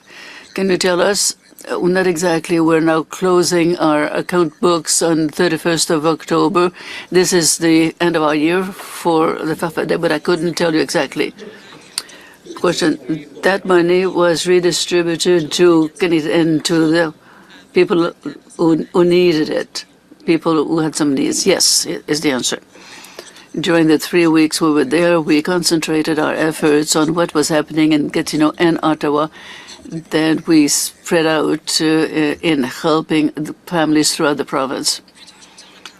Question, earlier today, we talked about the agreement you had with the parking lot, Zibi, and you mentioned the court order, injunction. The owner of Zibi parking lot would accept your payment, $1,000 a day. Sorry, yes. At one point, that owner stopped receiving your payment and asked for an injunction at the Superior Court in Quebec. Could you explain that? Well, there were quite a few steps in that negotiations. We didn't go from stopping the payment to injunction directly. We realized that he was not accepting the payment. Days went by, and we had other things to deal with, so we didn't deal with that. We tried to make a payment every day. And then the municipality complained. The firemen came for 2 inspections. We have retired firemen in our organization that were the link between our organization and the municipality to follow the municipal recommendations, which is what we did. There was a lot of pressure, more and more pressure, to get rid of us legally, but it didn't work because we were trying to pay according to our original agreement. We did everything we was asked to do concerning the public safety, fire, and so on. That was respected. And then one day we received this injunction to get us to leave. Question, the complaint by the city of Gatineau? Yes. What were the firemen say when they were talking about the security reasons, safety reasons? Well, they came for an inspection and they recommended to put the fuel somewhere, to put extinctor here and there when the strategic, and they inspected the wood stoves, and they made recommendations which we followed, respected. Very logical. Question, so you followed this, and despite that, there was an injunction. The court, I think it was the 15th of February when the court looked at this injunction. So you moved to Notre-Dame du Saint-Rosaire parish. Is that not? No, that's not wrong. I went to court through internet. No, but the group that was at the Zibi parking lot, where did they move after the injunction when we left? Well, I couldn't say that it was in Saint-Rosaire. I'm not from that area, but we went to a parking lot in the church that was offered to us by the person responsible for this church until the next day, because he was asked to tell us to move on, which we did. Question. So you were in contact with someone from the parish, and over the past 3 weeks they were collecting food to distribute to the people of Gatineau. Well, I don't want to cause any trouble to this person. Since we're supposed to be in camera, maybe I could talk about this. This person couldn't fulfill its mandate in society because of the COVID measures. So this person could not welcome the Gatineau homeless and feed them because of COVID measures, because of the fact that most of the homeless were not vaccinated, did not have their vaccine passport, couldn't go to the church and get hot meals. So he had excess food, and he said, instead of seeing it going to waste, I will send you the food and send you the homeless. And that's what we did. We fed them. So you remained in that parking lot one evening, and did you leave on February 18th? I think that's the right date. Can someone tell me what was the date, the Sunday when Parliament was dismantled? I'm not sure, but we have a document that states that she left on February 18th. Okay, I will trust you. It's probably right. So, question, that was a few days after the invocation of the emergency law by the government. That was February 14th. And the measures put in place under this act, did it have any effect on you personally? Answer, no. Question, was your bank account frozen? Answer, yes. Yes, it was, first of all, restricted. When you asked me if there were any impact, I said no, because I don't remember going to Ottawa after this act was put in place. We took care of our settlement, and we just observed what was going on. So physically speaking, it didn't have any impact on me. But yes, I started having problems with my bank network. Well, first of all, the National Bank restricted my privileges, quote unquote, reduced the amount I could withdraw on a daily basis. So they cut a lot of the privileges I had acquired over my 30 years as a client of the National Bank first. And then around mid-April, I received a letter telling me that mid-May they would close my accounts because they did not want to do business with me anymore. That's what they did. Question, so your account, there were restrictions on your account, and that lasted until mid-April or mid-May? Answer, until they closed my account. Question, what impact did this have on your capacity to use your money? Answer, well, you know what it is to live in 2022 without a bank account. It is almost impossible.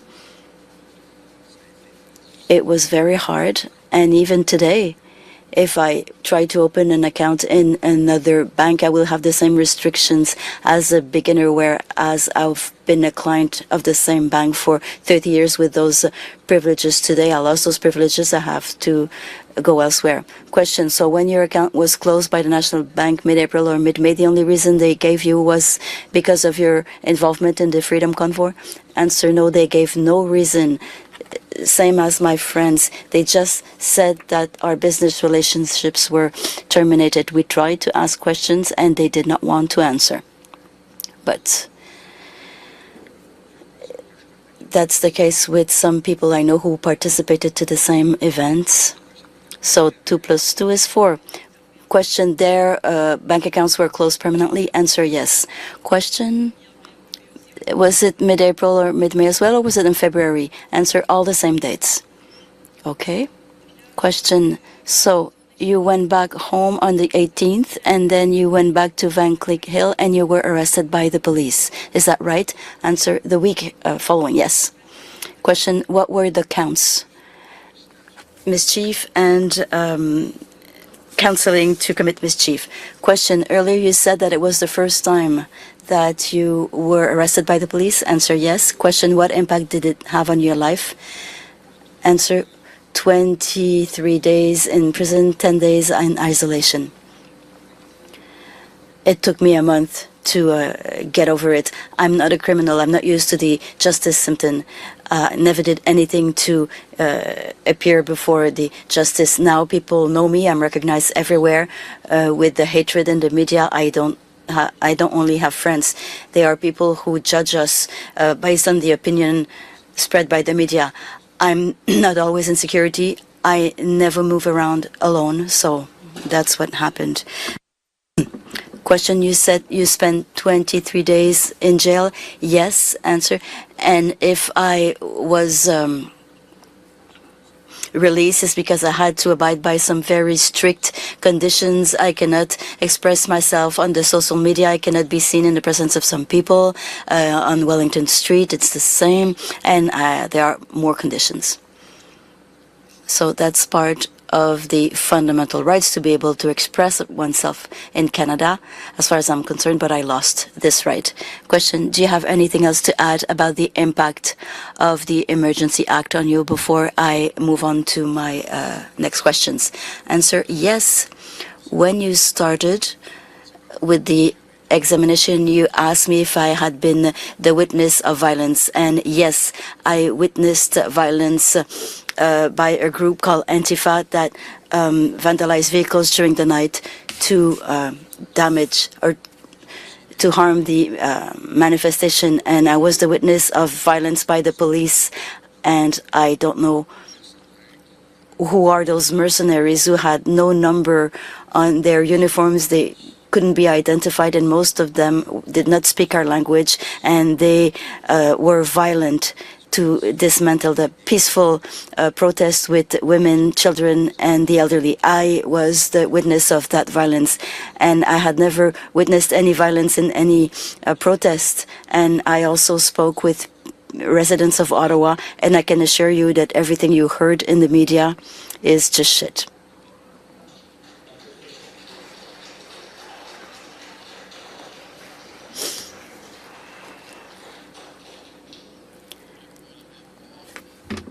If there's no outbursts like that, s'il vous plaît, le respect, oui, vous... Please, yes, I understand this is emotional. I understand. Please respect that this is in the nature of a hearing, and outbursts like that may require that I empty the hall, which I don't want to do because it's a public inquiry and it's important that people be here to witness it. Merci, Monsieur le Commissaire. Thank you, Mr. Commissioner. I'm sorry, says Mr. Charland, if I is responsible for this. Well, you can express yourself freely. I'm responsible for discipline. Thank you, you giving me my right to speak, and that feels good. That's the goal, says the Commissioner. Mr. Charland, I cannot believe that in Canada, in a peaceful country, with peaceful protesters, that a protest is dismantled where people just want to be heard in that way. I know people today who are in exile in Mexico and in Cuba because they cannot stand to see what is happening in our country. It makes no sense. We've always said that we live in a free and peaceful country, and the protests were always conducted in a peaceful spirit. If it had not been the case, I would not have gotten involved. I never got involved in any protest managed by and in the name of violence. Not before, not today. And what the police force did is really disgusting. People were harmed, wounded. Cayenne pepper was used. We were evicted before that. Maybe that's a good thing, but it's awful what happened on the Hill. Just because the government is not willing to have a dialogue, engage in a dialogue with us when we ask for that. Thank you. Question, I'm almost done. I have two quick questions. Were you in contact or in communication with protesters or organizers involved in the blockade of the border and entry port, Kootenay, Emerson in Manitoba, and Windsor, the Ambassador Bridge? Answer, no. Question, thank you, Mr. Charland. That's it for my questions. Is there anything else you would like to say to the Commissioner? Something that maybe you did not have the opportunity to say today? Answer, yes. Yes.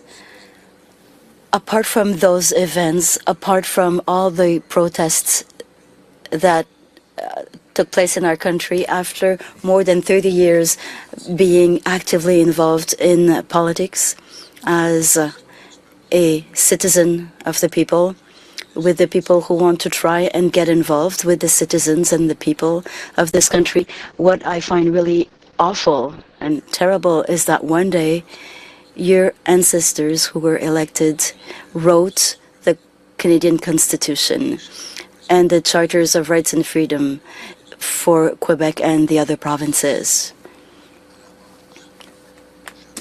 At the outset, I can't believe that we are given a charter to explain what we're allowed to do. You gave us charters, you gave us tools to explain to us what we're allowed to do and not do. That is an aberration, I believe. That is ludicrous. And today in 2022, we have to stand up.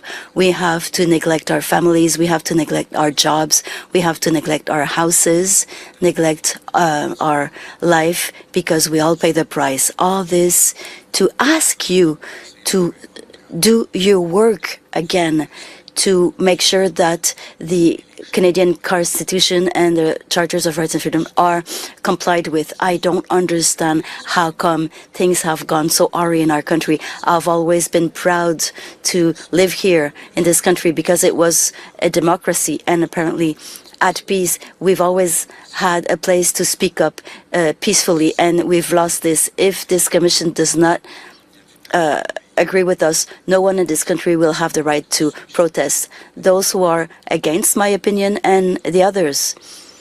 The media created the left and the right. I don't even know what that means.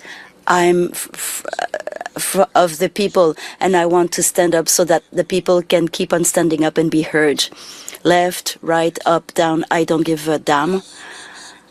It's become the people against the elected officials who are managed by multinationals, by money, by other powers, and that makes no sense in a quote-unquote evolved society in 2022. How come we have to demand that our charters are respected? Otherwise, we are put in jail because we offered soup and coffee to people who were in need. I will keep on saying this during my trial. If I'm accused of mischief for what I did, a lot of people in this room should also be in jail. Thank you, Mr. Charland. Thank you for your time. That's it for my questions. Friends, my friends and my colleagues will have questions for you, so I will turn it over to them. Thank you. Thank you, says Mr. Commissioner. So first, the Canadian government.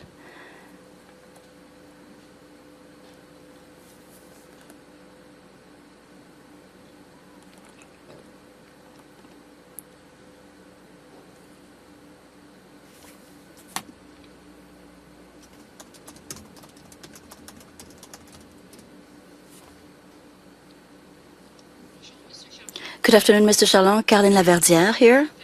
I'm part of the team of councils representing the Government of Canada before this commission. And sir, do you represent the government or the Liberals? I represent the Government of Canada, Mr. Charland.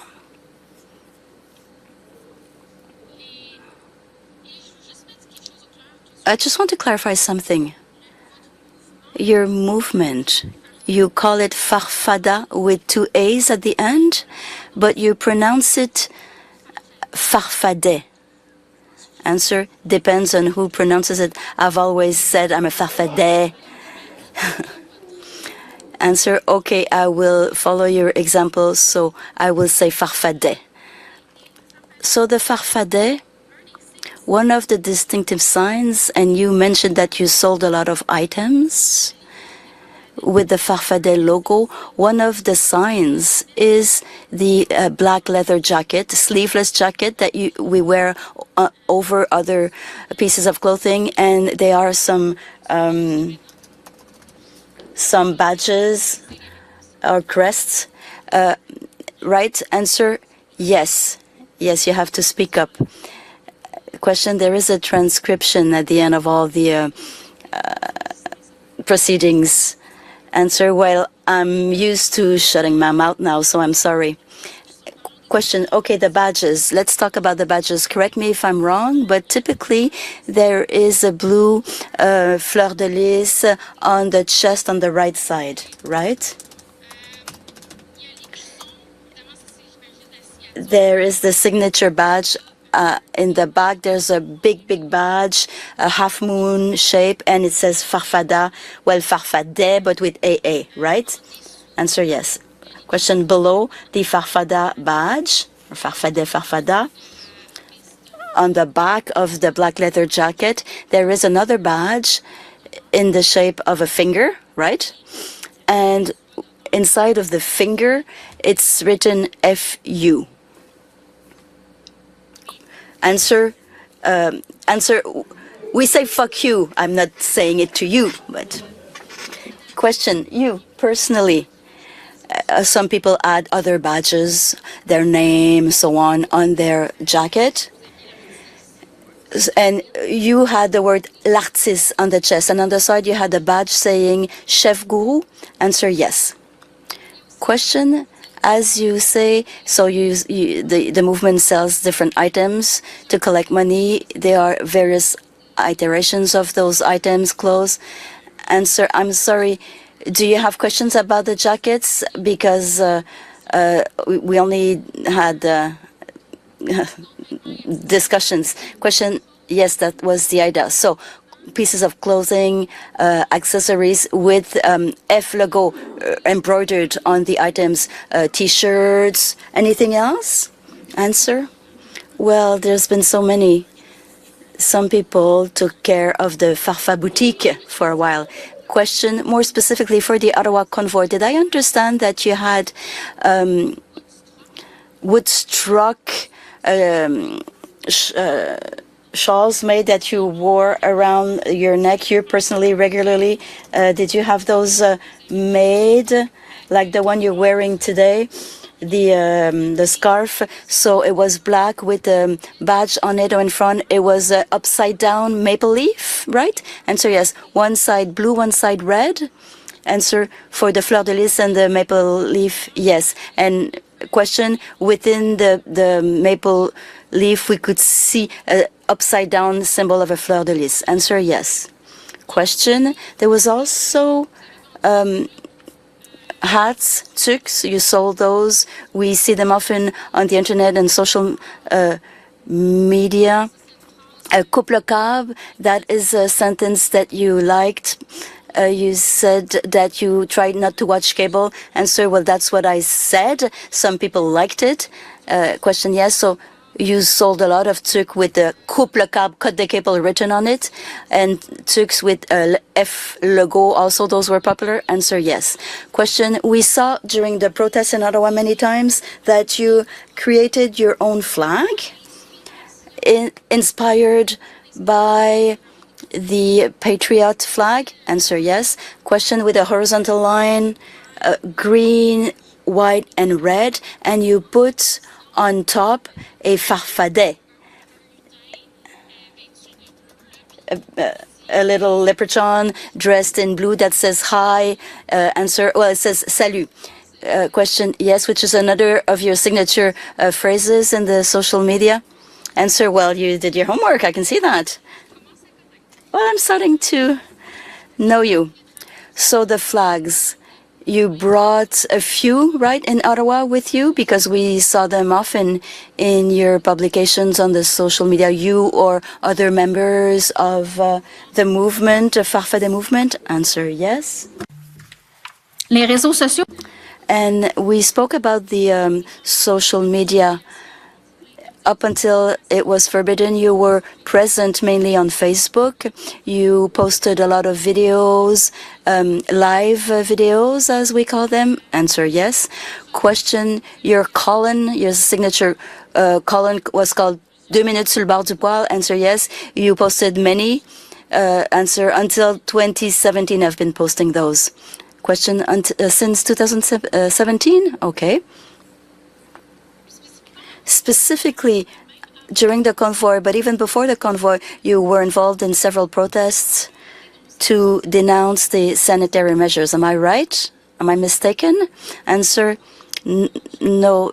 Denounce the sanitary measures? I'm trying to fight for freedom and truth. Question, you took part in protests associated with denouncing the sanitary measures in Quebec? Answer yes. Farfadas is a group where members were recruited to ensure safety and security during some meetings. No, we don't recruit anybody. People come to us and they find what they can do for us. And you'll convene with me that in the past, at meetings, we have seen people who were wearing the vest or sweater with Farfadas to ensure safety. And there was a case in Quebec where people showed up against health measures, and several Farfadas members were there. You can tell me what you saw because I was there myself. Do you recognize this event? No, you haven't given me all the details. You're telling me what you read in the media.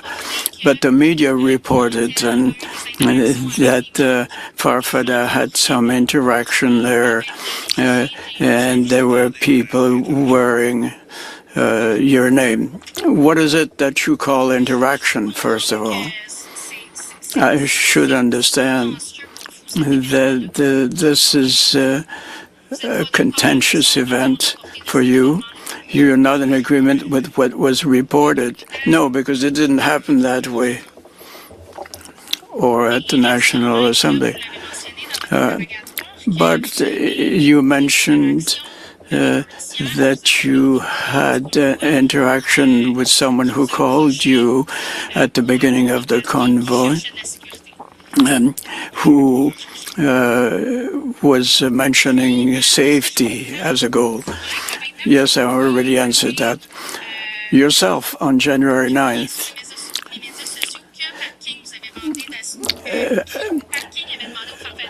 asked Farfadas to take care of the parking safety. Yes. And then on Facebook on January 31st, you said that the parking lot was insecure, and if it is, we'll have to call Farfadas. What we say between ourselves is when you feel insecure, call Farfadas. But this is what you did on January 31st? Yes, indeed. I talked before. Just a minute. In your testimony, you talked about the money that you were handing out to the truckers in Ottawa, and you mentioned the rules that were applicable, how much you should be getting and keeping and or giving away. Farfadas members are not considered to be a welfare organization. You haven't set up a welfare organization to hand out the money you were. When I had the funding, I did it myself, and everything is up to date. You have met several newsmen who, when you were around the convoy in Ottawa,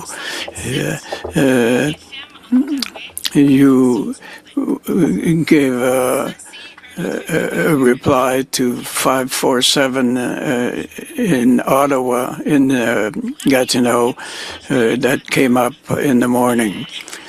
Do you recall that the newsman was asking you details? What will it take for you to take off? What is needed for you to hook up your trailer and leave Ottawa? Do you recall anything like this? Yes, it's a bit vague though. Well, we'll try to make it a bit clearer. We'll look at a recording that ends by 6012, and I'll ask that you start this at 15 minutes, 12 seconds. I hope it's not going to take too long because your time is almost over yet. Well, I'll go beyond that then and hit another question. Thank you. In Ottawa and Gatineau, you were saying that people must hold the line. And it means that the truckers had to remain on Wellington. Yes. And this is where you started to give money out to help out truckers. Yes. And hold the line was spread till February 14th. Yes. And particularly as regards the Rideau-Sussex intersection, the Farfadas very often would not allow the vehicles to travel through. And I've answered this question already 3 times. And is an identified group with their motorcycle jackets. Ils se trompent-tu? En français, s'il vous plaît. Je pourrais peut-être vous donner un casque d'écoute. Maybe I could give you a helmet here. It's a bit difficult. The Farfadas would meet consistently at Rideau and Sussex. The Farfadas wear their regular vest or this is not necessarily the truth. I think it's not the case for everyone. But indeed, you had a leather vest with Farfada that could be easily identified. Easy to identify and motorcycle are 2 different things. But I still don't understand why you are bringing this to talk about motorcycles. We have motorcycles, but most Farfadas don't have any. This was just to explain. When the police says a group known as Farfada from Quebec has completely blocked intersection to vehicular traffic. Farfada was uncooperative with police throughout the day. La police se trompe encore? La seule chose que j'ai entendue dans... Are they still wrong? The only thing I understood was Sussex and Rideau. We've talked about it already 6 times. I'm sorry about that. I took it for granted that you could understand things in English because many extracts were presented in English. The idea for Rideau in Sussex, he already answered about it about 15 times already. So I don't think it's a pretty good use for the additional time to repeat the questions, hoping to get a different answers. Thank you very much. Last series of questions, it's going to be very short, Mr. Commissioner. I want to confirm a few points here. Mr. Marazzo, you don't know him, and you don't know anything about the understanding he had with the city for trucks on Rideau Sussex. But on February 14th, you're not aware either of the hearing of what Chris Barber did in order to move the trucks around the 14th. No, I'm not aware of this. What I do understand is that on February 14th on Facebook, you published a text and it says that there was no understanding between the Ottawa truckers and the government, there was no G. I wasn't aware of the agreement anyway, if any. But you, on February 14th, you published on your Facebook page saying there is no understanding between the truckers and the government. That's what I had been told, indeed.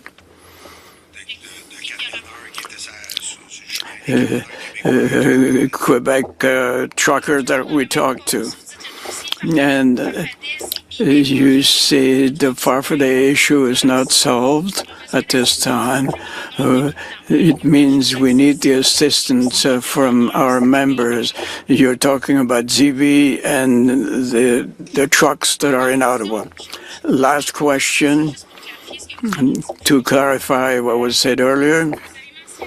You mentioned that your apprehension on January 31st was the first time. I was already apprehended way back, but this was totally forgiven. You're not being accused for mischief, for blocking streets or roads on La Fontaine. Well, I have to go to court, but I was never apprehended for that. Yes, there are accusations, maybe. I'm not really accused. We haven't been to court yet. You haven't been condemned yet, but for something that happened in January 23rd, your spouse, Karen Tardif and Tony Rioux and André Desfossés were also members of Farfadas. And this took place on March 13th, 2021. Thank you, Mr. Commissioner, for the additional length of time. I have no further questions. Thank you. Have a good day. The Convoy organizers are next.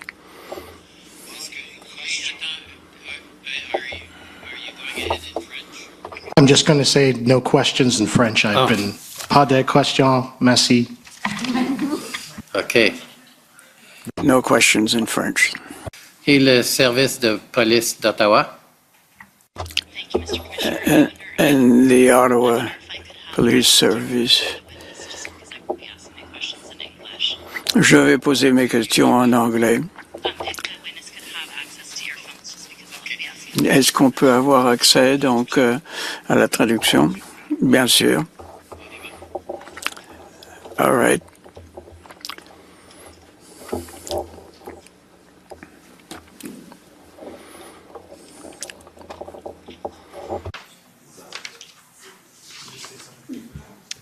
Can you hear me?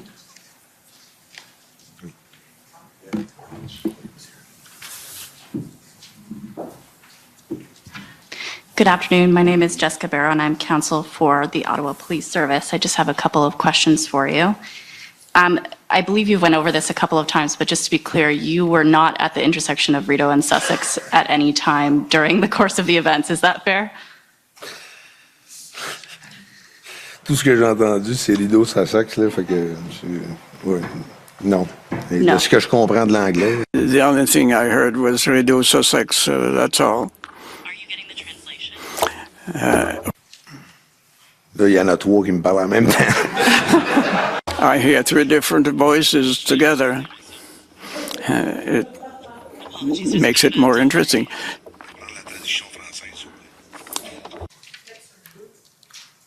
I'd like to get the French translation.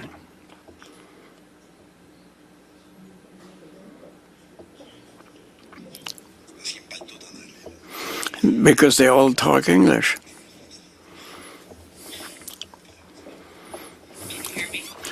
Oui. Ah oui. There we go. Thank you. So I think I have the answer to this question now multiple times, but just to be clear, since you didn't perhaps understand my full question the previous time, you yourself were never at the intersection of Rideau and Sussex throughout the events of the convoy, is that correct? Oui. J'ai jamais dit que j'avais pas été. I was there, of course, because we visited Ottawa on several occasions, so I must have walked through there at one time. I don't recall anything about it, but I must have walked through the street right there. And You weren't stationed there for any length of time, I think was your evidence, correct? No. no, I didn't. You wouldn't have any firsthand knowledge of the behavior of the protesters that were at that intersection? No. No. Farfadas didn't necessarily have control over who may have identified themselves as members of Farfadas. Is that correct?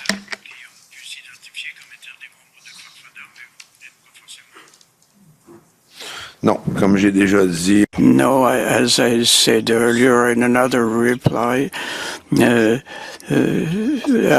can't figure out what happens everywhere with everyone.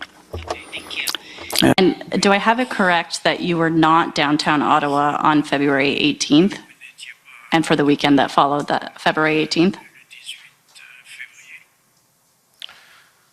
Oui, c'est exact. Yes, indeed. I wasn't Ottawa. We were moving around at the time. I don't even recall if I went back to Ottawa after February 14th. I don't think I was there at all after the new legislation was implemented. On the 18th, I wasn't there, that's for sure. Okay, so you have no firsthand knowledge then as to the arrests that occurred on February 18th to 20th in downtown Ottawa? Non, j'étais. No, I wasn't there. More specifically, you don't have any firsthand knowledge of the behavior of police officers in the course of those arrests?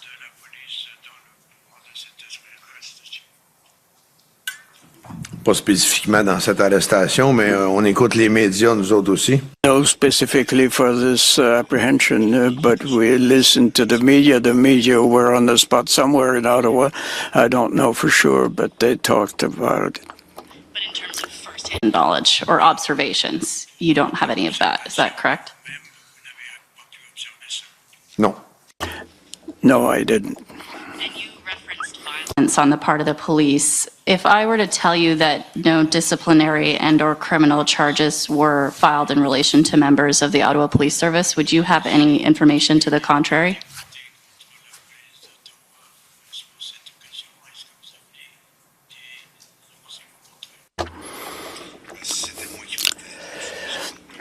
If I was to accuse myself, I might know about it, but it wasn't me. It was mentioned by the media. I might have heard a few things from my friends. I know that some people were expelled from their vehicles. We have seen a great many things in the media. Have seen what happened on TV. I wasn't there myself. Referring then to violence on the part of the police, you're referring either to conversations with friends or to things you've seen in the media, but not to any firsthand observations.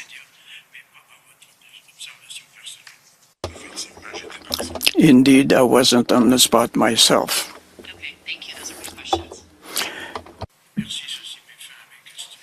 Merci. Merci. Maintenant, la police provinciale de l'Ontario. The provincial police. Ontario Police, provincial police.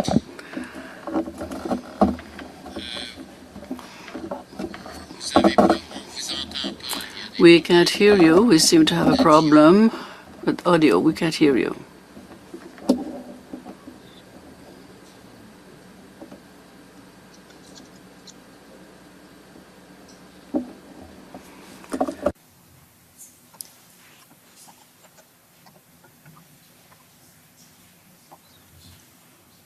Ça va être en anglais ou en français?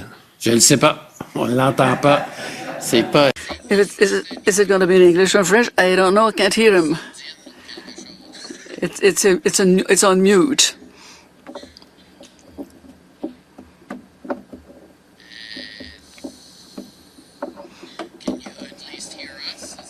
Okay,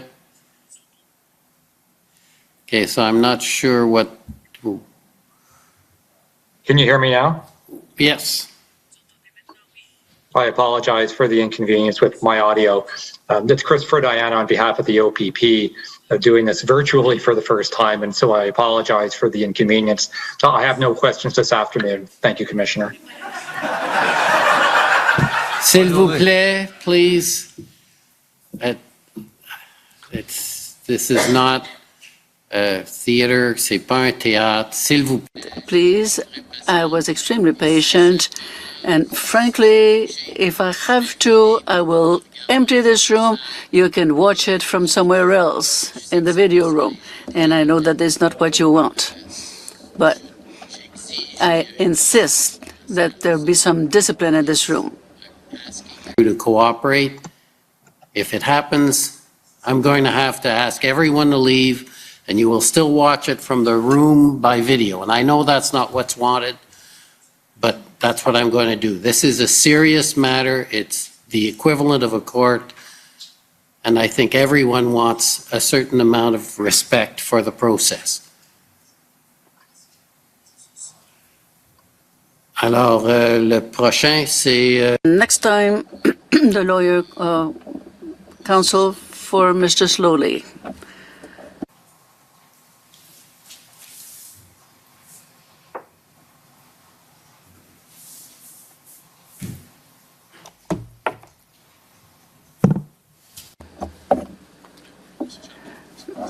Good morning, Mr. Charland. I'm Nicolas De Stefano. I'm the lawyer for the Mr. Soley, ex-chief of police. I want to have a few small questions for you.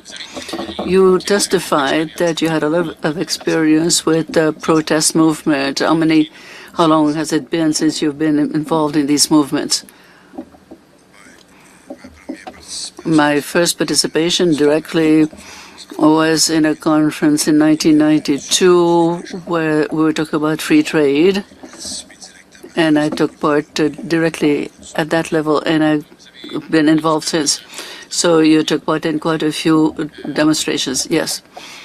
As a member of La Meute, and before that, yes, and other manifestations or demonstrations with the Farfadas, yes. You took part in some demonstrations with sanitary demonstrations in the past. Well, I mean, before the Freedom Convoy, yes, is the answer. Question: when you got to Gatineau on January 29th, is it true to say that you noticed that there was an atmosphere or a different type of support than with the previous demonstrations you took part in? No. Different? No. The atmosphere has always been quite good in our demonstration. We've always had a very good relationship with police forces we dealt with. Well, I'll ask the question in a different manner.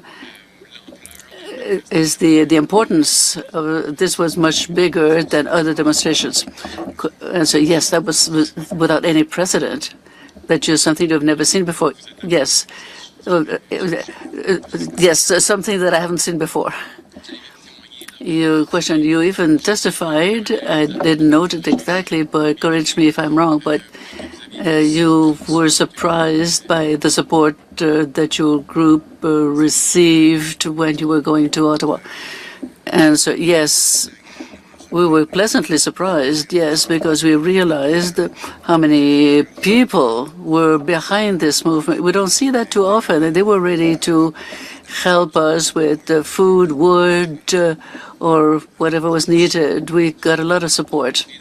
Question: so you'll agree with me that you did not yourself expect such support and so many people and so many resources on January 29th? Answer: absolutely. Question: when you got to negotiate with the CMP to go through Ottawa, you mentioned that. Answer: yes. Question: you also discussed with the Gatineau Police Services. Did you negotiate with them in French or in English? Français. In French. I speak a little bit of English, but I prefer to use my mother tongue to make myself understood. When you negotiated with the RCMP members, you said that you wanted to go to Ottawa for a peaceful demonstration. Answer, yes. Question, once in Ottawa, were you aware of any exaggeration, not necessarily by members of your group, but by the various demonstrators? Answer, no. The city was quite clean. People were getting together. It was like a feast. All the cultures were getting mixed up. It was quite festive. Question. No lack of respect towards the Ottawa people. Answer, no. No intimidation. Answer, no. Could we see PB MSC CAN 6200089?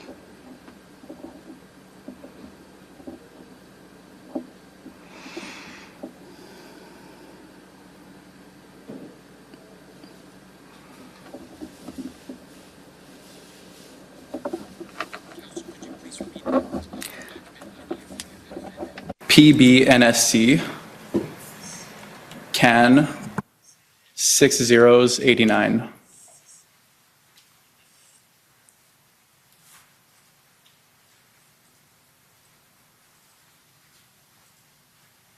And can we zoom in on that screenshot of the Facebook post, please? Donc ça, This is a document that was produced by the RCMP concerning the police forces. We see an excerpt on a Facebook document. Can we blow it up so we can see it?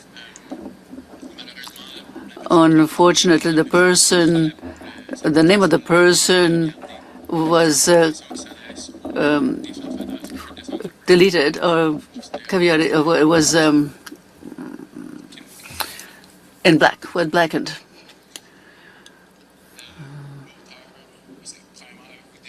Redacted. First of all, have you seen this? Yes.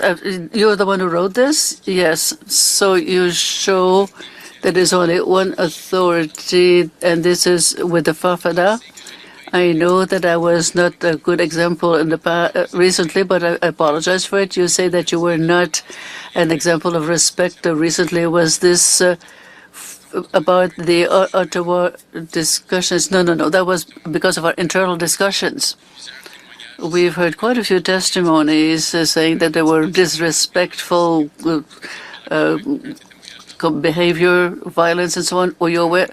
Answer, no. Not from us.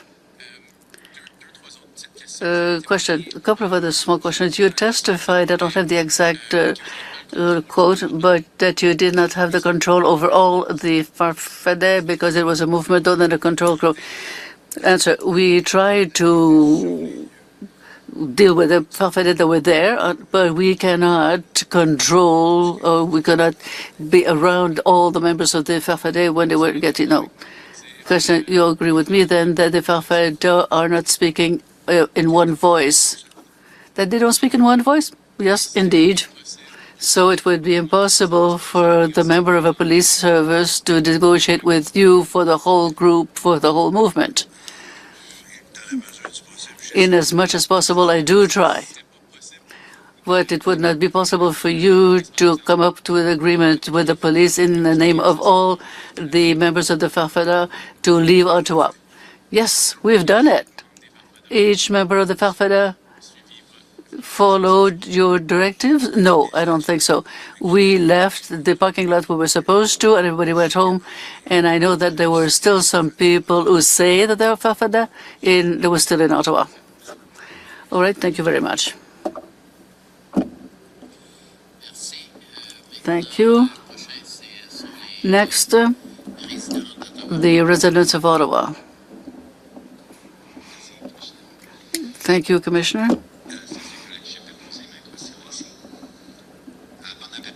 Good afternoon, Mr. Charland. I'm the lawyer for the group of residents and businesses in Ottawa. I will ask my question in English if you don't mind. Like Mr. Barber, I come from Saskatchewan and I don't speak very good French. Well, you're doing fine up to now. Monsieur Charland, I just want to know, you mentioned, pardon, Mr. Charland, you testified earlier that you had heard from Mr. King or from friends of Mr. King that he wanted some assistance for security. Is that right? Oui. Yes. Do you know what he needed security for? Why was he in danger? Why would he require security? As from what I was told, that he had been threatened and he was nowhere to stay because he wanted a very safe place for the night because he was threatened. By whom? By the police? No. No, not by the police, but we don't know by whom exactly on social media. Dangerous in downtown Ottawa at that time, is that fair to say? No. No, it was not downtown. He had not arrived on Ottawa yet. I think it was one day before he arrived to Ottawa. He wanted to find a place to stay outside of Ottawa. You assist him in finding a place where he could stay safely? Yes, I got him in touch with people from that area, and they are the one that took care of that. Then did you ever meet with him or speak with him during the course of the demonstration? No. No. And at the, I'm sorry, I'm not sure how it'll be called in French, but the Bikers Church in Vanier in Ottawa? No. Église de, no? No. No. Thank you, Mr. Charland. Those are all the questions I have. D'accord. Prochain, c'est le... Next, CCLA. La Coalition pour les libertés civiles. Good morning, Mr. Charland. Can you see me on the screen? Yes. Wait. I wanted to ask my question by Zoom. I'm the lawyer for the Canadian Association of Civil Liberties. All right. I would like to ask questions about the restrictions on your bank accounts. I understand that first you said that your account at the National Bank was restricted. These accounts were restricted. That's true. Yes. Did you have personal and corporate bank accounts with the National Bank? Yes, my personal account and a corporate with my spouse. Yes. Both accounts be registered. They didn't touch the corporate accounts, only your personal account? Yes, because in my personal account, I was also doing business with the Farfadas. That's where the money for the Farfadas went. Yes. Next question. When was this restricted? Do you have the dates? I think it probably is February 4th, because that's when we started having problems and we asked somebody else to do it. That I think it might be the 4th of February, but I might be wrong. So you think it was the 4th of February? I think so. Have your accounts been restricted later on after February 14? No, I received a letter in April saying that they were closing my personal account. Question, and that letter that you received in April was from the National Bank? Yes. Did you receive communications before that letter from the National Bank concerning your account? No. Have you received some communications concerning your account from the RCMP? No. Did you receive information concerning your account from the analysis and declassification and from Canada? No. Do you know the reasons, besides the letter from the National Bank, why your accounts were restricted. No. People who got in touch with me in April, and I could never get an answer from them. I don't know why they were closing my account. If I understand correctly, today you don't have an account with the National Bank, and you had to open an account with another bank or another Caisse Populaire. Yes, is the answer. Thank you very much, Mr. Charland. Those were my questions. Next, Democracy Fund, CCCF. No question for that witness. Thank you.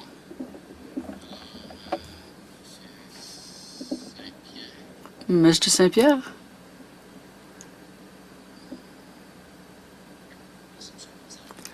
No question, thank you. All right. Other questions? No question, Mr. Commissioner, thank you very much. If I may ask one question briefly myself, just to end where we started, your account that was restricted, that is, they reduced your limit? Yes, from a daily transaction limit, I think call it a transit. I couldn't withdraw as much, and I couldn't deposit a check and withdraw the money immediately. All the privileges I had in the past, for the past 30 years, in commercial trading with them, and some were diminished or totally closed. And nobody talked to you? It just happened? Right. And you mentioned, and maybe I misunderstood, that's why I'm asking the question.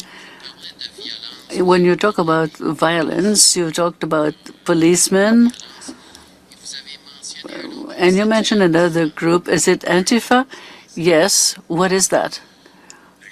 The Antifa group exists everywhere in North America. We've talked about it within La Meute. These are people who are against identity groups, against groups such as ours. And during the Ottawa events, it was told us by trackers who didn't know what it was, that some people said that the Antifa was doing all this, that they vandalized things, that they got the tires, and then they said they're a protest group today, but that's not the same type as us. Have you yourself seen members of Antifa or activities by the groups of that group in your group? No, I was not a witness of this myself. So these were reports that you received about violence. Yes.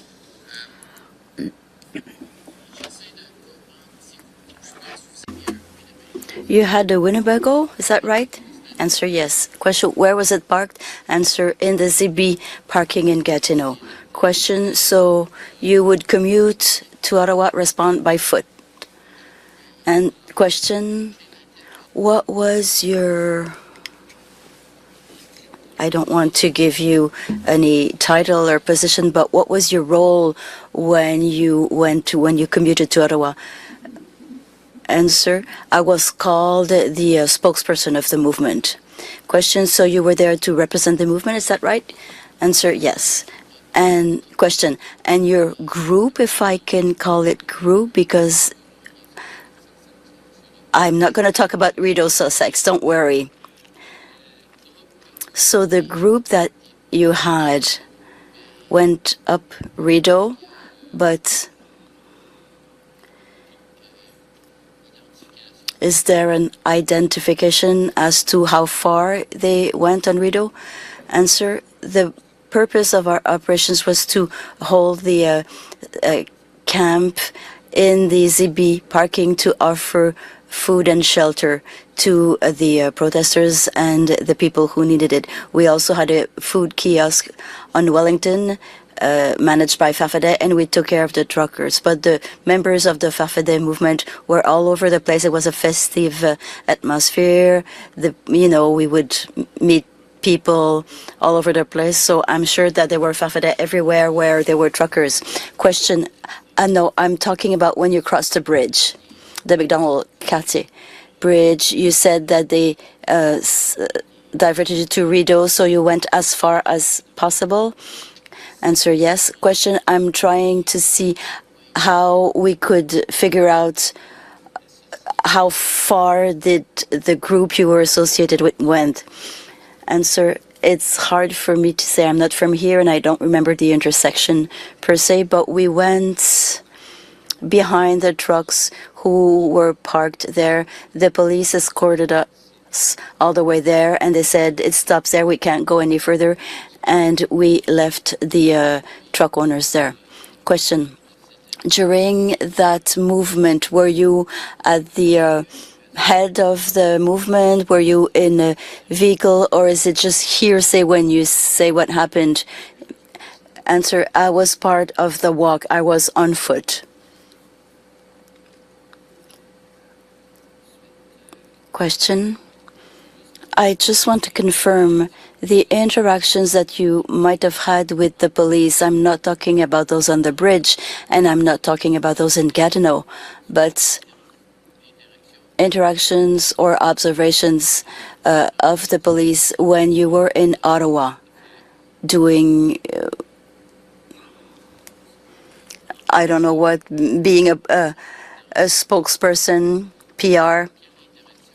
What interaction did you have with the police? Answer, we just waved a hand and we said hi. We thanked them for their service and they thanked us for being peaceful, and that's about it.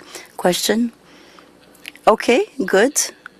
So those were my questions. Thank you very much for your testimony. Thank you for being here, and you're free to go. Thank you. Now we're going to go to our afternoon break, 15 minutes, and then we'll be back with our next witness. For 15 minutes and come back with the next witness. The commission is in recess for 15 minutes. La commission est levée pour 15 minutes.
Order à l'autre.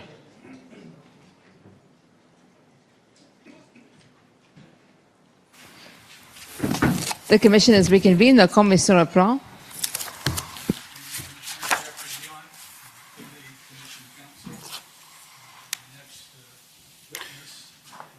Your mic's not on yet. I'm sorry. Okay, go ahead. The next witness is Ms. Bridget Belton, who is here with her legal representative, Ms. Jane Scharf, who I understand wants to address you. Okay. Ms. Scarf? It's your choice. You can do it from there or come up to the front, as long as you can be heard and recorded. Okay. I have a few requests to make at the outset. Bridget needs more time. She's been allocated an hour, it's an hour and 15 minutes. She was one of the persons who initiated the convoy. She participated all the way through, and she has a lot of information about the organization element, and it's insufficient amount of time. So that's the first request. The second request is she has severe dyslexia, and we didn't get sufficient time to deal with the numbering and documentation. So we have a person here, Rebecca Shepard, who has her documentation ready, and she can quote the numbers that need to be advised about what to bring up. And also, I want to request that I ask the questions of my client, because other witnesses are having their own counsel ask questions. We find it unfair, unreasonable for her to have to structure her statement according to questions given by somebody that doesn't know her case. And I also want an opportunity to question.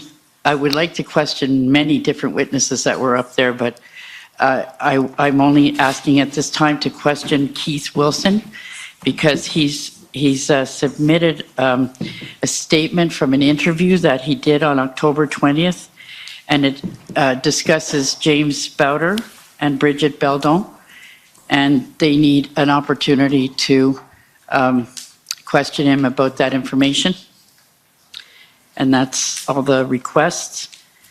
And then I have two objections.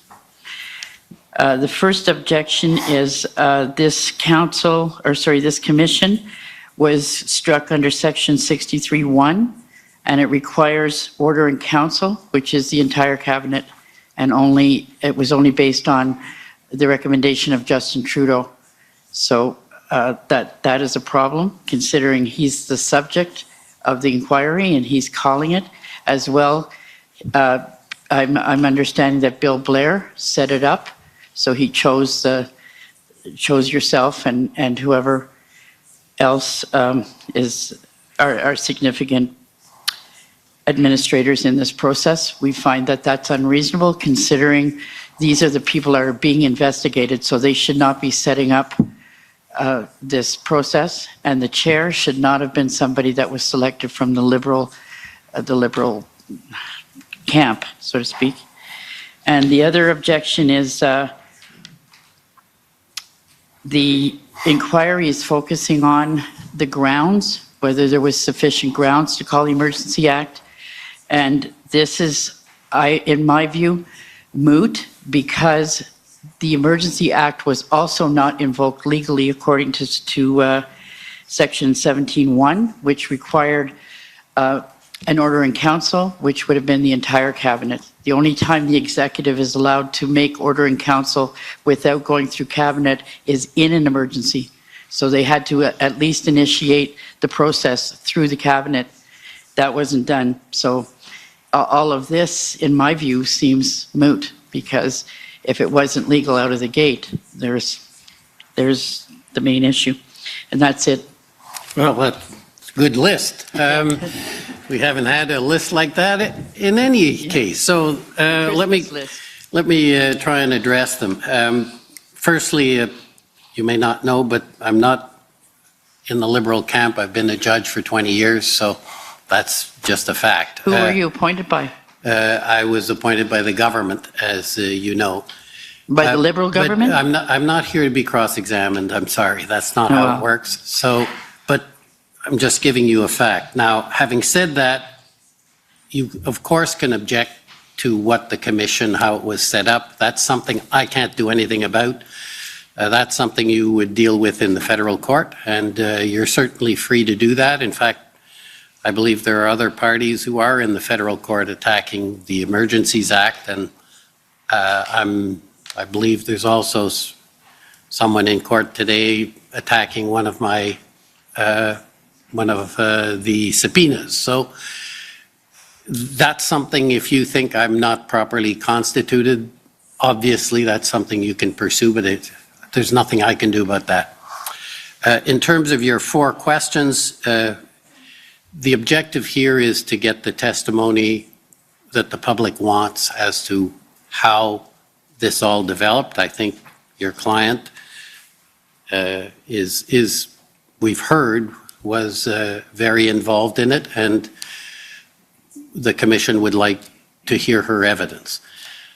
Obviously, how that's going to happen, I said earlier today, you weren't here, that because of the nature of these questions and the nature of what witnesses like Ms. Belton have, I will be flexible about time, because ultimately what we're after is getting a proper representation from the people as to what happened, why it happened.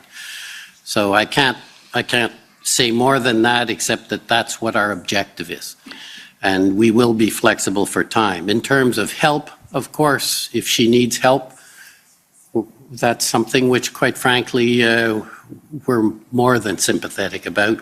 We want the help needed, if she needs it, to get the documents out and to get the story out. That's what this whole commission's about, is about trying to get the information out. In terms of you questioning her, of course you can question her. It's provided in the rules. It will just come at the end, and how long you'll help guide us as to what's needed. Our expectation is, and Commission Counsel, if you have been following the Commission, have been very good to let the witnesses tell their story, because we're not here to try and push one line or the other. I think if you were here for the earlier witnesses today, they're here to tell the story. Commission Counsel will help bring it out. But of course, you're entitled to, as Ms. Belton's counsel, to make sure if we've missed something, to allow her to do it. In terms of questioning other witnesses, all I could suggest is at the end of the day, you speak to Commission Counsel as to issues that you think Commission should pursue, because again, same objective, whether it's this witness or any other witness, we want the story to come out. So that's my best answer for your questions, your objections. As I say, I can do little about them. Federal court might be happy to deal with it, might not. I leave that to you. So that's my response. I'd like to be able to get on with Ms. Belton's evidence if I can, but I just want to hear if that's agreeable. Well, I've been allotted 10 minutes. Well, as I say, I will be flexible for that, and if you want more time, I will give you more time. I do want more time. I want a lot more time. I would like to question her throughout. Well, and we need more than an hour. Okay, so, well, I'm just putting it out there. That's the end of it. Okay, so can we proceed?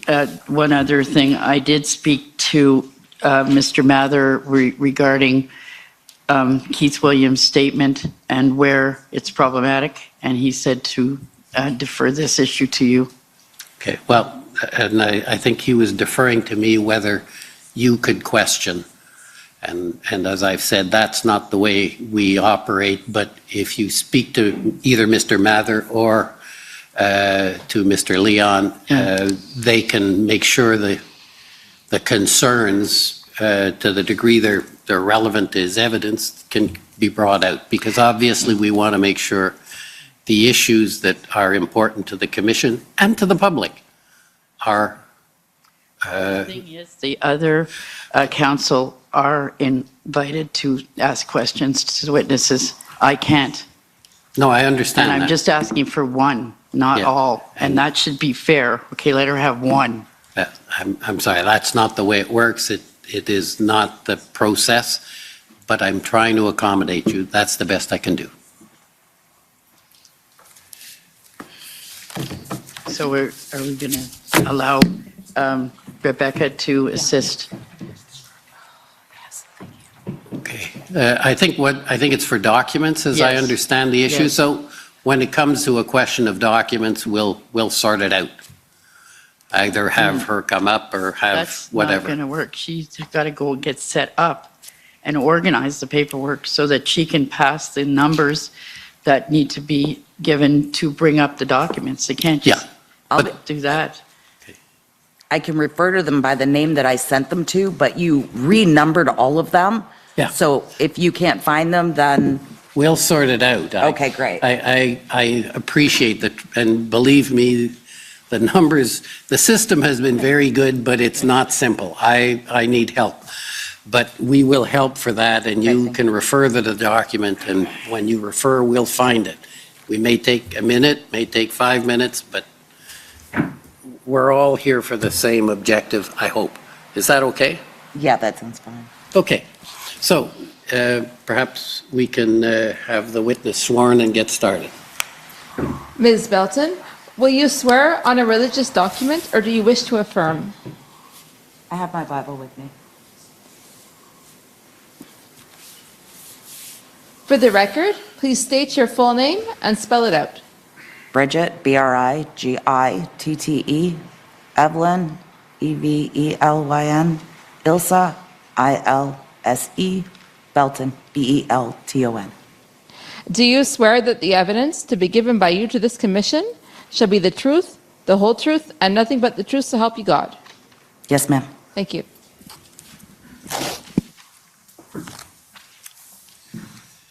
Thank you for being here, Ms. Belton. Let me just, by way of introduction, and I think you understand this, but I just want to make sure that you understand the way the process works. I have, as you know, an hour and 15 minutes to ask you questions. As the commissioner has stated, he's going to be flexible with that. Then the other lawyers here have the same amount of time to ask you questions. That's all the lawyers together, not each one of them, or we'd be here for a long time. And then, as you've heard, your legal representative will then be able to ask you questions. My objective is to ask you questions so that you can tell your story about the Freedom Convoy and the role you played in it. If I miss anything, I hope to give you the opportunity to say so, and we'll try and deal with all of the points that you have. If you don't understand anything that I ask you, don't hesitate to ask me and to clarify it. And if I can just start by asking you, the documents that you have in front of you, are those the documents that you provided to the commission today? Yes, sir. Okay. Just for reference. So can we start off with you telling the commission a bit about your background? Were you born in Ontario? Yes, I was born in Ontario. I was baptized at St. Peter's Lutheran Church on Bay Street. I lived in Toronto for 16 years, but would travel holidays back to Ottawa for my grandparents who were immigrated here with my parents, with my mom, from Germany. And I grew up pretty normal, I guess, and moved when I was 16 to Ottawa over a man, and had 3 wonderful children, and moved back after my divorce to the Toronto area, and became a truck driver. And where do you live now? I live in a very small place called Wallaceburg, Ontario, and it is a border community. All truck traffic goes southbound. And is that close to Sault Ste. Marie? Have I got the joke? No, that's a little further north. I'm probably smack dab in between Windsor and Sarnia. Okay. And just in terms of a year, when did you start working as a truck driver? On December, I believe it was 19th, I got my license. December 19 of what year? 2014. Thank you. And of 2015 on February 6th, I started driving for Schneider National, which is no longer in Canada after the mandates came in. I see. And at some point, did you start driving as an independent? Yeah, we thought essential meant essential, my husband and I. He resurrected his business that had been stale for about 2.5 years. We bought a truck from Manitoba and was preparing to grow a trucking company. We were hoping to provide Canada with a Landstar option style company, as Canada doesn't have that for owner-operators. We were hoping to grow this over the next few years. We took possession of the truck in October of 2021, or September, I think it was, 2021, and we finally got signed on with Landstar in October of 2021. And from there, we really honestly didn't think the government would change the definition of essential to only when necessary. Can I make an objection?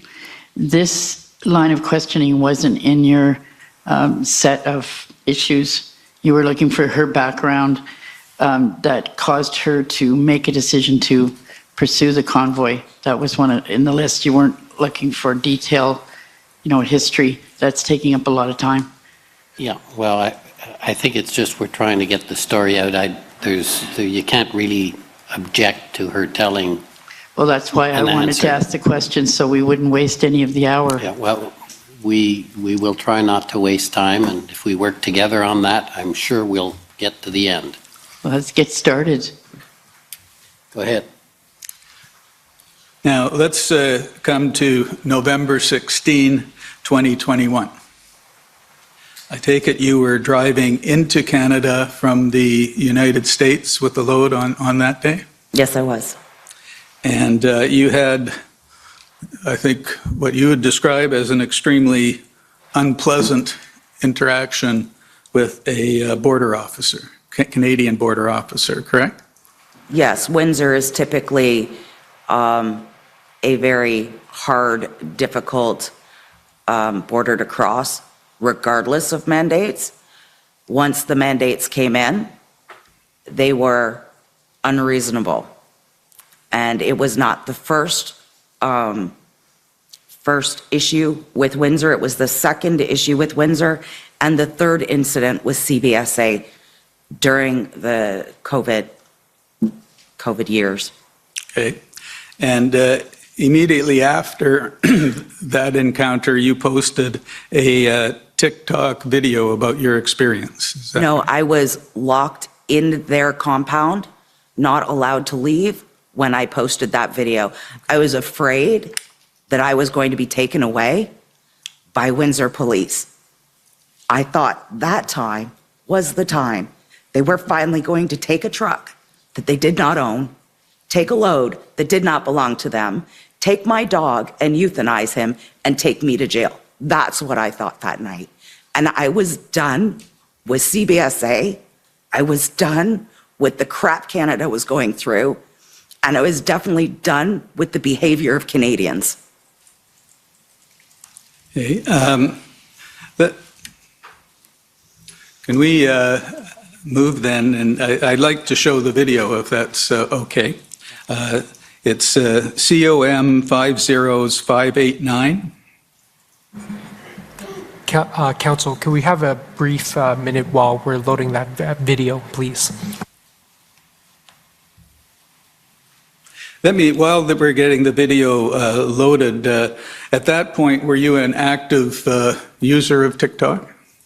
Actually, not really. I think it's maybe my 4th video on TikTok. I had been repeatedly put in Facebook jail. I guess most of us now in my situation use that as a badge. I think one of my comments was something about somebody eating crayons, and I got banned for 33 days. So this was probably a double hit on this one.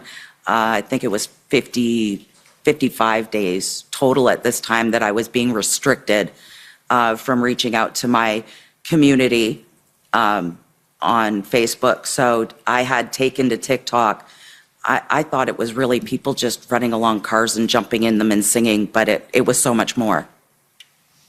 Well, you know more about it than I do. So, and then you were on other social media like Facebook as well? Yes, I was on Facebook.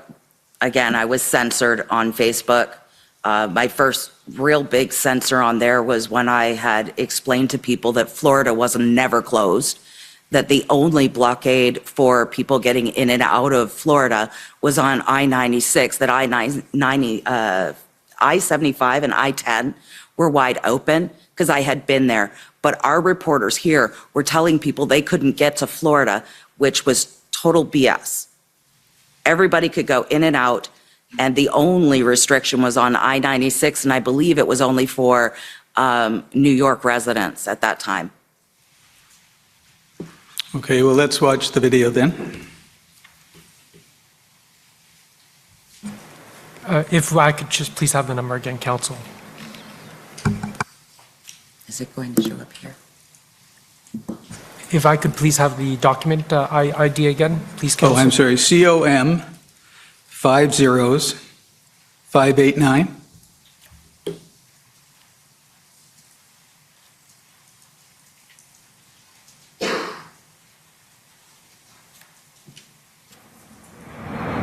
This is Canada. Do you want to know what it feels like to be? This is Canada. Attacked. Do you want to know what threatened? It feels like? Just crossed the Canadian border. As a truck driver, I just crossed in today, and an officer sent me into secondary with a threat of the Windsor police coming and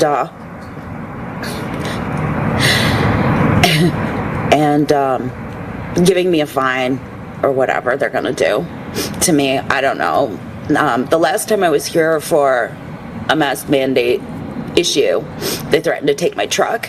They threatened to impound my load. And then I spoke with Windsor Health Department, and they gave me, Jessica's number, and I was supposed to deal with her. But see, in Canada, we're no longer free. And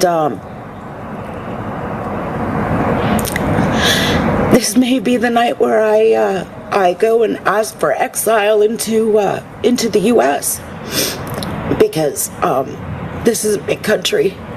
This isn't what my grandparents came for. Being harassed at the border over a mask.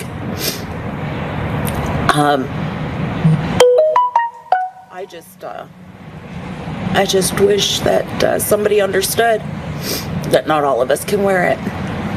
And what happened to me the night, the reason why I mentally can't deal with being something over my face,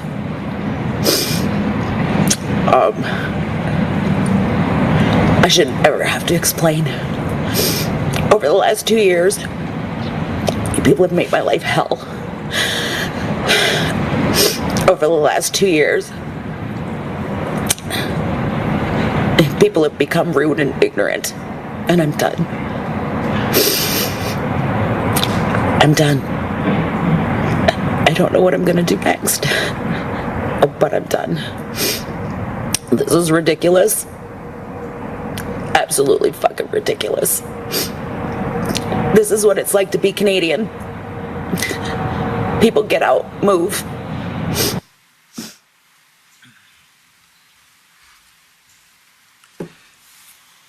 Now, could you tell the commissioner what impact this incident had on you going forward?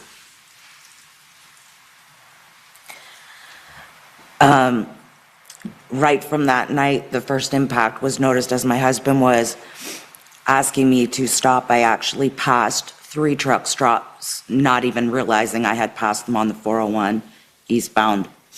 When I finally pulled in to the Flying J in London, it was full.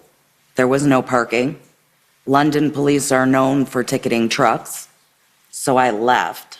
On my exit from the London truck stop, you get to a dead end and you have to turn right. On that right turn, I did not see a minivan, and I nearly killed the people in that minivan that night. I pulled out, I proceeded down the highway, and I stopped at the very next stop. I realized at that point I was just over the moon upset. I stopped at the Husky, and I pulled in the back, and I said goodbye to my husband. I told him I'm done. I couldn't do it. I told PIAC when they called me that night on the phone that I was done. I told the wily driver that came up to console me I was done. I couldn't live that way anymore. Every time I came back into Canada, we couldn't buy clothes. We couldn't buy supplies to work. We worked 8 months with no sanitizer, no face masks, nothing. We had no bathrooms. We had no showers. We were refused everywhere we went. You have no idea what it's like to pee in a park on your way home from work, because nobody meaning Subway in Chatham, would let me use their bathroom. And I just delivered a frozen load of Subway bread. It was the same store I was supporting, and they wouldn't let me use their bathroom. You have no idea how demeaning those COVID measures were to our industry. And yet, I felt it my duty to support Canadians and bring you the goods and services that many hoarded. Thank you. And if we can move forward, it was later that week that the Canadian government announced that a vaccine mandate would be introduced effective January 15 for people coming over the border, including commercial truckers. I'm sure you recall that. Yes, I remember the smugness of our Prime Minister.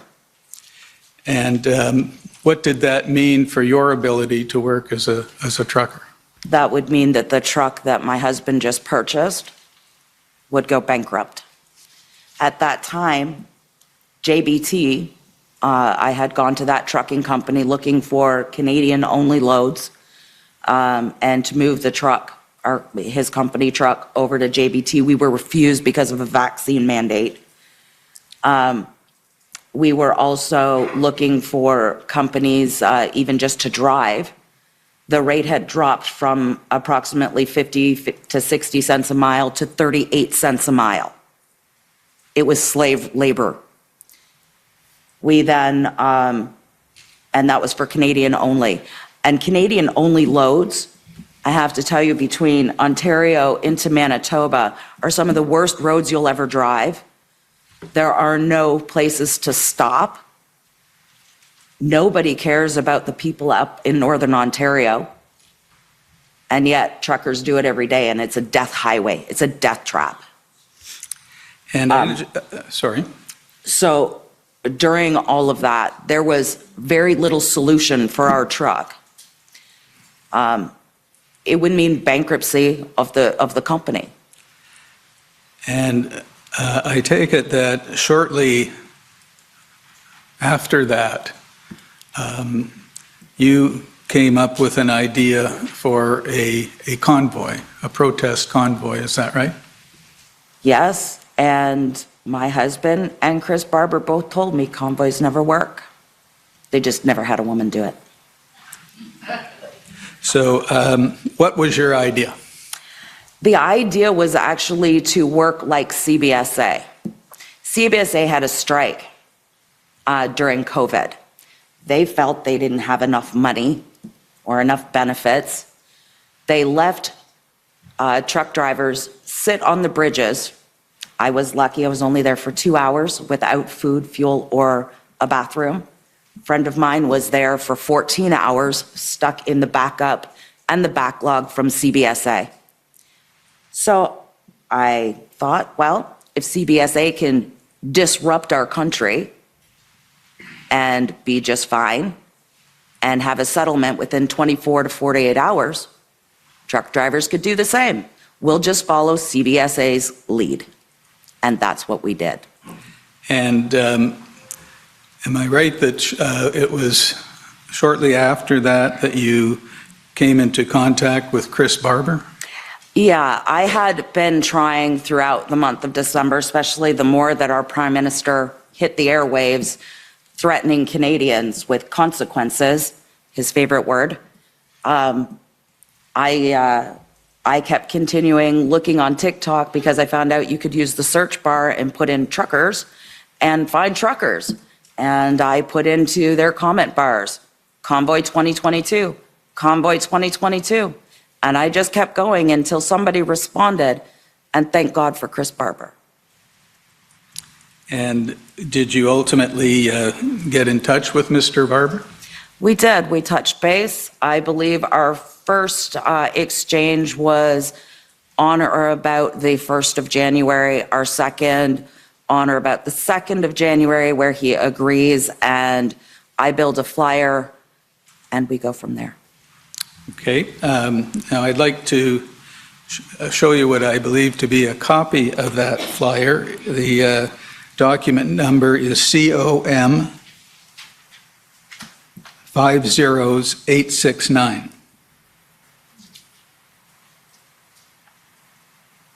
And I take it you posted this on your TikTok in early January, is that right? Yes, that's the only place I wasn't getting banned.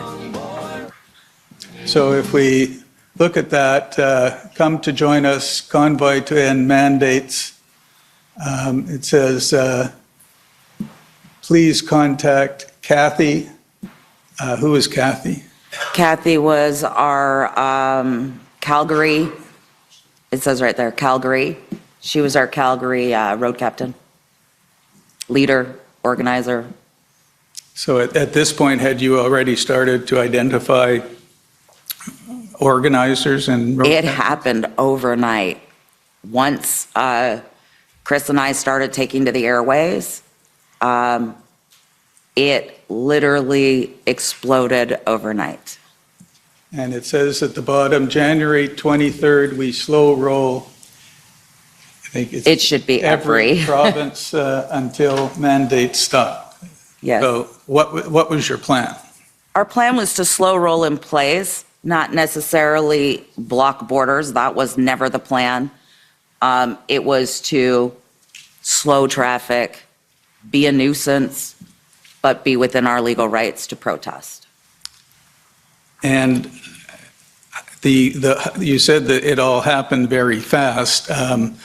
What were the things that you and Mr. Barber were doing to make it happen?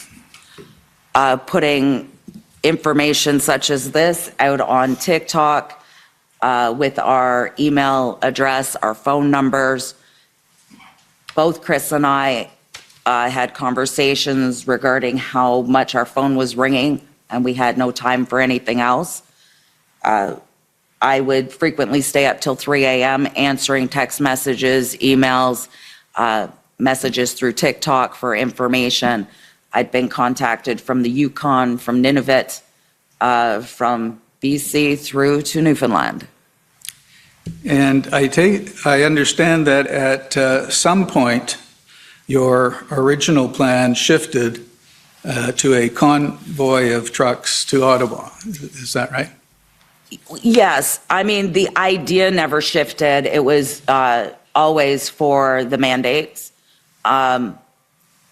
I received a message from the Women's Federation of Trucking, and Shelley is a friend of my husband's, has been for quite some time. They've done cancer convoys together. She had contacted me with Mr. Bowder's convoy information, and I remember saying to her, those are my dates. I'm going to have to call him and tell him to change his dates. I wasn't planning on working together. However, James is a good salesperson, and he told me he had a lot of resources. He had done a convoy before, and that we could work together. And so had you known Mr. Bowder before? No. And did he tell you about a prior convoy that he had organized? He just told me he had a convoy. And did you know anything about his social media presence at that point? Not really. I have gone back through my emails. Somebody had asked me to sign it, his MOU. Basically gave me a rundown of what it was, and I went over and I signed it just as support. I've never read the full document. And is he a trucker himself? I have no proof he isn't. Okay. Now, at some point, you also got together with Pat King? At the same time, actually. Okay. Who arranged that? I was talking with James regarding the dates and him offering a whole bunch of support. And he had mentioned that Pat King was trying to get a hold of me. I'm like, who's Pat King? And we did a three-way call to connect. And that was in early January? January 12th.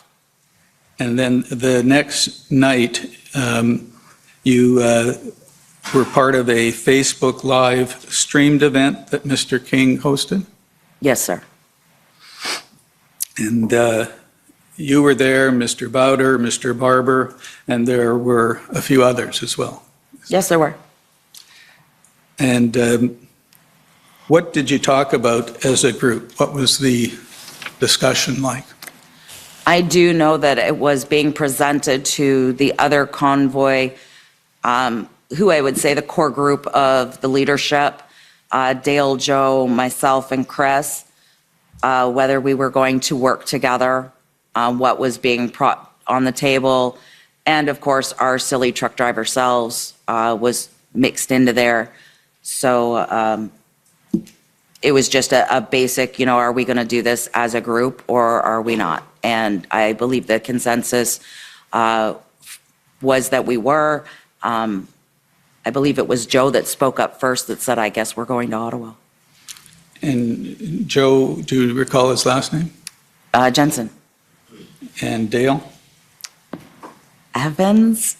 That's kind of with a question mark on the end of it. I believe that's his last name. And so at this point in time, what stage was the plan at? Was it?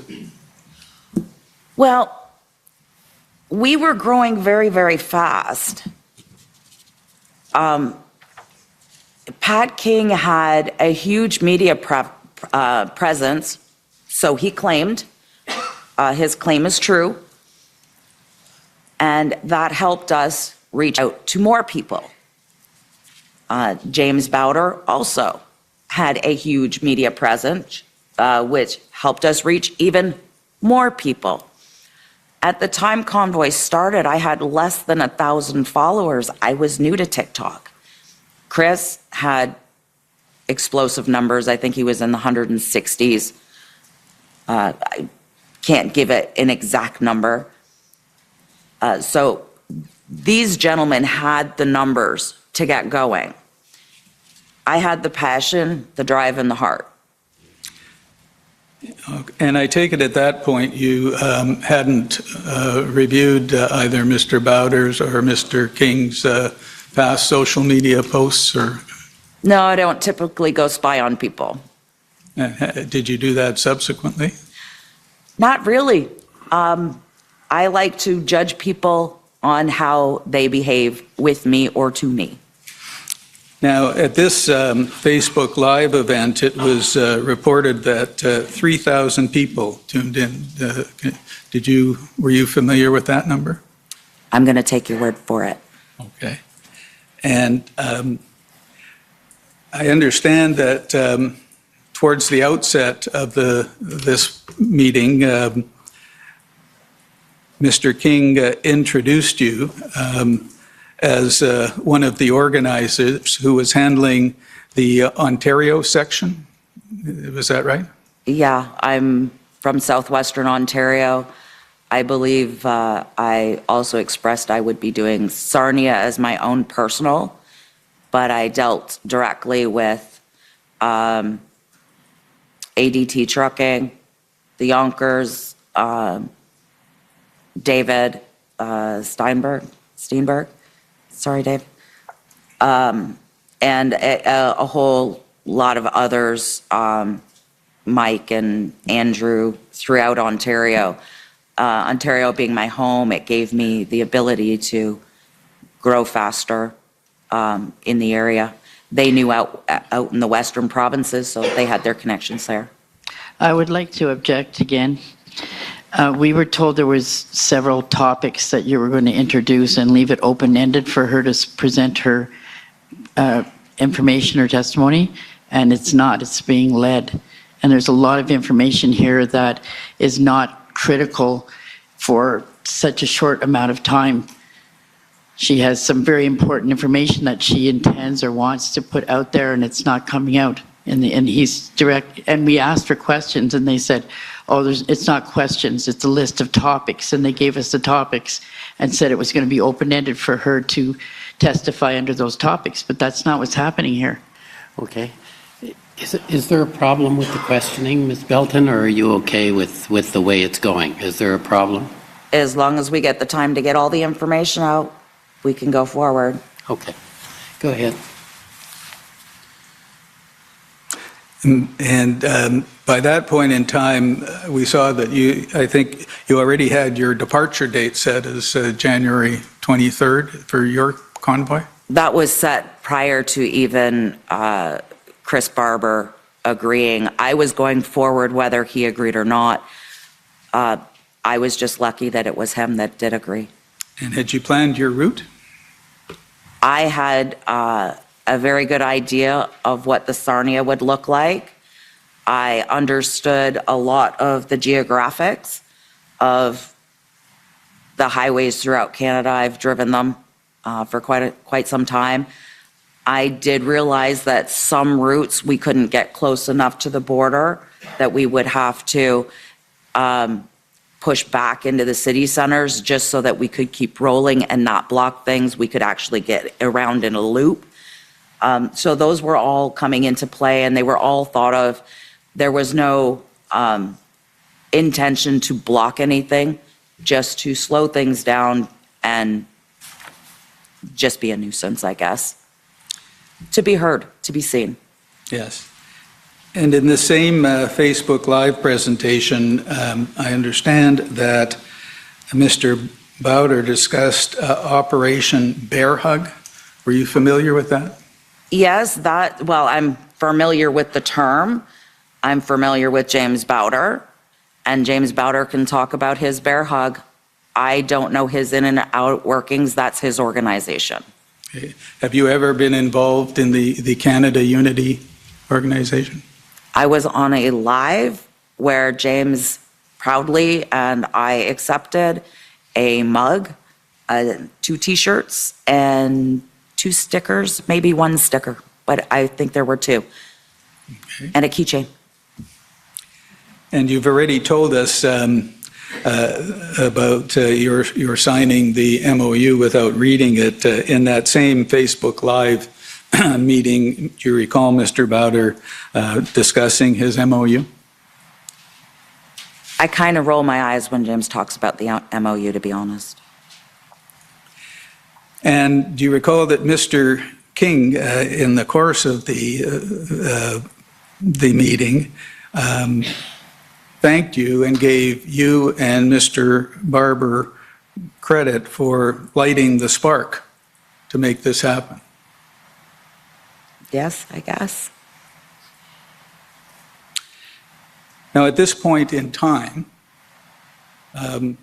what did you understand, from your point of view, the purpose or the goal of the Freedom Convoy? To end the mandate so I could go back to work and every other essential worker could become essential again. And did you have a vision at this point as to what would happen when you arrived in Ottawa? I actually believed that the Prime Minister wouldn't run away and he would come and meet with us. I believed that our voices would be heard. I believed that we were validated in our complaint and that after 2 years, maybe somebody would care. And at some point, I understand you met Tamara Lich. Yes. Was it around that time or before? Around which time? Around the time of the Facebook Live presentation. I don't have a date that I met Tamara Lich. I can estimate approximately the 14th of January. Okay. And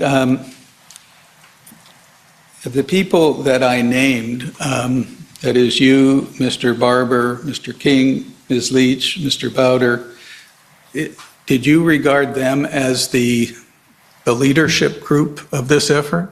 Not all of them. Who did you regard as the leadership group? Chris, myself, James, Pat was lead on media. There were road crafts. There's a lot of leaders. Tamara was not considered an organizer or leader. She was never presented to me that way. She had offered to do the GoFundMe, I apologize, and Facebook media. That's where I understood her to start and stop her involvement. And so you've told us about your role in Southern Ontario. Were you doing publicity as well? Yes, it was difficult as I was receiving phone calls from all over the country. And was there a sign-up procedure? I believe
long were you blocked in there for? The trucks remained there the whole time. I was in my pickup truck. I didn't bring a big truck to Ottawa. It would be easier for me to assist and help people move around in my pickup truck. So I took my pickup truck and I was able to turn around and go back the other way. So I was in and out same day. So is that location where your convoy stayed for the? That's where the map sent us. That's where the police sent us, and that's where we went. I was going to ask you, did you have ongoing contact with the OPP or the Ottawa Police Service along the way? I honestly can't tell you if I did or did not. I'm sure I did. I had a lot of phone calls coming in and a lot of police talking with me along the way. Once Sarnia met up with the GTA, Dave Steinberg took over lead as he had the most vehicles. So I'm sure he can answer those questions, and we did communicate between myself, Mike, Andrew, the Yonkers, ADT Trucking. We were all in communication. We all knew each other at this point. We had approximately 3 weeks to 2.5 weeks to prepare. So we were definitely constantly in communication. Your understanding, though, is that there was contact with the police along the way? My understanding is yes. And did they, is it your understanding that they directed you where to go when you arrived, as you've described? My pictures show that, where the police officer's moving the barrels and my truck is going through where he directed. Now, if we can take a step back, you did another TikTok video along the route of what you were experiencing, and at least one. That wasn't during, that was probably posted afterwards. Well, let me bring it up and you can see it, and it's COM 50871. Treaties of thee, sweet land of liberty, of thee I sing, land where my fathers died, land of the pilgrim's pride,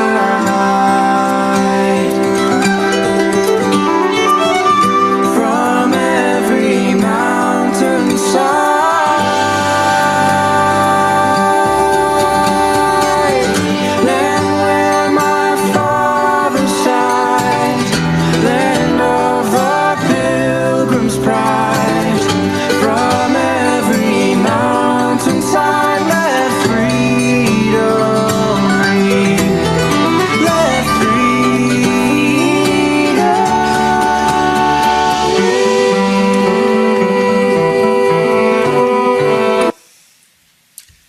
Now we see in... Counsel, when was this document disclosed to the parties? Is this one of the documents that were disclosed this morning? Sorry? Is this one of the documents that were disclosed this morning? No.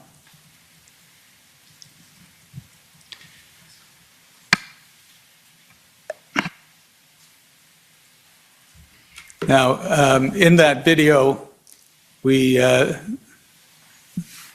saw people along the sides of the roads, on the overpasses. Can you just describe what you were experiencing along the way? Canadians finally peaceful. Canadians supporting each other. Canadians finally not separated or segregated in any way.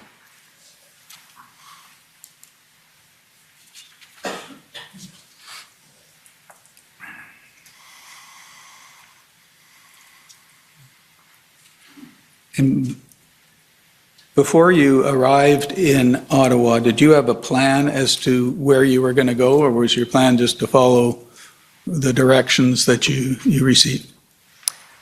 That would be questions for James Bowder. He had the information, had made arrangements, and we were following his lead on that. So those organizational details went to him. I was following what was sent to me from his organization. And I do believe I had to request it on the 28th, as I hadn't received it. But we were following the directions. He had done this before. I was following his direction. And so you told the commissioner that you were in your pickup truck, you got out of that line. Where did you go? After everybody was parked, Yes. I went up to Armpire to meet my buddy Chris. And what did you do then? I hugged him. Okay. At some point, did you come back into Ottawa? Not that night. I stayed at a relative's home. Mm-hmm. And so you came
unity, people happy.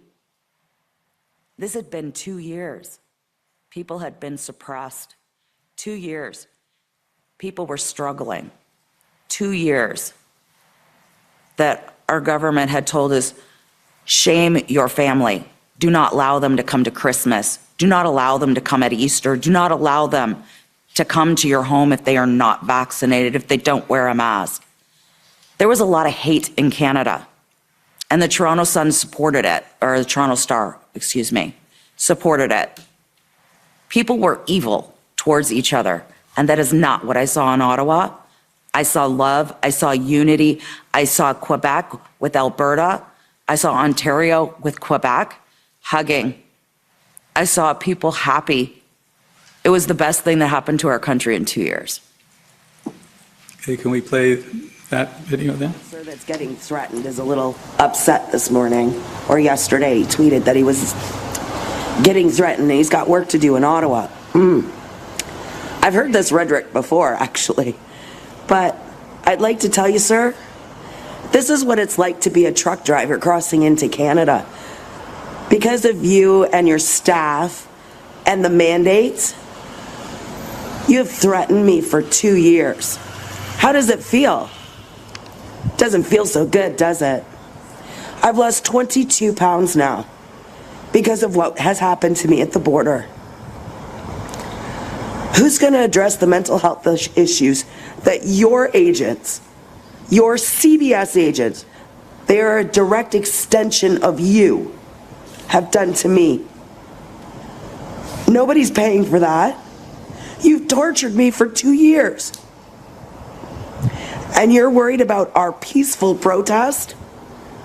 Maybe stop paying Antofia to show up if you don't want to be threatened. It's not our group.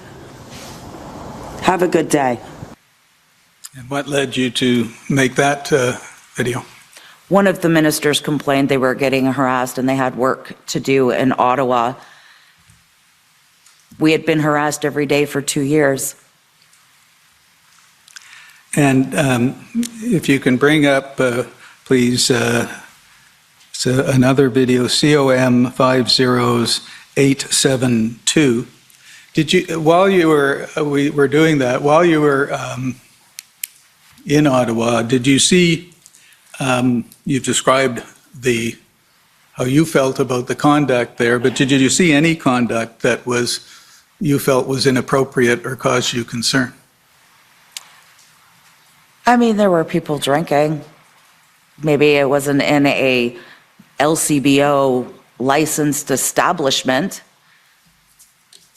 but I saw food not being checked by food agencies either. Is that the risk? I guess we all took it, we survived. Okay, can we play that video then?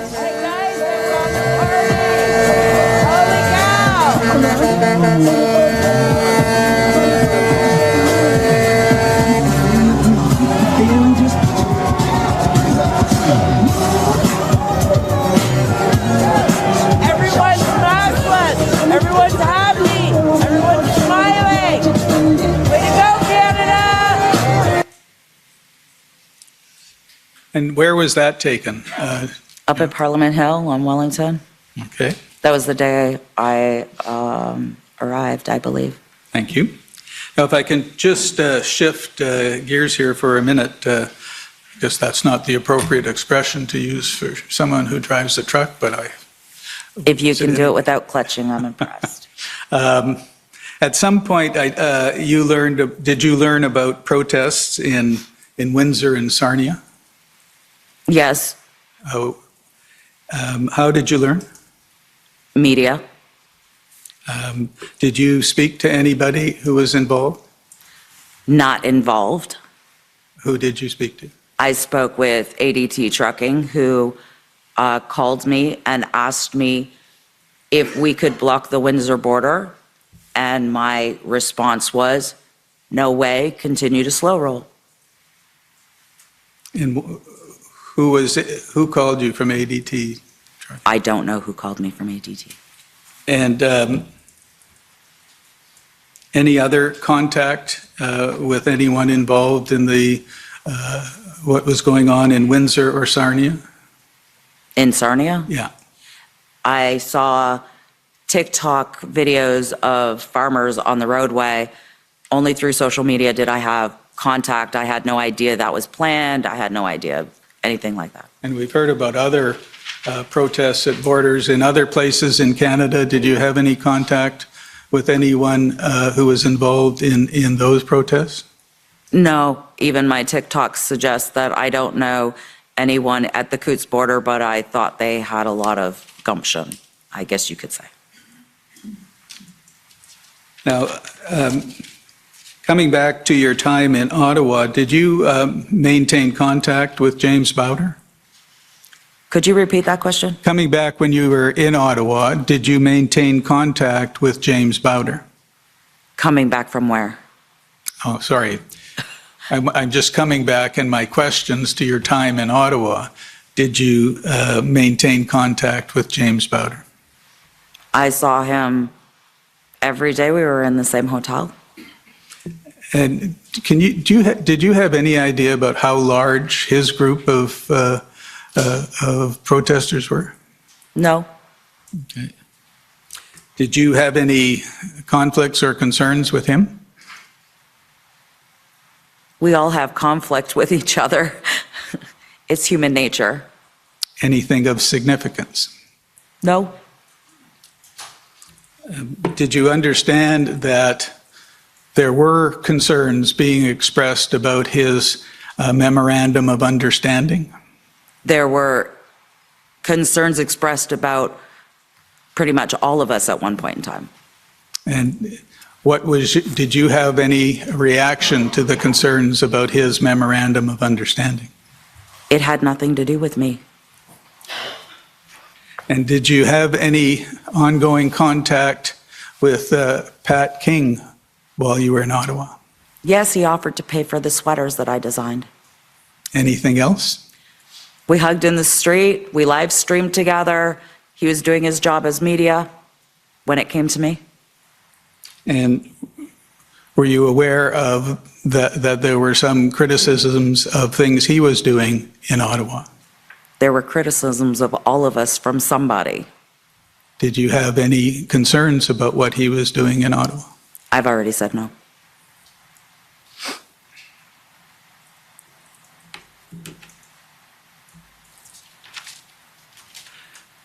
Now, I understand that at some point, you and some of the others that you dealt with at the beginning when you were organizing the convoy had a disagreement. Is that a fair way to put it? Wouldn't be the first time, probably won't be the last. At some point, did you break away from the leadership group or anything like that while you were in Ottawa? Not while I was in Ottawa. I did not show up as often at the Sheridan where Keith Wilson and Tamara and Chris were mostly stationed with a few others. I felt more comfortable at the Ark doing more of the humanitarian style, helping and just being me. And we heard evidence this morning that from Mr. Let me rephrase that. Were you involved in distributing envelopes of cash to people in Ottawa? Did I physically go out and do that? Yes. No. Did you have any involvement in putting them together or anything like that? I did have one or two let me start that again. I had one or two times where I put envelopes together. Due to transparency, I had requested that we film those, that when we got the money, we counted it, we put it into envelopes, and they were distributed. the group over at the Sheridan got a little upset with us as they were handing out $500, and Drew had suggested we hand out 2,000 since 500 is not a large number. And the group at the Sheraton, who was that? That would be Chris Barber, Keith Wilson, Tamara Lich, Joe Jensen, Dale, Ryan, Miranda. And I'm sorry, I missed what you said. Who suggested $2,000? I believe it was Drew. I could be incorrect. Okay. And what happened with that? Did anything come of that? They got $2,000. And in terms of your relations with the group at the Sheraton? They were upset. They said we made them look bad.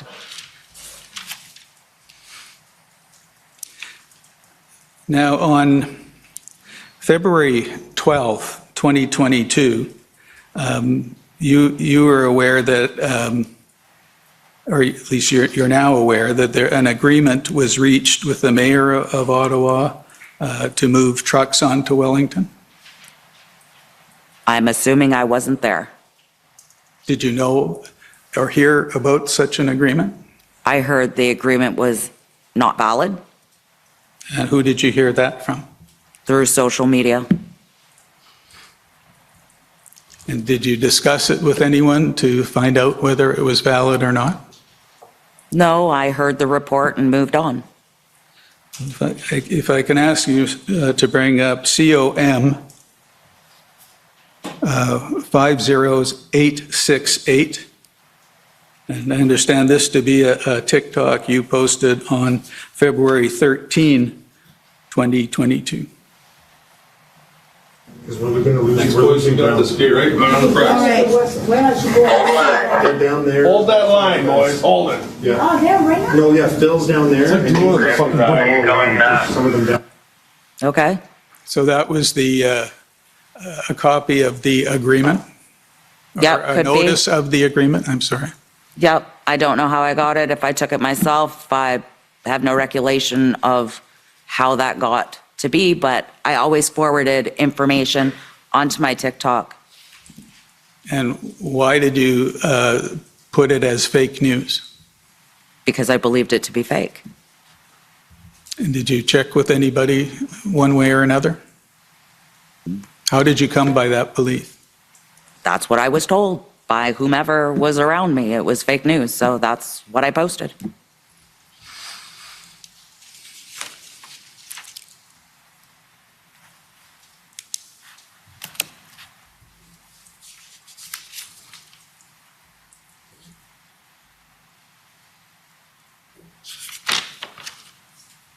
And at some point in time, you left Ottawa to read? The Ottawa red zone or Ottawa as a whole? Well, let's deal with both. At some point, did you leave the Ottawa red zone? Yes, I left on the 18th in the red zone. And where did you go? To Ottawa West, to a family member's home. Okay. And why did you leave on that day? Because the police were about to attack Canadian citizens.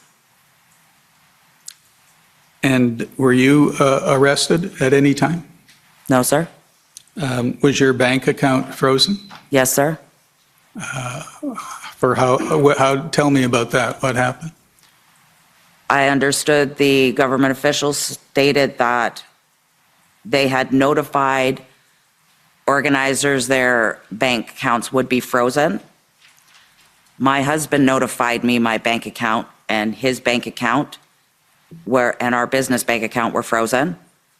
And at 10:04 on the 17th is when I received a phone call from a person stating they were from the Royal Bank and that they had frozen my accounts. They had a very nasty exchange with me because they had no right to do so. I told them to open the accounts. They told me to call them when I left Ottawa, and I said, you need to open my accounts. We ended the exchange. I realized other people in the room were also getting that same phone call. Whether it was the same person making the phone call, I do not know, but I do know other people in the room were getting the same phone call. And so what happened after that? I had no money. And what did you do? I had to ask for money or let people know that I didn't have any money. And I was lucky enough that two gentlemen on the street actually understood my truck payment was coming due, and I was a few $100s short. I think it was $6 something I was short. They together collectively sent me enough money to cover my truck payment. A woman by the name of Miss Zena was kind enough to give me $100, which helped because it put gas in my car, in my pickup truck to go. And from then we had to scramble on how we were going to pay for medication for my husband and how we were going to pay the mortgage. And so this was while you were still in the, excuse me, the Ottawa area? Yes. And at some point were your accounts unfrozen? Yes. And when was that? You'd have to ask my husband. He takes care of that. Okay. And when did you leave Ottawa to come back home? March. I don't have a specific date. I'm sorry? I don't have a specific date, but it was March. Okay. And is there anything else you want to tell the commissioner about what happened while you were in Ottawa? I just want everybody to know that we weren't there to disrupt the city residents. We were there to be heard. I had given 32 emails approximately to MPs and MPPs. 32.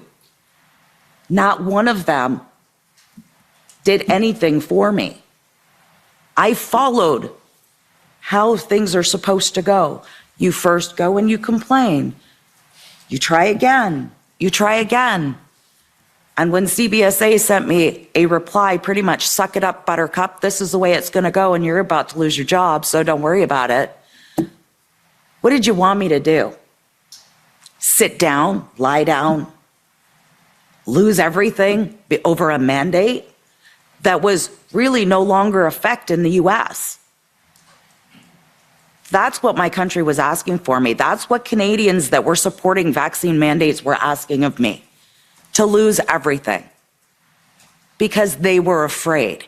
Because our government did a very good job at scaring people. Making them so afraid that today still some wear face masks. Many of us here are not. And that propaganda hurt our country. And having our prime minister saying that there will be consequences for the unvaccinated, and we don't want them sitting beside our children on planes and trains and automobiles. And the amount of, I'm trying to control my anger over this gentleman, but the wording that he used was division the whole time. Pit one person against another. Shame them, make them comply, and if they don't, they will. I'm sorry. I draw the line when my government wants to throw something into my body I cannot remove. That is where I draw the line. Bodily autonomy, it is mine. It is not my government's. Thank you for answering my questions.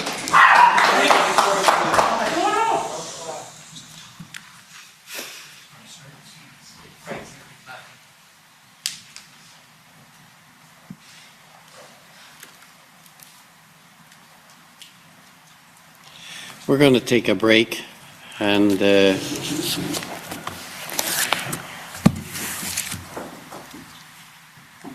I'm going to consider whether we're going to clear the hall. So I'm going to take a short break, and when I come back, I'll decide if we're going to clear the hall. 5 minutes. The commission is in recess for 5 minutes. La commission est levée pour 5 minutes.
Order à l'ordre.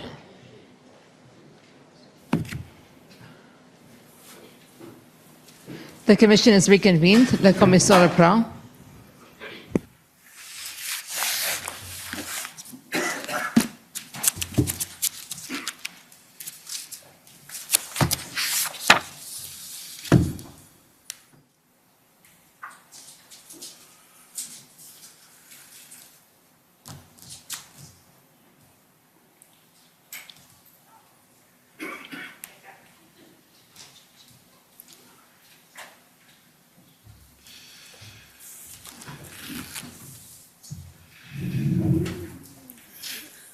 Okay, well, thank you for that indulgence. I've decided,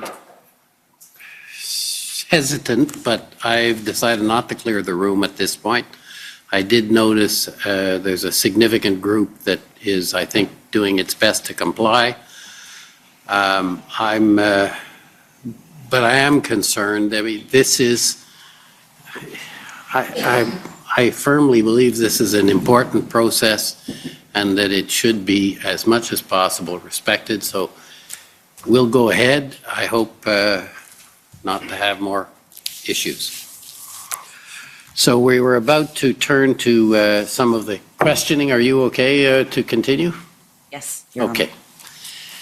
Thank you. So the first is the Government of Canada, please.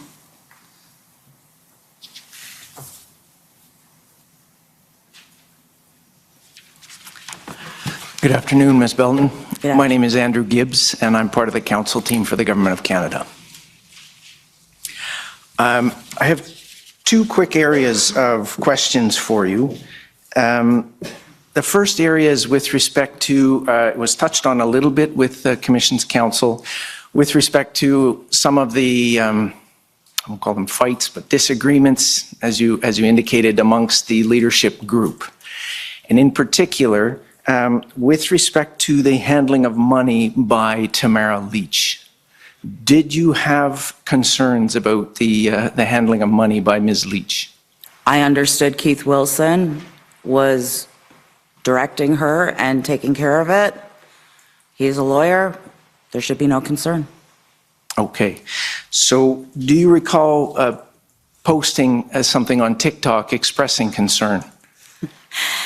The TikTok video was actually not even about Tamara. Everybody has taken that so out of context. The TikTok was regarding the Unified People of Canada, or whatever. I have an embassy. It's called the Canadian Embassy. This embassy was trying to associate with the convoy. I didn't know any of the organizers or if they were involved with Tamara. I know they had stated they were. I had never seen them before. I was trying more to denounce what they were doing. They had said they were advisors of Tamara. I was concerned over a comment in a car that had been made over spending money on a building. I did voice my opinion in the car that we were here to end mandates when we were done working with the government or getting our 5 minutes with them to speak with them, that we were planning on leaving. There was no long-term plan to stay. Okay. If we can just call up the video, just to confirm for the record, it's pb.can.401777. Counsel, if you allow me a brief indulgence, we're just trying to resolve the hard drive issue. It'll be 2 minutes at most, if that's appropriate. Thank you very much.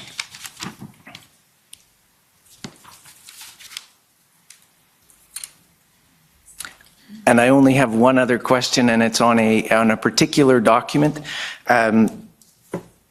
We were provided, the parties were provided with documents over the lunch break, about 216 documents that you had filed over the lunch break for us. With my team, yes. With your team? Okay. And so I've only gotten through some of them. There was one document in particular I'd like your help just to understand. So welcome to my life. You guys threw a lot at me in a short period of time. Yes, I think we're all in the same boat on that. If you can call up the video, please, the TikTok video. It'll be just another 60 seconds. The videos right now are just about to be ready. We've had to deal with a lot of documents, you can imagine. Yes. I could pull it up on my phone faster. If council has any other documents in paper form, I do have those available. The other document then is BRB 6062.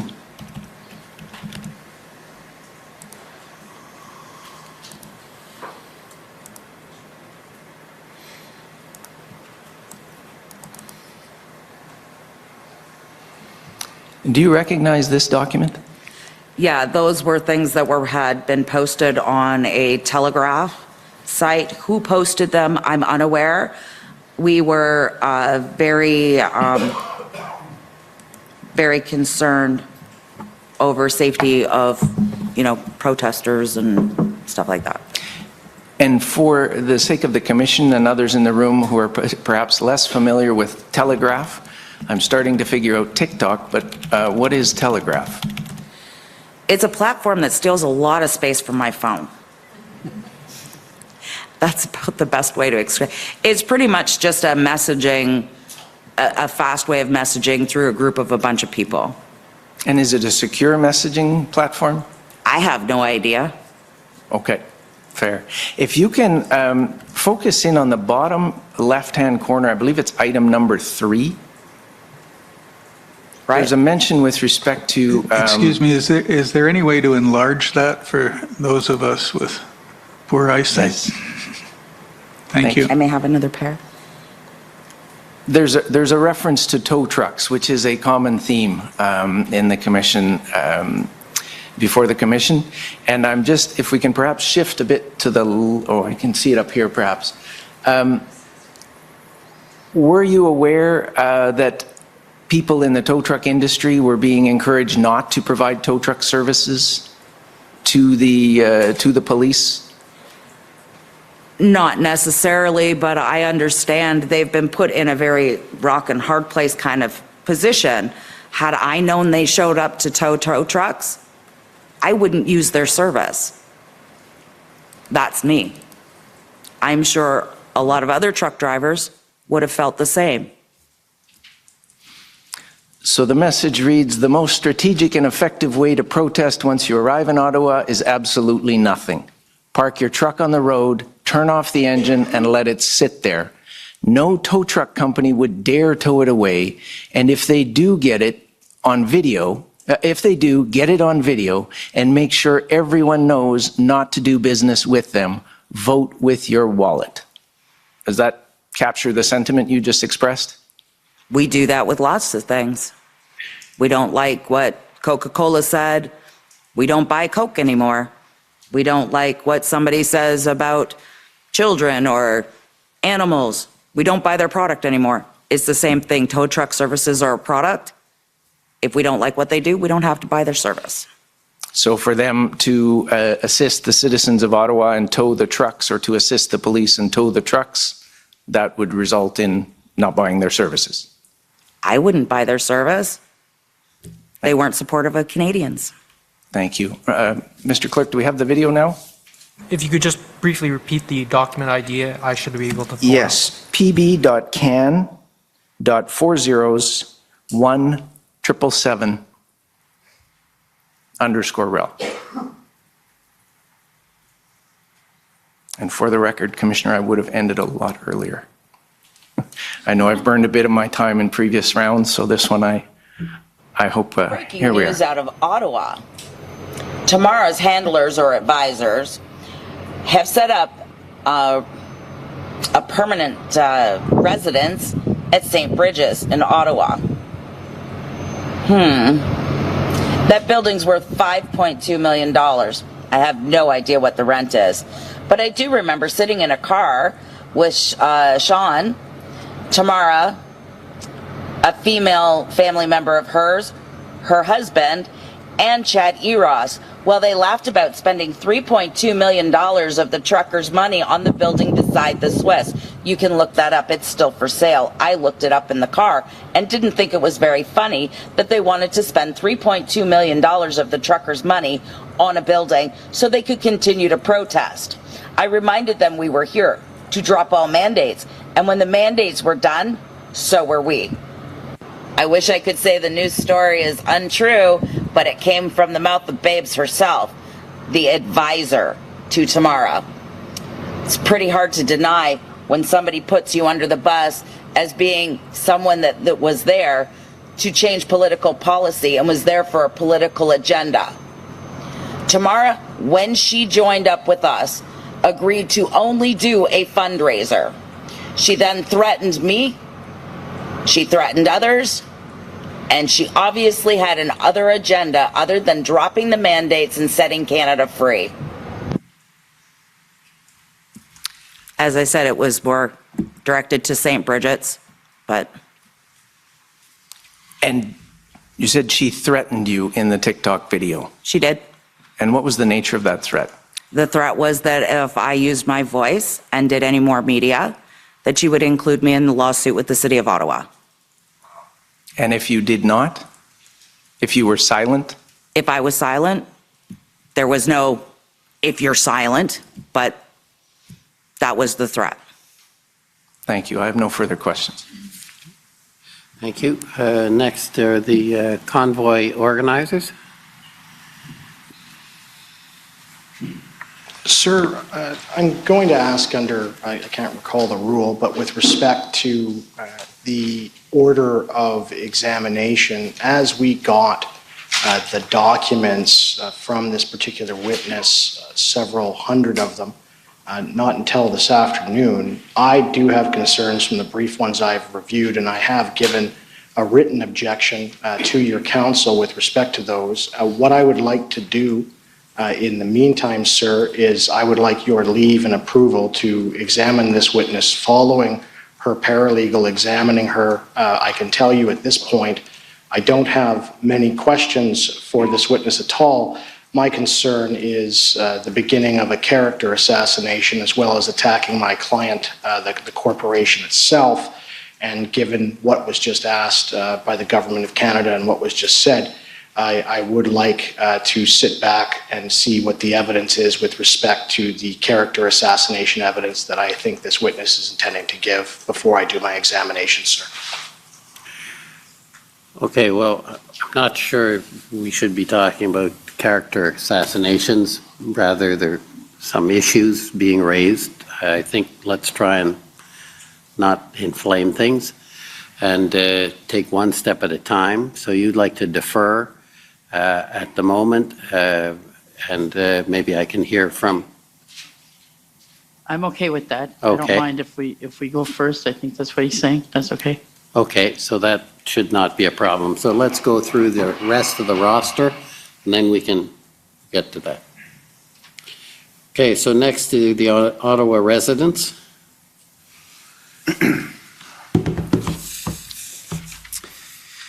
Good afternoon, Ms. Belton. My name is Paul Champ. I'm the lawyer for the Ottawa Coalition of Residents and Businesses, and I just have some questions for you further to your testimony today. You testified earlier, Ms. Belton, that it was not your intention to disrupt the lives of residents of downtown Ottawa. Is that right? That's correct. But you did recognize that the activities of the protests, the trucks taking up all of the streets and the horns and so forth did indeed disrupt residents who were living within the 6 or 8 blocks of those activities? As did millions of Canadians that demanded people get vaccines and demand that they wear masks and demand that they be thrown to the ground. Yeah, I understood what had happened over the last 2 years, and I'm sorry they were affected for 3 weeks, but I suffered for 3 years. Well, 2 years. And did you associate the people with downtown Ottawa with the government of Canada? Like, did you assume that these were federal government workers in some way who deserve that disruption? No, that would be ludicrous. Okay. And on your arrival in the city, we've heard some evidence about a strategy to gridlock the city. Can you tell us about that? I wasn't part of that design. What was the plan, as far as you understood, with the 400 plus semi-tractor trailer trucks converging on downtown? Where did you think they would go? I understood there were 2 locations we were to go, but that the police had redirected us. Once we got together at the Arc, we started to hear concerns, and I believe the guys were working on it, doing whatever they could to deal with the logistics issues. I did not deal with the logistics issues in Ottawa. You were a road captain managing the convoy of trucks from southwestern Ontario to Ottawa, is that right? Yes, and I went where the police directed us, which was nowhere near your residence, by the way. Sorry, what does that mean? That means your residents were further north. Right. Ours were on the S-Jam. There was no residence where we had been. We were in front of the War Memorial. Right. I believe that's the War Memorial. There is. You would have seen the apartment buildings there right in front of your trucks? No, it was further back. Okay. It was not right directly with a truck. With respect to mask mandates, I understand your position with respect to vaccines. You're also opposed to mask mandates, is that right? I'm not opposed to mask mandates. I'm opposed to women who are victims of violence to be forced to wear them or be thrown to the ground. Were people in restaurants and stores throwing people to the ground? Is that what you observed? I observed video from Canadian Tire and Costco, both, where securities threw people to the ground. Also, a woman in BC that had no arms from the elbow down was refused service at a grocery store because she couldn't put a mask on. So the general public lacked empathy and sympathy for those that could not comply. Did you have sympathy or empathy for people who were elderly or had medical conditions where they'd be susceptible to dying from COVID-19? Absolutely, but we have never locked up the healthy, ever. Now, with respect to the mask mandates, there was a lot of people in the convoy demonstrations who were very opposed to masks and mask wearing, correct? Everybody had their own belief. Some wore masks, some didn't. There were people on the street that wore masks. Can I object? That question doesn't go to the mandate that was established for that process, so why should she have to answer questions about that? I don't even believe there was a mask mandate in effect at that time. Indeed, there was. I'm not sure if I understand the objection. The objection is that the protest was not about masks. It was about truckers, mandates for truckers for travel. I think we've heard a great deal of evidence. If you follow, sorry, I apologize. I'm sorry. I apologize. There is a process. You speak through me. Ms. Scarf, I understand your point, but this is cross-examination, so I tend to give a little latitude. So I think that question is within that latitude. So, Ms. Belton, we've heard previous evidence from the police and others about some convoy protesters being very upset about people wearing masks and doing protests by going into stores and shops and restaurants in large groups without wearing masks. Did you observe those kinds of activities while you were here? I observed maskless people. I didn't see protests. You might want to talk to those that caused the issue. That was not me. So when you went into restaurants and shops, you wore a mask during the convoy protest? Sir, I'm a victim of violence, and I won't put a mask on to make you feel better. So when I have to go through what I have to go through and take Ativan because you want me to wear a mask, and then you don't want me to drive a car however I live in the country, I take issue to that. I can't walk home. I don't live in a city center like you do. So yes, there are issues on both sides, and there is no compassion on this side. That is the issue. You are painting this exactly like the Toronto Star did. You have no empathy for us. So I take that as a no? You didn't wear masks when you went into stores? No, because I'm a female victim of violence and you need to respect that. Okay. And did you observe others that you would go with into stores and shops not wearing masks, the people you were with? That was asked and answered yes. The answer is yes.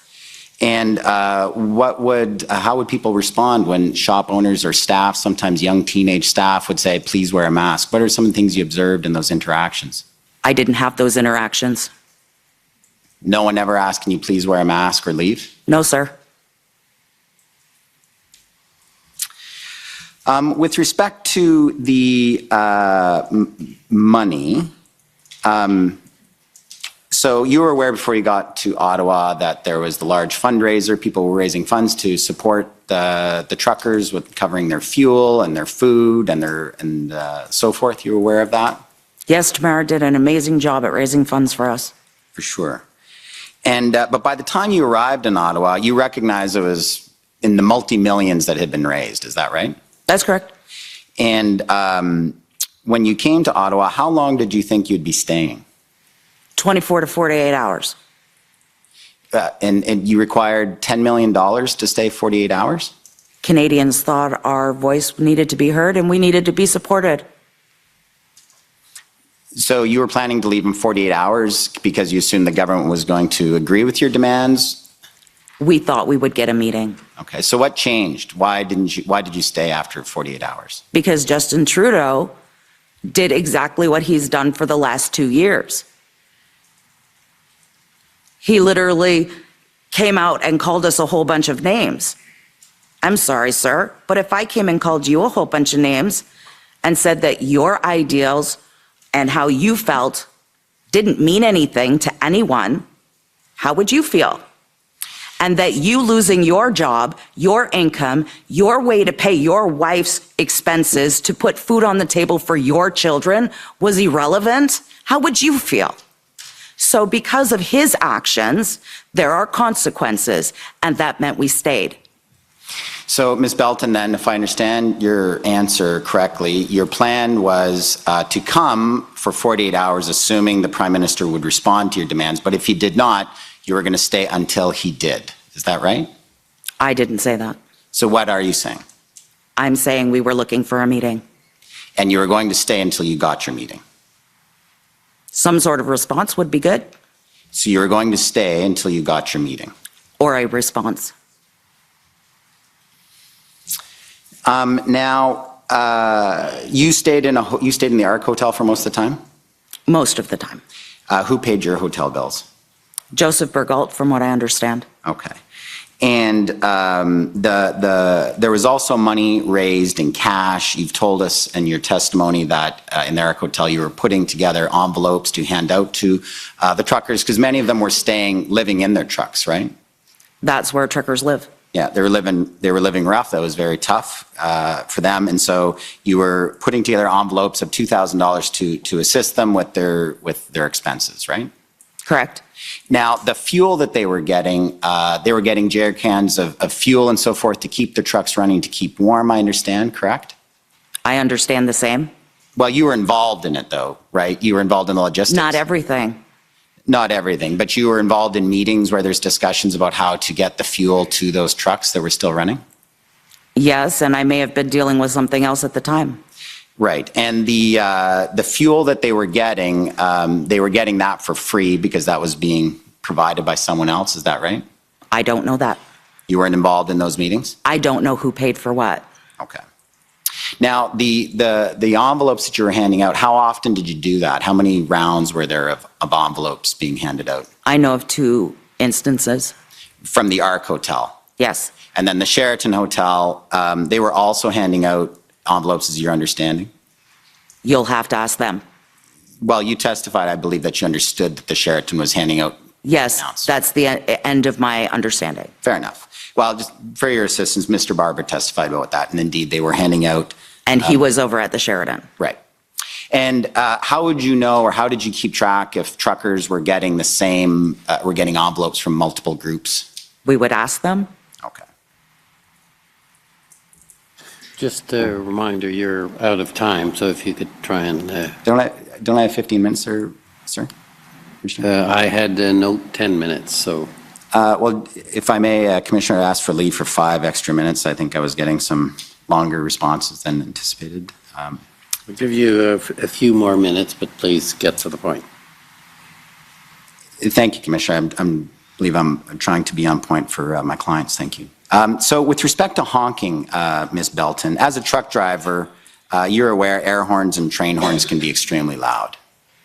Yes, they have a purpose. They're warning signals. Yeah, their trucks are heavy. They can be dangerous vehicles. They need very trained people to drive them. And if there's a hazard or something far away, you use those very loud horns to ensure people absolutely know that the truck is coming. There might be a risk. So we're noticed, yes. Yeah, but the sound of the horn, it can be dangerously loud if you continue to hold on it, correct? So it could be a racetrack, an airport, several other things. Absolutely, I agree with you. Now, but the horns were used by the trucks as a sort of a symbol of the protest throughout their time in Ottawa. Is that fair? Well, I noticed on your lawsuit you didn't list every child that came and honked a horn. They're also responsible, are they not? So I take that as a yes, that you were aware that horns were used as a protest tactic? They were used by the drivers. Some were having fun. I do know that Chris and the rest of them had talked. We needed to get the horns down to a minimum. We also needed to do some sleep time because some were somewhere in the city making louder noises. We did try to assist citizens. Mm-hmm. It's not that we left you out to dry. We tried to assist citizens. Well, Ms. Belton, there was a schedule of horns, was there not? There was a time they would start at 7 a.m. and go on throughout the day, isn't that right? Not that I'm aware of. Not sure, wherever you were downtown, you didn't hear those horns? I don't know of a schedule for the horns. Okay. You say that you tried to control the horns, is that right? Is that what you're telling us? I said organizers tried to control the horns. I never went out except for once during some speeches on the Hill where there was a vehicle that was making excessive noise. Actually, I think there were maybe 2 of them. I went up to both and I said, look, guys, that's enough. One complied, one didn't. Some of the other organizers, though, very much supported the horns at any time. Is that right? I wouldn't know. You'd have to ask the other organizers. Well, in your discussions, like, for example, with Pat King was very much in support of the horns, was he not? In emergency use. In emergency use only? From what I understood, his direction was, if you are in trouble, to honk your horn. Okay. Just final point, Ms. Belton, you've testified that the mayor's deal that we've heard about, your understanding at the time was that that was fake news. It wasn't true. There was no deal. Is that right? That's correct. And the people that you knew and you were dealing with at the Ark Hotel opposed any deal in any event. Is that right? No, I never said that. So so you would have supported a deal if there had in fact been a deal to move the trucks to different locations, you would have supported that kind of a deal? Absolutely. If we could have lessened the events to the citizens, absolutely. We weren't there to disrupt the citizens. We were there to have our government finally hear us after 2 years. I did my due diligence, sir. I wrote 32 letters. I went the right way, and no one listened to me. So I don't know what you expect of me, but bringing my truck, well, I brought my pickup truck. I didn't bring a big truck. Did they notice me? Did somebody finally try and come and talk to me? The answer to that is still no. So what do I need to do to have my government that is elected to talk to me, to help me solve my problems? You had horn honking. I watched people get thrown to the ground. I watched children in parks getting thrown off their skateboards by police officers. No one helped those people. Matter of fact, people were supporting this kind of behavior. This is not the behavior of a free country. So in your view, the people of downtown Ottawa were unfortunate casualties. If the Prime Minister had listened to you, what happened to them, those 3 weeks of sleeplessness and so forth, that wouldn't have happened. It's the Prime Minister's fault? I feel for them. I honestly do. But I feel for those truck drivers that were about to not be able to feed their families. Many of those drivers had their whole families in those vehicles with no income. they lose their home. Kids are raised in a truck until school age. We had a 1-month-old baby that the city of Ottawa took fuel from, and we had to find accommodations so it didn't freeze to death. Which is more inconvenient? Not having fuel and watch your child freeze to death, or listening to a few horns? I'm sorry that your clients feel that they are entitled to $460 million for horn honking.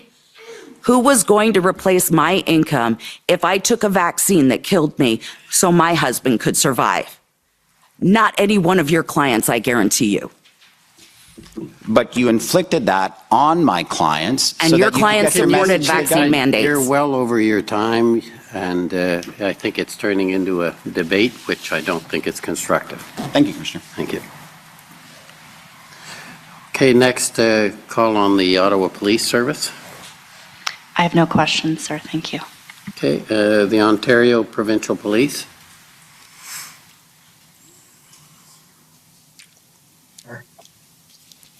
You're still on mute.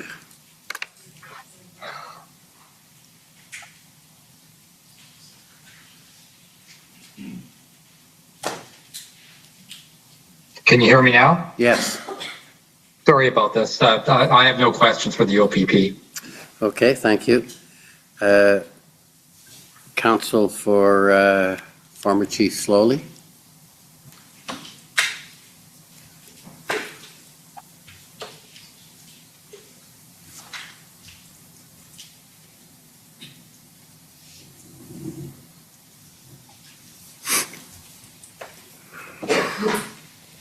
Good evening, Ms. Belton. Rebecca Jones for former Chief Slowly. Just a few questions for you this evening. You testified that you thought the group in Coots had a lot of gumption, right? That's not the word I used in my video, but that's the word I can use here. Okay. And I take it that's because they stayed despite police attempts to remove them from the border. No, that was just in blocking a border completely, just doing that act. They were all in. They were all in. Right. They maintained their blockade despite attempts to remove them. I'm assuming so. I wasn't there. Okay. I do have to say the horse thing was brilliant. That was just the most beautiful scene I'd ever seen coming across. You also gave evidence that Mr. Marazzo tried to put you in a box, right? I believe I started that with Tamara and, yeah, as well as Mr. Marazzo. Okay, Ms. Lich and Mr. Marazzo. And by that you mean, I take it, that they attempted to manage you somehow? Manage me, distance me. I found my own way, and I found where I serve the public better, and that's from the heart and off the sleeves. So I found my place. Right, okay. So can I take it then that you rejected or resisted those attempts to manage you and did your own thing? Yes, I'm a truck driver, an independent truck driver, and a business owner, and I've been business owner several times, so yes. Okay. And so I take it that if Ms. Lich or Mr. Marazzo told you how you should be protesting, you would have resisted that as well. It depends on what their message was. If their message was incorrect, you'd be correct about that. Right. So if they told you it was time to leave Ottawa and that, in your view, was incorrect, you would have resisted that. Not likely. Okay. And if they told you that there were too many horns and asked for your help to stop the horns, I take it your view would have been it's up to the individual protesters to determine how they protest. I assisted when asked. When asked, and I suggest to you when you agreed with what you were being asked. You can suggest that, but you weren't there. Okay, so you disagree with me. You would have gone along with what? I went along with a lot of the things that made sense. Right. If it didn't make sense, I mean, horn honking, I can understand why people want that reduced. Absolutely. However, when the government goes and says you can't honk your horn, but we want you to leave, They obviously didn't read the Schedule 1 of a truck, which means you have to honk your horn in order to leave the city. So what was it? Did you want us to leave or did you want us to stay? We couldn't complete a Schedule 1. Okay. And just a couple more things. We've heard some testimony about the swarming of police officers. Did you witness that? I did not witness that. Okay. And do you have any information? I take it you didn't witness it. But do you have any information about which groups were involved in that? I do not. You also testified that Pat King was the lead on media in January, correct? That's what he agreed to. He agreed to put out media for us, to put us through to his followers that would allow us a broader reach. Just kind of like, I don't know, when you do a newspaper ad, except it was free. So thank you, Pat. Okay. And did Mr. King, to your knowledge, did he continue to take a lead role in the information that was being disseminated into February? I'm not sure I understand your question. Okay, fair enough. Mr. King took on a media lead role in January in terms of giving information to the public or other protesters about the convoys, right? Right. He also had his own podcast. Sure. And my question was only, did that sort of lead role continue into February? I know some of the organizers asked him not to do so much. I do remember in one news conference that Pat and I were in together, that my job was literally to make sure that Pat didn't ramble. Pat likes to go on, and my whole job was to sit there and nudge him if he decided to ramble. Got it. Final question. You referred to bans that were put in place on your Facebook account, right? Yep. Over time. And was that on the basis that Facebook said you were spreading disinformation? Yes, but it was true information. They just didn't like the truth in Canada. Thank you. Those are my questions. You're welcome. Okay, thank you. Next is the CCLA, please.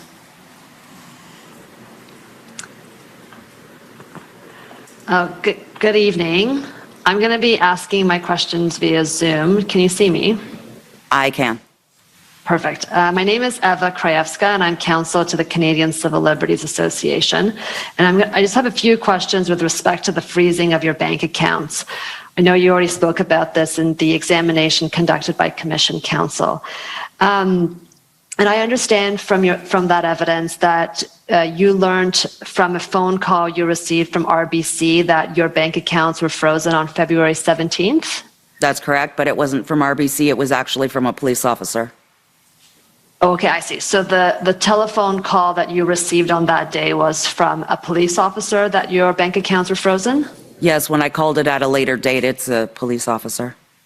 And do you know whether that police officer was a police officer with the Ottawa Police Service, the RCMP, or the OPP? I believe he was Toronto service or from the Toronto area. And the police officer told you that your bank accounts could be unfrozen once you informed them that you left Ottawa. Is that fair? That's what he stated. And did you check at the time that your bank accounts had in fact been frozen? I was already informed prior to his call by my husband. So your husband called you to let you know that he was not able to access your joint bank accounts? His business account, which had my name on it to pay for expenses, his and my joint household expense account, as well as my personal bank accounts, were all frozen. He informed me at approximately 8 a.m., could be sooner than that, and I got the call at 10:04 by the person claiming to be from the Royal Bank.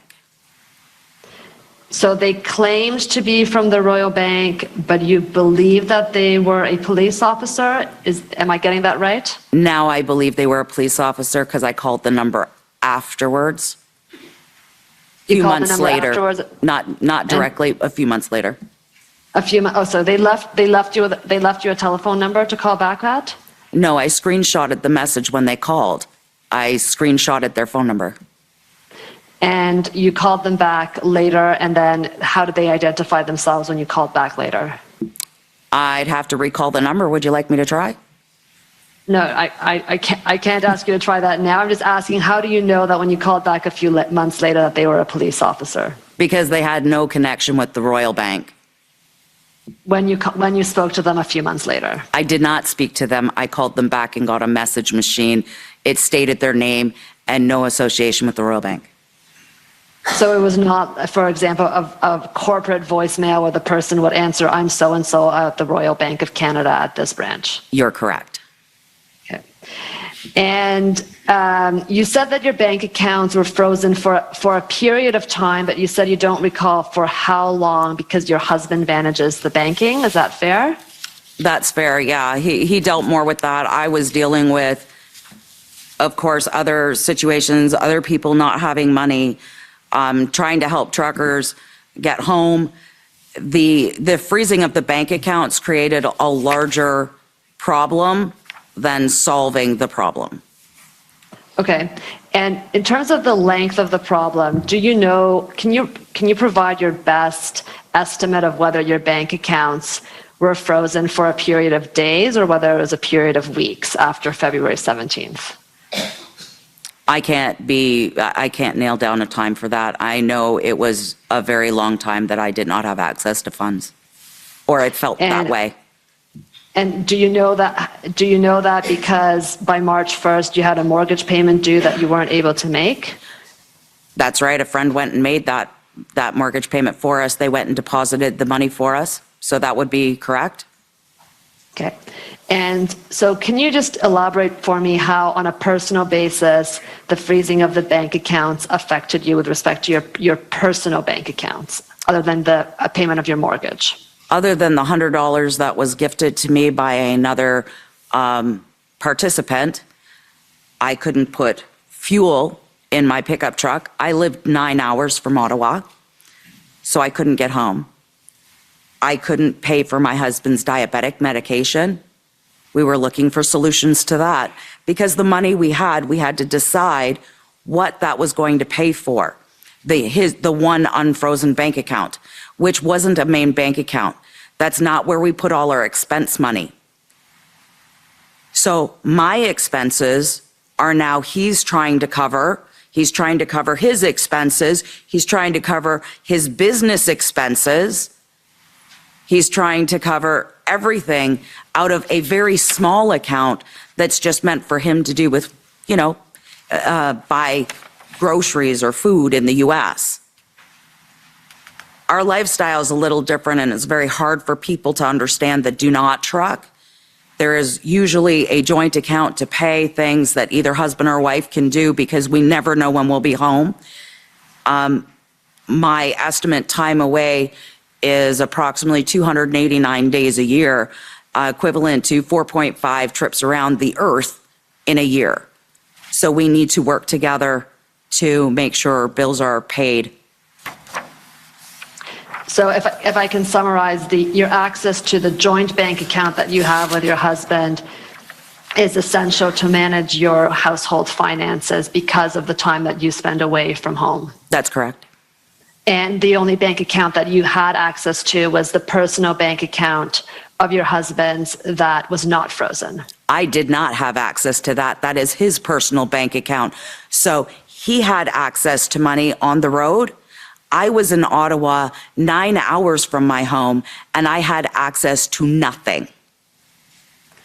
Can you, I asked you about your experience personally with respect to the freezing of your personal bank. You're well over your time, so you're going to have to wrap up, please. Okay, so this is going to be my last question, and I apologize, Commissioner. Can you just elaborate on how it affected your business to have your business account frozen? How it affected our business? Correct. We ended up having people, we actually, I believe, deferred the payment a month. We had to call and defer the payment. Okay. Thank you, Commissioner. Thank you. These are my questions. Okay, thank you. Next is the Democracy Fund and JCCF.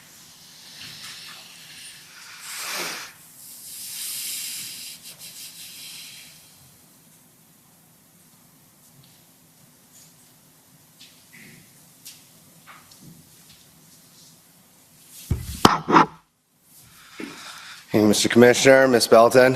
My name is Antoine Dailly. I'm counsel to Citizens for Freedom, representing the peaceful demonstrators in Windsor, Ontario. I just have a few questions to clarify some of your earlier testimony. The first TikTok video that was played today, the one that you indicated was broadcasted while you were detained at Secondary at one of the Windsor Borders crossings. Was that the Ambassador Bridge you were being detained at? Yes, not Blue Water. Yes, it was Windsor Ambassador Bridge, yeah. Perfect. And what was the approximate date of that video? November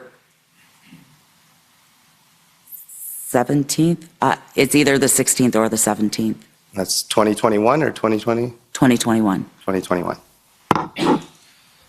And you had indicated in your testimony that you were afraid that, Windsor Police would be involved, other policing agencies. Did other law enforcement actually have become involved in that interaction with you, or was it just CBSA that day? On that day when I crossed in, I tried to explain to the Windsor Border CBSA agent that I could not wear a mask, that my visor that I usually used had been broken during the trip, but he would open the window and go, "Put on a mask," and he would slam it. Then he would open it up and yell, "Put on a mask," before I could answer again, and slam it. We finally got to the, "She's not got one." And I tried to explain, it was not good enough. He was on some sort of power trip, and he told me to enjoy my time with the Windsor Police. I took that as a threat to my safety and security as a Canadian entering my country. But when you entered, did you actually have an interaction with Windsor Police on that particular day? No, my interaction first was with a CBSA officer that was yelling at me to get back into my truck. I had waited a long time for them to come see me, so I was like, have we gone back to the old rules where you got to go in? So I went to go in, and I was yelled to get back in my truck. I got back in my truck. I did as I was told. And then I had the officer ask me if PIAC had called me. I believe at that point they hadn't. The second time they had, PIAC said they were waiting on police to arrive to issue a $6,000 fine or of that nature. And just for clarity, PFAC here, you're talking about the public health agencies. That's what they call them, yeah. Okay, perfect. You also indicated in your earlier testimony that you had witnessed a CBSA strike a number of years ago, and that you had been left to sit on the bridge for over 2 hours. Yes, sir. Do you recall about when that occurred? I actually have it within my files. I believe it was 2020. Possibly August. It's in my files. I don't have it right in front of me. Okay, and that was the Ambassador Bridge as well then? I was on the Blue Water at that point. The CBSA strike was more than one bridge. It was unilateral. It was all over the news. Okay, and when you were on the Blue Water Bridge that day, your truck was at a complete standstill on the bridge, as in no traffic was entering Canada through that port of entry because of the actions of the CBSA officers. Is that correct? It was entering almost in reverse mode. It was extremely slow. I sat on the bridge. I looked down, and from my location, you can see their parking lot. In front of their parking lot, they had their picket signs. They had approximately 3 or 4 agents who walked, pointed at the trucks on the bridge, turned around, walked backwards, walked so slow to their gates. I'd never seen them walk so slow before. You'd think they were on vacation. It did not appear that they were concerned in speeding up the access. They did not care about Canadian truck drivers or American truck drivers coming in, not one bit. My buddy was there for 14 hours. A lot of these drivers, especially for the garbage removal, go in and out a couple of times a day. That could have meant that any one of those truck drivers didn't have a full supply of medication on them. They didn't care what happened to those truck drivers. Canadian government didn't care what happened to those truck drivers. Doug Ford didn't care what happened to those truck drivers. CBSA's top management didn't care what happened to us either. Understood. And you had indicated that you had received a report that one of your colleagues had been stuck at one of these ports of entry for 14 hours. Was Yes. that also at the Blue Water Bridge, or was that the Ambassador Bridge? He was also at Blue Water. Understood, thanks. Just turning to the convoy that it sounded like you led from Sarnia to Ottawa. Can you remind me again the precise date that you left Sarnia and would have passed through London, Ontario? We left on the 27th. 27th. And for those less familiar with the structure of the highways in that area, is it accurate that the 402 merges into the 401, either westbound or eastbound, right outside of London? That's correct. And that juncture where the 402 and the 401 connect is about 200 kilometers away from Windsor, Ontario? That's correct. Were any of the trucks from the convoy you were leading from Sarnia directed by you at that junction to head towards Windsor, so westbound, instead of towards Ottawa, eastbound, on January 27th? No, sir. A subsequent video was showed earlier today in which I believe is one of your TikTok videos where you're speaking about being threatened by CBS agents, being extensions of the federal government. You mentioned a group that was carrying out some threatening activity, and I'm not sure on the pronunciation, but was this Antifa? Is this the same group that was referenced earlier today by Mr. Charland? I don't know what was referenced earlier today. Okay, understood. And a final question here is, were you physically present in Windsor at any point between January 23rd and February 14th of 2022? I'm sorry, the date again? January 23rd and February 14th of 2022. I may have been there on the 23rd. I would have to recheck my logs. I did come in late into the convoy. I was having issues with my load. When I had left to Alberta, I ended up being delayed, and I did arrive back to the convoy late to get started. I had a gentleman by the name of Carl start my Sarnia, so I may have been a day late, which meant I would have gone there, parked, dropped my trailer, and then joined the convoy. And so on January 27th, then, when the convoy left Sarnia, you were not with the convoy at that point? You joined them at some point? No, I was only a day behind. So then on January 27th, you started in Sarnia, is that correct? Absolutely, yeah. Perfect. Those are my questions. Thank you. Thank you. Thank you. Next, it's Ms. Belton's representative. So do you have any questions, or has everything been covered? No, everything hasn't been covered. Okay, go ahead. Okay, first off, the original map. I believe the commission number is BRB 50217. This is. If it's helpful to council, is there a place where you'd like to start, or would you like to just start? There is a dialogue on it. You need to play it. Yeah. The first one is not available to me. This was the other one that the printing came out a little blurry, so we didn't use it as much. We did put some notations on it, but this is. Can you start it at the beginning? We missed some of it. It was sort of muted. Okay, thank you. This is the secondary map that we had in Ottawa. The first one is not available to me. This was the other one that the printing came out a little blurry, so we didn't use it as much. We did put some notations on it, but this is the map that we had in our boardroom. And this is the Transportation Master Map Plan 7, or Map 7, from the City of Ottawa website. It was blown up. That was supplied to us by Andrew Pelozzo. So on January 28th, the Southwestern Ontario, GTA, and Niagara region arrived in Ottawa. We were led down the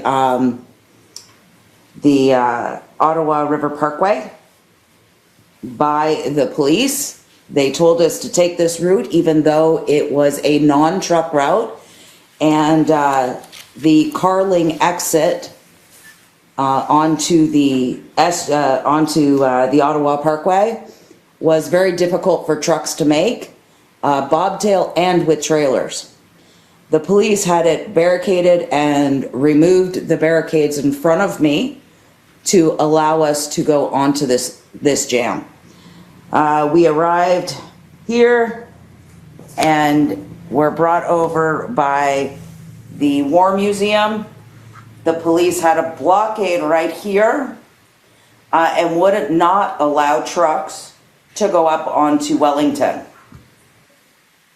On January 29th, when the Western group came in, led by myself, Mike, as the second pilot car, and Chris Barber as the lead truck, came up onto the Ottawa Parkway. Police then moved their barricades, which were barrels, they were barrel barricades, and allowed Chris to bring his truck up onto Wellington, approximately this area right here, just before the Parliament Hills. He was pretty much across from the parking area, because I remember parking close to there. They did not let the rest of the trucks come. They all remained behind the barricades that were put there in place by the City of Ottawa Police. Trucks were on both sides. A lane was open on both sides. They used the center medium for their kitchen, and along the sides of each roadway, each direction, is where the cars and trucks parked. The full intention with this map was to make sure that we left lanes open and emergency routes available for quick access for police. We knew that there were several hospitals or care homes in the area. That was very important to us to leave those open. There was Elizabeth Briere Center right up here.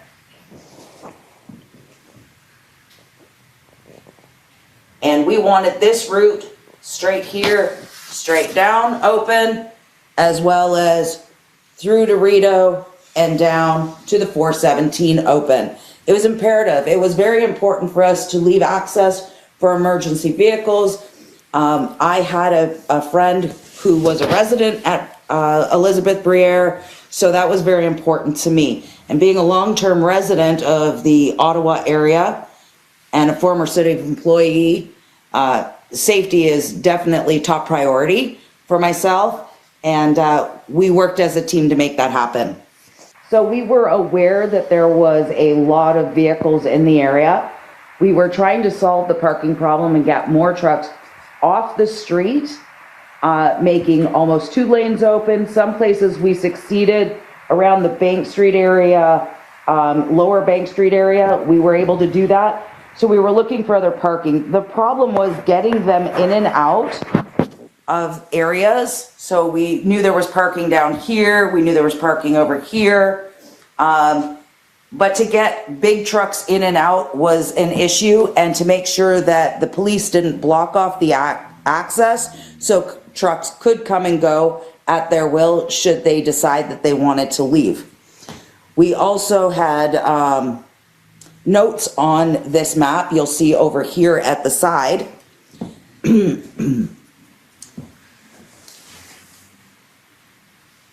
These notes are of leaders, excuse me, and their designed roles. The first one we have would be Pat. It states right here that we knew right from the beginning, because this map was done within the first 2 days of being in Ottawa. So approximately between the 29th and the 2nd of February, I would say. Approximately the first 2 days we started working on this. To the best of my knowledge, this map was done within the first few days of us being in Ottawa. We were working on a smaller printed map But Andrew, of course, provided these for us, which was a great help. As you can see, Pat was on here. This is not my writing. To the best of my knowledge, this is Tom Marazzo's writing, but he would have to confirm that.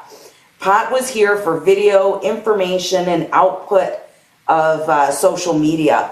That was his primary goal. However, Pat was very, very instrumental in helping us solve problems with great suggestions for the truck drivers. As you see, Tamara had Tamara Lich, and that was Pat King, sorry. This is Tamara Lich. She has no dedicated spot to her name. However, when we were on a Zoom call, approximately between January 12th and January 14th, her role was designated as social media and fundraising, crowdfunding. This is Chris Barber, PR, talking to the troops. He did a very, very good job at talking to a lot of the truckers and getting his picture taken and being there for media shoots. These marks represent the amount of people I was giving credit to for bringing trucks here, and I have forgotten a lot now that I look at this map. There are far more than 8, and then we had 4 more, of course. Those were the key. 8 were the 4 starters, so that would be myself, Chris Barber, Pat King, and James Bowder. Then we had 8 more underneath. Those would be ones that we had brought into the organization through social media calls. However, we touched base. The BC organizer is listed here as Sean. This is not the same writing. I'm not sure who wrote this on the map because the BC coordinator that I was dealing with was Colin, and his last name escapes me at the moment. We also have it as all of the West as Chris. Somebody wrote that in there. West was, there was a lady by the name of Kathy. There was Chris. There was James Bowder. I don't know Kathy's other name, her last name. Southwest, they have Ben. That would be myself. Ben, I don't have his last name. He's 80 Trucking. We have myself and Tim and Harold Yonker. The GTA was David Steinberg. We also have in Ontario, we have Mike Benson and Andrew Dieter. Those were also associated with myself. Quebec was Joni. Not sure of her last name. I know it starts with a P. The PC coordinator was Jonet. Her last name, to the best of my knowledge, is Pacat. I haven't checked my emails to give you that information 100%. I apologize. New Brunswick was PEI. Leanne. Indy and Ben. I have no idea what these 2 indications are on the map at this point.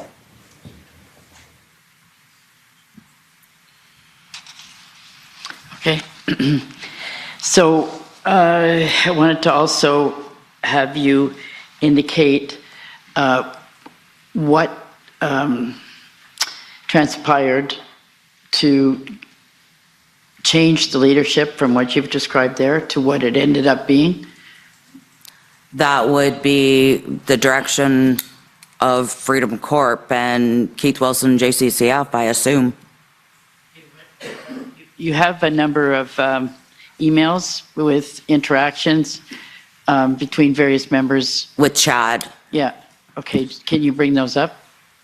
I have no idea what they're entitled. Identify the number. So, do we have the number for that? Sir, I'm going to rise at this Where is point. it? All of this happened after the fact, well after the events in question, and there's actually, as I understand, also some potentially privileged records in here. And I would like Privilege would mean I would have had to sign on a privilege. Excuse me, we're just, Yeah. we I have the worked through numbers. me, sorry. So, sir, with respects to relevance and materiality, I think that if you gave a direction that this witness is limited with respect to giving evidence regarding the time frame up to and including, say, after the EA was no longer invoked, I believe that would be appropriate, sir. That's okay with us. Our information is prior to the EA invocation.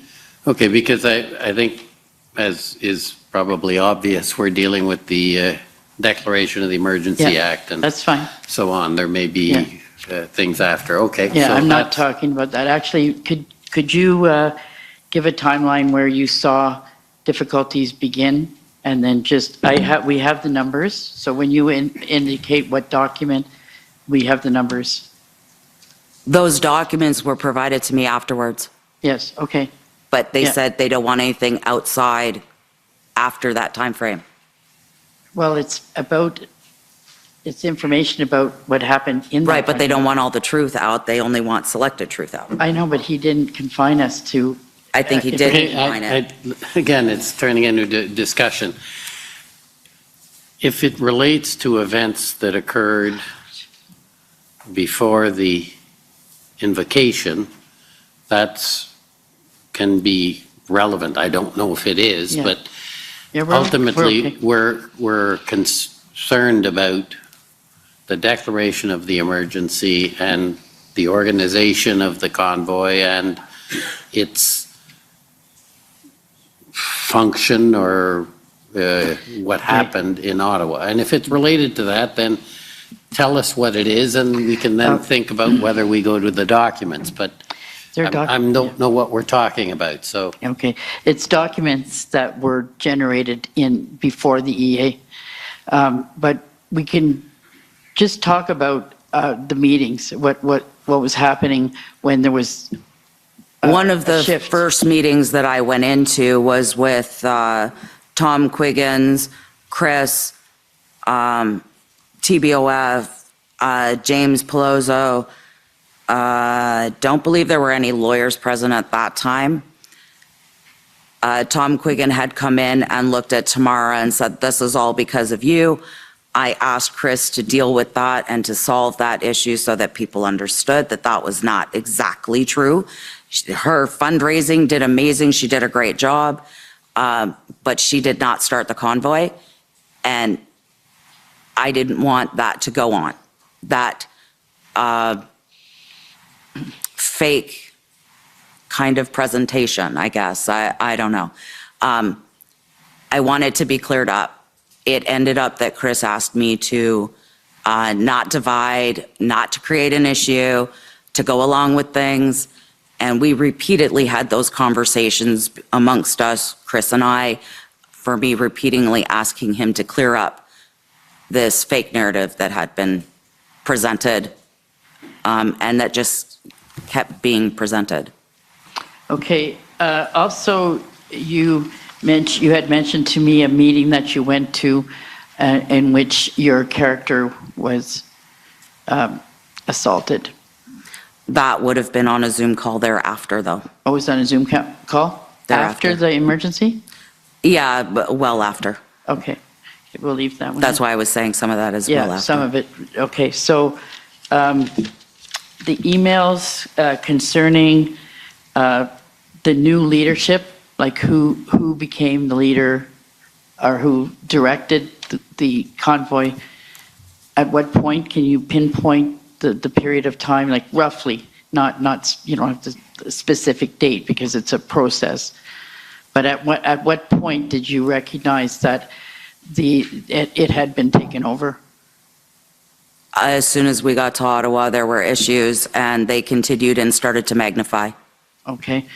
At any point, did you feel that you were specifically undermined and targeted? Yeah, it just seemed like I provided the lawyers with a complete list of organizers. Not one of those names showed up on the Freedom Convoy documents for the NFP. My name didn't show up on there. I understood that the Freedom Convoy Corp, dealing with the monies that we had raised as a team, and we were to be a team, my name didn't show up. I was obviously being omitted. Okay. Who do you regard as the, how do you say, the new leader? Like, who was giving direction after you guys were kind of, It seemed we took a lot of direction from Keith Wilson. Okay. Do you have any evidence for that? Just in whatever documentation that I've provided. Okay, so can we be specific? Just a sec. I've got Again, the that would titles. be after the EA. I've got the titles, and then there's There was a video where he's telling people to come to Ottawa. I do not know what video that is. Okay, and there's I don't know the number for the, just a sec.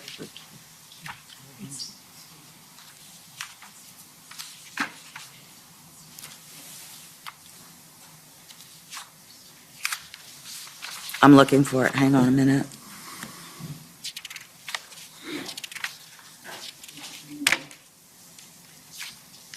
Which one is this one? Yeah. Maybe you could just, it may be helpful if you sort of summarize what it is that you're trying to give as terms of the story, and we can leave the documents, they're in the record, and if need be, we'll turn them up. But Okay, I know what it is. It's an interview with the commission and Keith Wilson, I'm sorry, Keith Wilson. so it's Keith Wilson's witness statement? Is that Yes. what you're referring to? Yes, with the commission. So the document ID for that would be WTS 58. I'm not sure how many zeros. I would note that WTS 60 is 58. It is a interview statement that would require leave. Okay. So is that what you want to refer to? Is that, or is there a need for that? Is there a need for the document? Yeah. Yes. Okay, well, Is it this one that we're referring to? Yes. Can you indicate the three places that we wanted to focus? Okay, if you could turn up the witness statement, let's see where we go with this. Yeah, we'd like it brought up, and she's going to identify. What's that? Yeah, she needs assistance. This is the kind of thing she needs assistance for. Or do you have it? You have it, okay. So which page are you looking at? Starts on page 2. And on the second paragraph. Second paragraph, page 2? Yeah. Yes.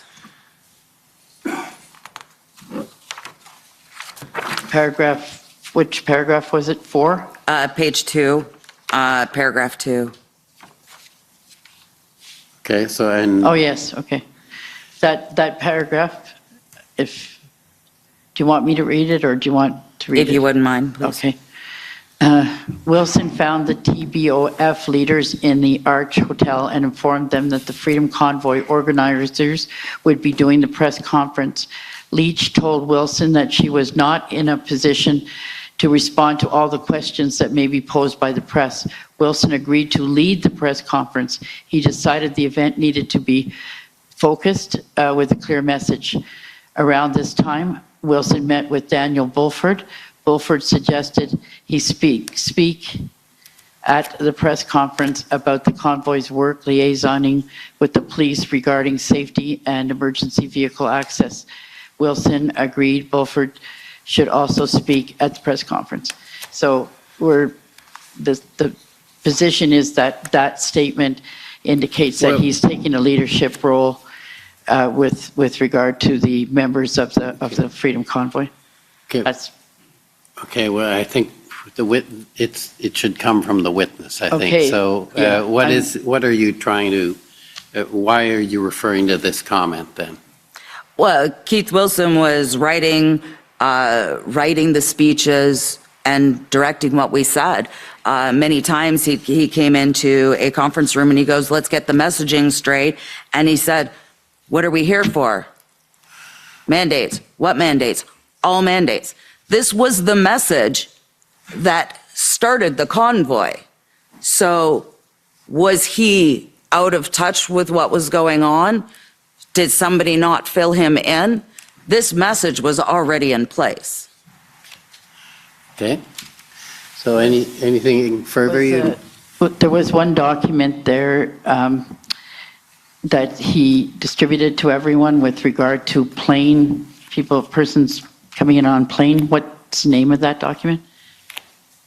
I believe he says that in this one as well.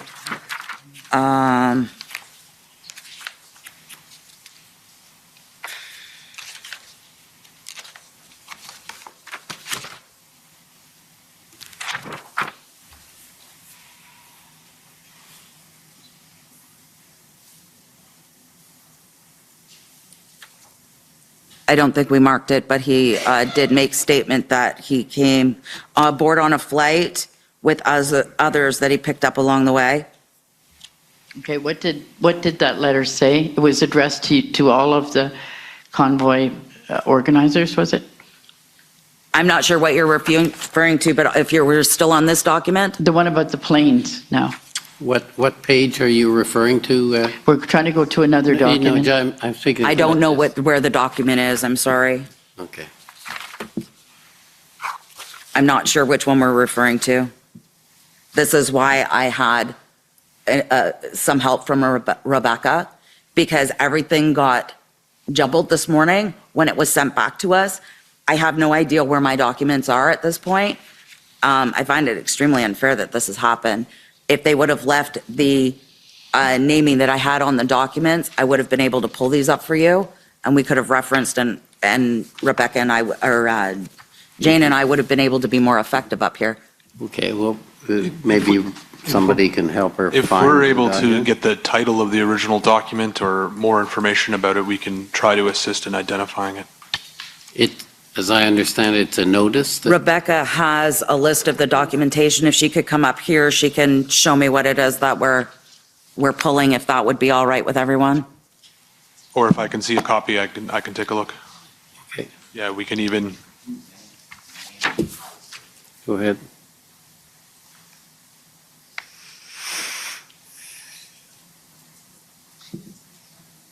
I need to go and speak with her. She has the marked documents. Okay, well, come on up. Let's just get it done. Thank you. We're here to move it along, and all the help we can get. Okay, so, I'm sorry. That's okay. That's okay. Using the marked up.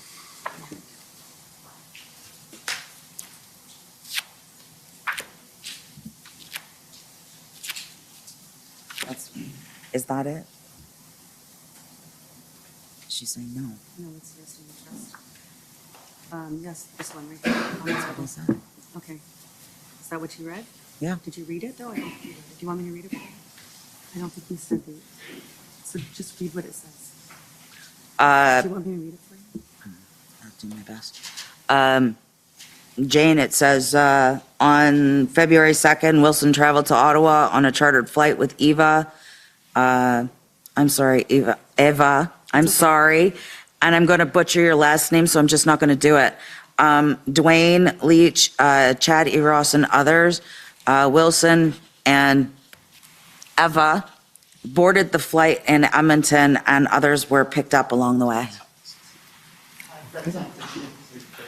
That's not what you were looking for?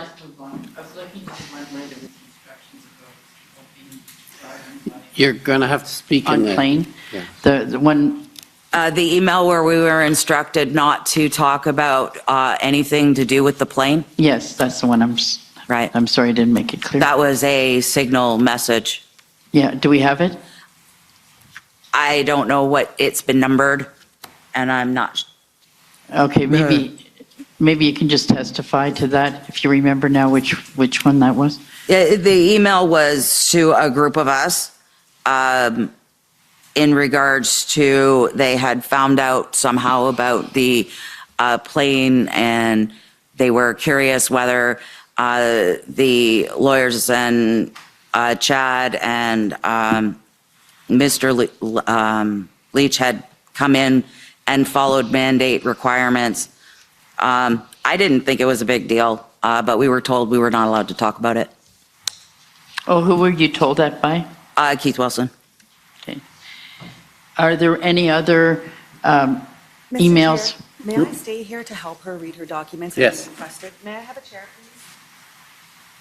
Thank you very much. Okay, go ahead, I'm sorry. Is there anything further you? Yes. Okay. I think we'll leave that. She had some other ones, but okay, there was just one, one more item. Actually, two more items, but one, the CB, what is it? CB, now I'm frustrated too. CBSA, the letter that you wrote to the CBSA and their response. Right. We don't have it. You can just speak to it. Okay, the CBSA letter came in December, and it basically made no accommodations for those that couldn't wear a mask, those that,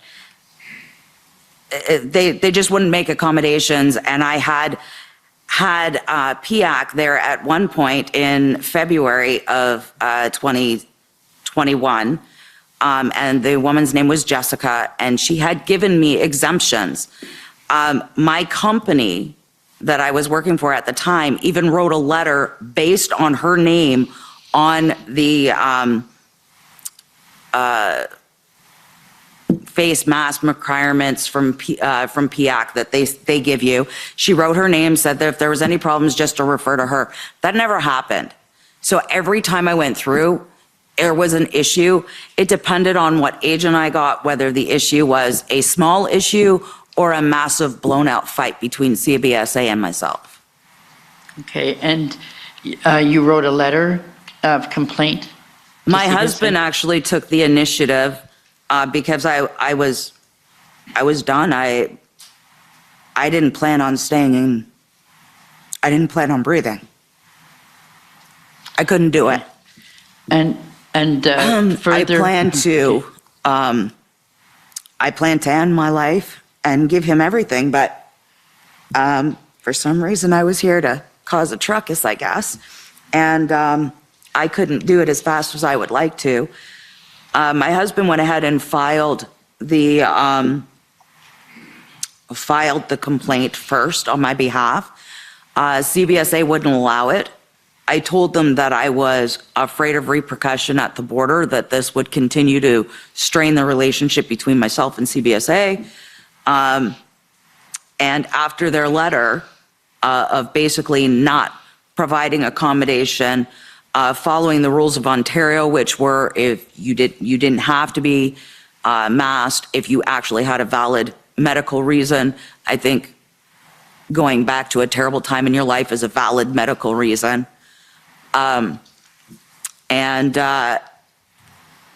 They minimized the suffering and the experience with them at CBSA.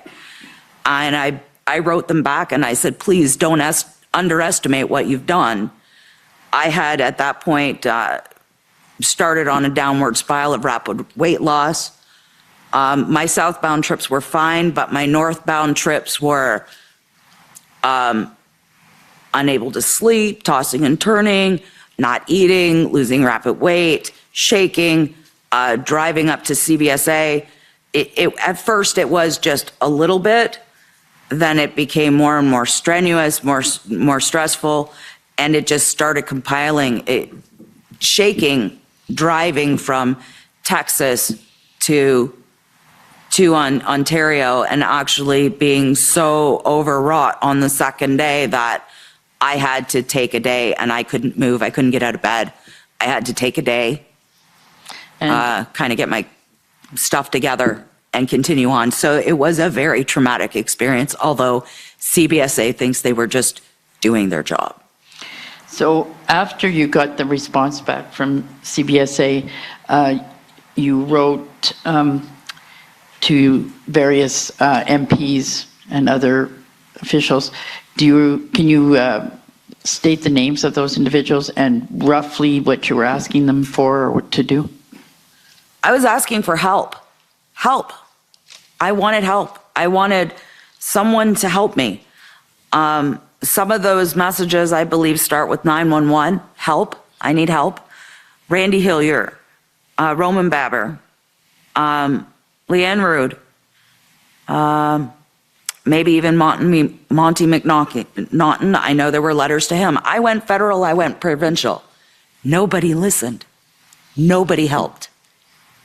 I don't want to listen to your staff member when I'm having an issue that is life-changing. I want to talk to you.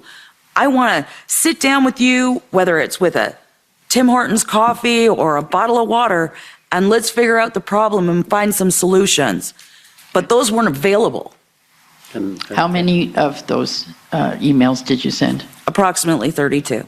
Okay. So I just have one last statement. You indicated to me that your grandfather had given you an explanation of the conditions under totalitarianism or communism. You recounted that to me. Can you recount it here? Yeah, it was November 11th. I was 14 and I was visiting. And being a teenager with attitude, I sat while the services started in the minute of silence. My grandfather grabbed me by the back of the shirt, by the back of the collar, lifted me up, and he said, "You'll stand here and you'll respect our dad." Afterwards, after the time had passed on the television, I remember we were watching it on television, I went to sit back down and he made me stand for a full minute. When we were done, I was ordered to go to the kitchen table. I sat with him while he explained to me what it was like to be in Nazi Germany. He told me about the snitch lines, that if you wanted your neighbor's piano and they weren't going to give it to you, you just called up the Nazi snitch lines. And they would take care of the family and you would go and get their belongings. He talked to me about children who would go to school and the teachers would ask, "What did your parents talk about last night?" And they would come home and find their families murdered because they said bad things about Hitler. The warning signs were here. We had people snitching on people at Christmas time, enjoying family members because there may have been 6 people in a home that person doesn't own. And then we watched Quebec police officers pull people out of those homes, throw them to the ground and arrest them because they were spending time with their family. We were headed down the road that my grandfather talked to me about. I don't want to live that way. I want to live the way we have been in Canada. I want us to be united again. I want us to look at people and smile as we walk down the street. That works everywhere but the GTA. I mean, I want us to get back to where we were in 2019. That's all I want. It's not that much to ask for. We're not that far away. And we need to stop yelling at people and dividing and pitting each other against each other. We have a prime minister that was a former drama teacher, and all he has done has made Canada full of drama. He's very good at what he does. Okay, so that was the last question. Thank you. To conclude, do you believe that the Canadian Bill of Rights will help maintain our freedom? Providing I'm not sure that's relevant to what we're doing here, but I'll let it go. But please, we've heard your message. I think. Yes, I understand. Clear. Providing it's allowed to be addressed in courts, I do believe that it's still valid and still exists. Okay. That's it. Thank you. No questions, sir, for the Freedom Corp. Okay, I have just one little, trying to understand my notes, so it shouldn't be long. You talked about ADT Canada asking you or contacting you about Windsor, and my note isn't clear. ADT Canada was a company. I just got the ADT phone number. I know Ben was one of the heads, had owned the company. but the number came from the company number, so I can't recall who I was talking to at that time. It very may well have been Ben, but I'm not sure. And what did they ask you? If the Windsor border should be blocked, and absolutely not, I said. And I thought there was something, and I have a note about slow roll. Yeah, continue to slow roll, which is what the whole convoy was originally built on, was that we would slow roll in a convoy together across Canada. Okay, so this call was from ADT Canada, someone, and it had to do with the Ambassador Bridge, was it? Or was it the Blue Water? It was Ambassador. It was Ambassador. And you said slow roll, so would this have been before the Ottawa, the 28th, or just trying to get the date of No, this would have been before the Windsor blockade happened. I was asked, should it happen? And I said no. You said slow roll. Slow roll, as had we been. What happened was a lot of the convoy came to Ottawa, but in each region, there were people that couldn't make that trip. So they continued supporting us in their region. And I'm just trying to understand also about your pickup truck in Ottawa. You said you turned around when you got here and went, and because you had a pickup truck, you could turn around and go to Arnprior, I think it was? Yeah, I did go. I went to Ottawa West first to a family member, and then I went up to Arnprior. I actually have a video on my TikTok where I'm telling Chris to hurry up because I haven't got to meet him yet. Him and Tamara, I think. I'm saying, hurry up, guys. But in all fairness, they didn't know I was going there to meet them. So I do have a TikTok edit on that day. You have to be fair. I have to be fair. I mean, I couldn't bust them up for not being. So then you picked up that convoy and went into Ottawa, and you described that and so on. Did you then stay there? That's what I'm trying to get at. No, I wasn't there for quite a few days. I actually came in and out of the city. And as long as you know how to sneak through the city, there was no issue. I got in, I believe it was on or about the Wednesday before I was offered a room. And I was told by Tom Marazzo that I should get a room there because I needed to be more accessible instead of coming in and working late, going home, going to my family's home and coming back in the morning. So. Okay, and just to close up on this, and when you would come back, where would your pickup truck go? Would it become part of the convoy again? Either on. Oh, no, sir. I paid for parking. Okay. And when I have those parking passes, if you'd like to see them. And I also have the little pass from the ARC where I parked my vehicle. I never parked on the street. Okay, so that's what I was trying to understand. No, I'm respectful. I'm just trying to get the information. Okay, so that ends, I think, for the day. It's a long day today, and the good news is it'll be a long day tomorrow. So 9:30, please. The commission is adjourned. La commission est adjournée.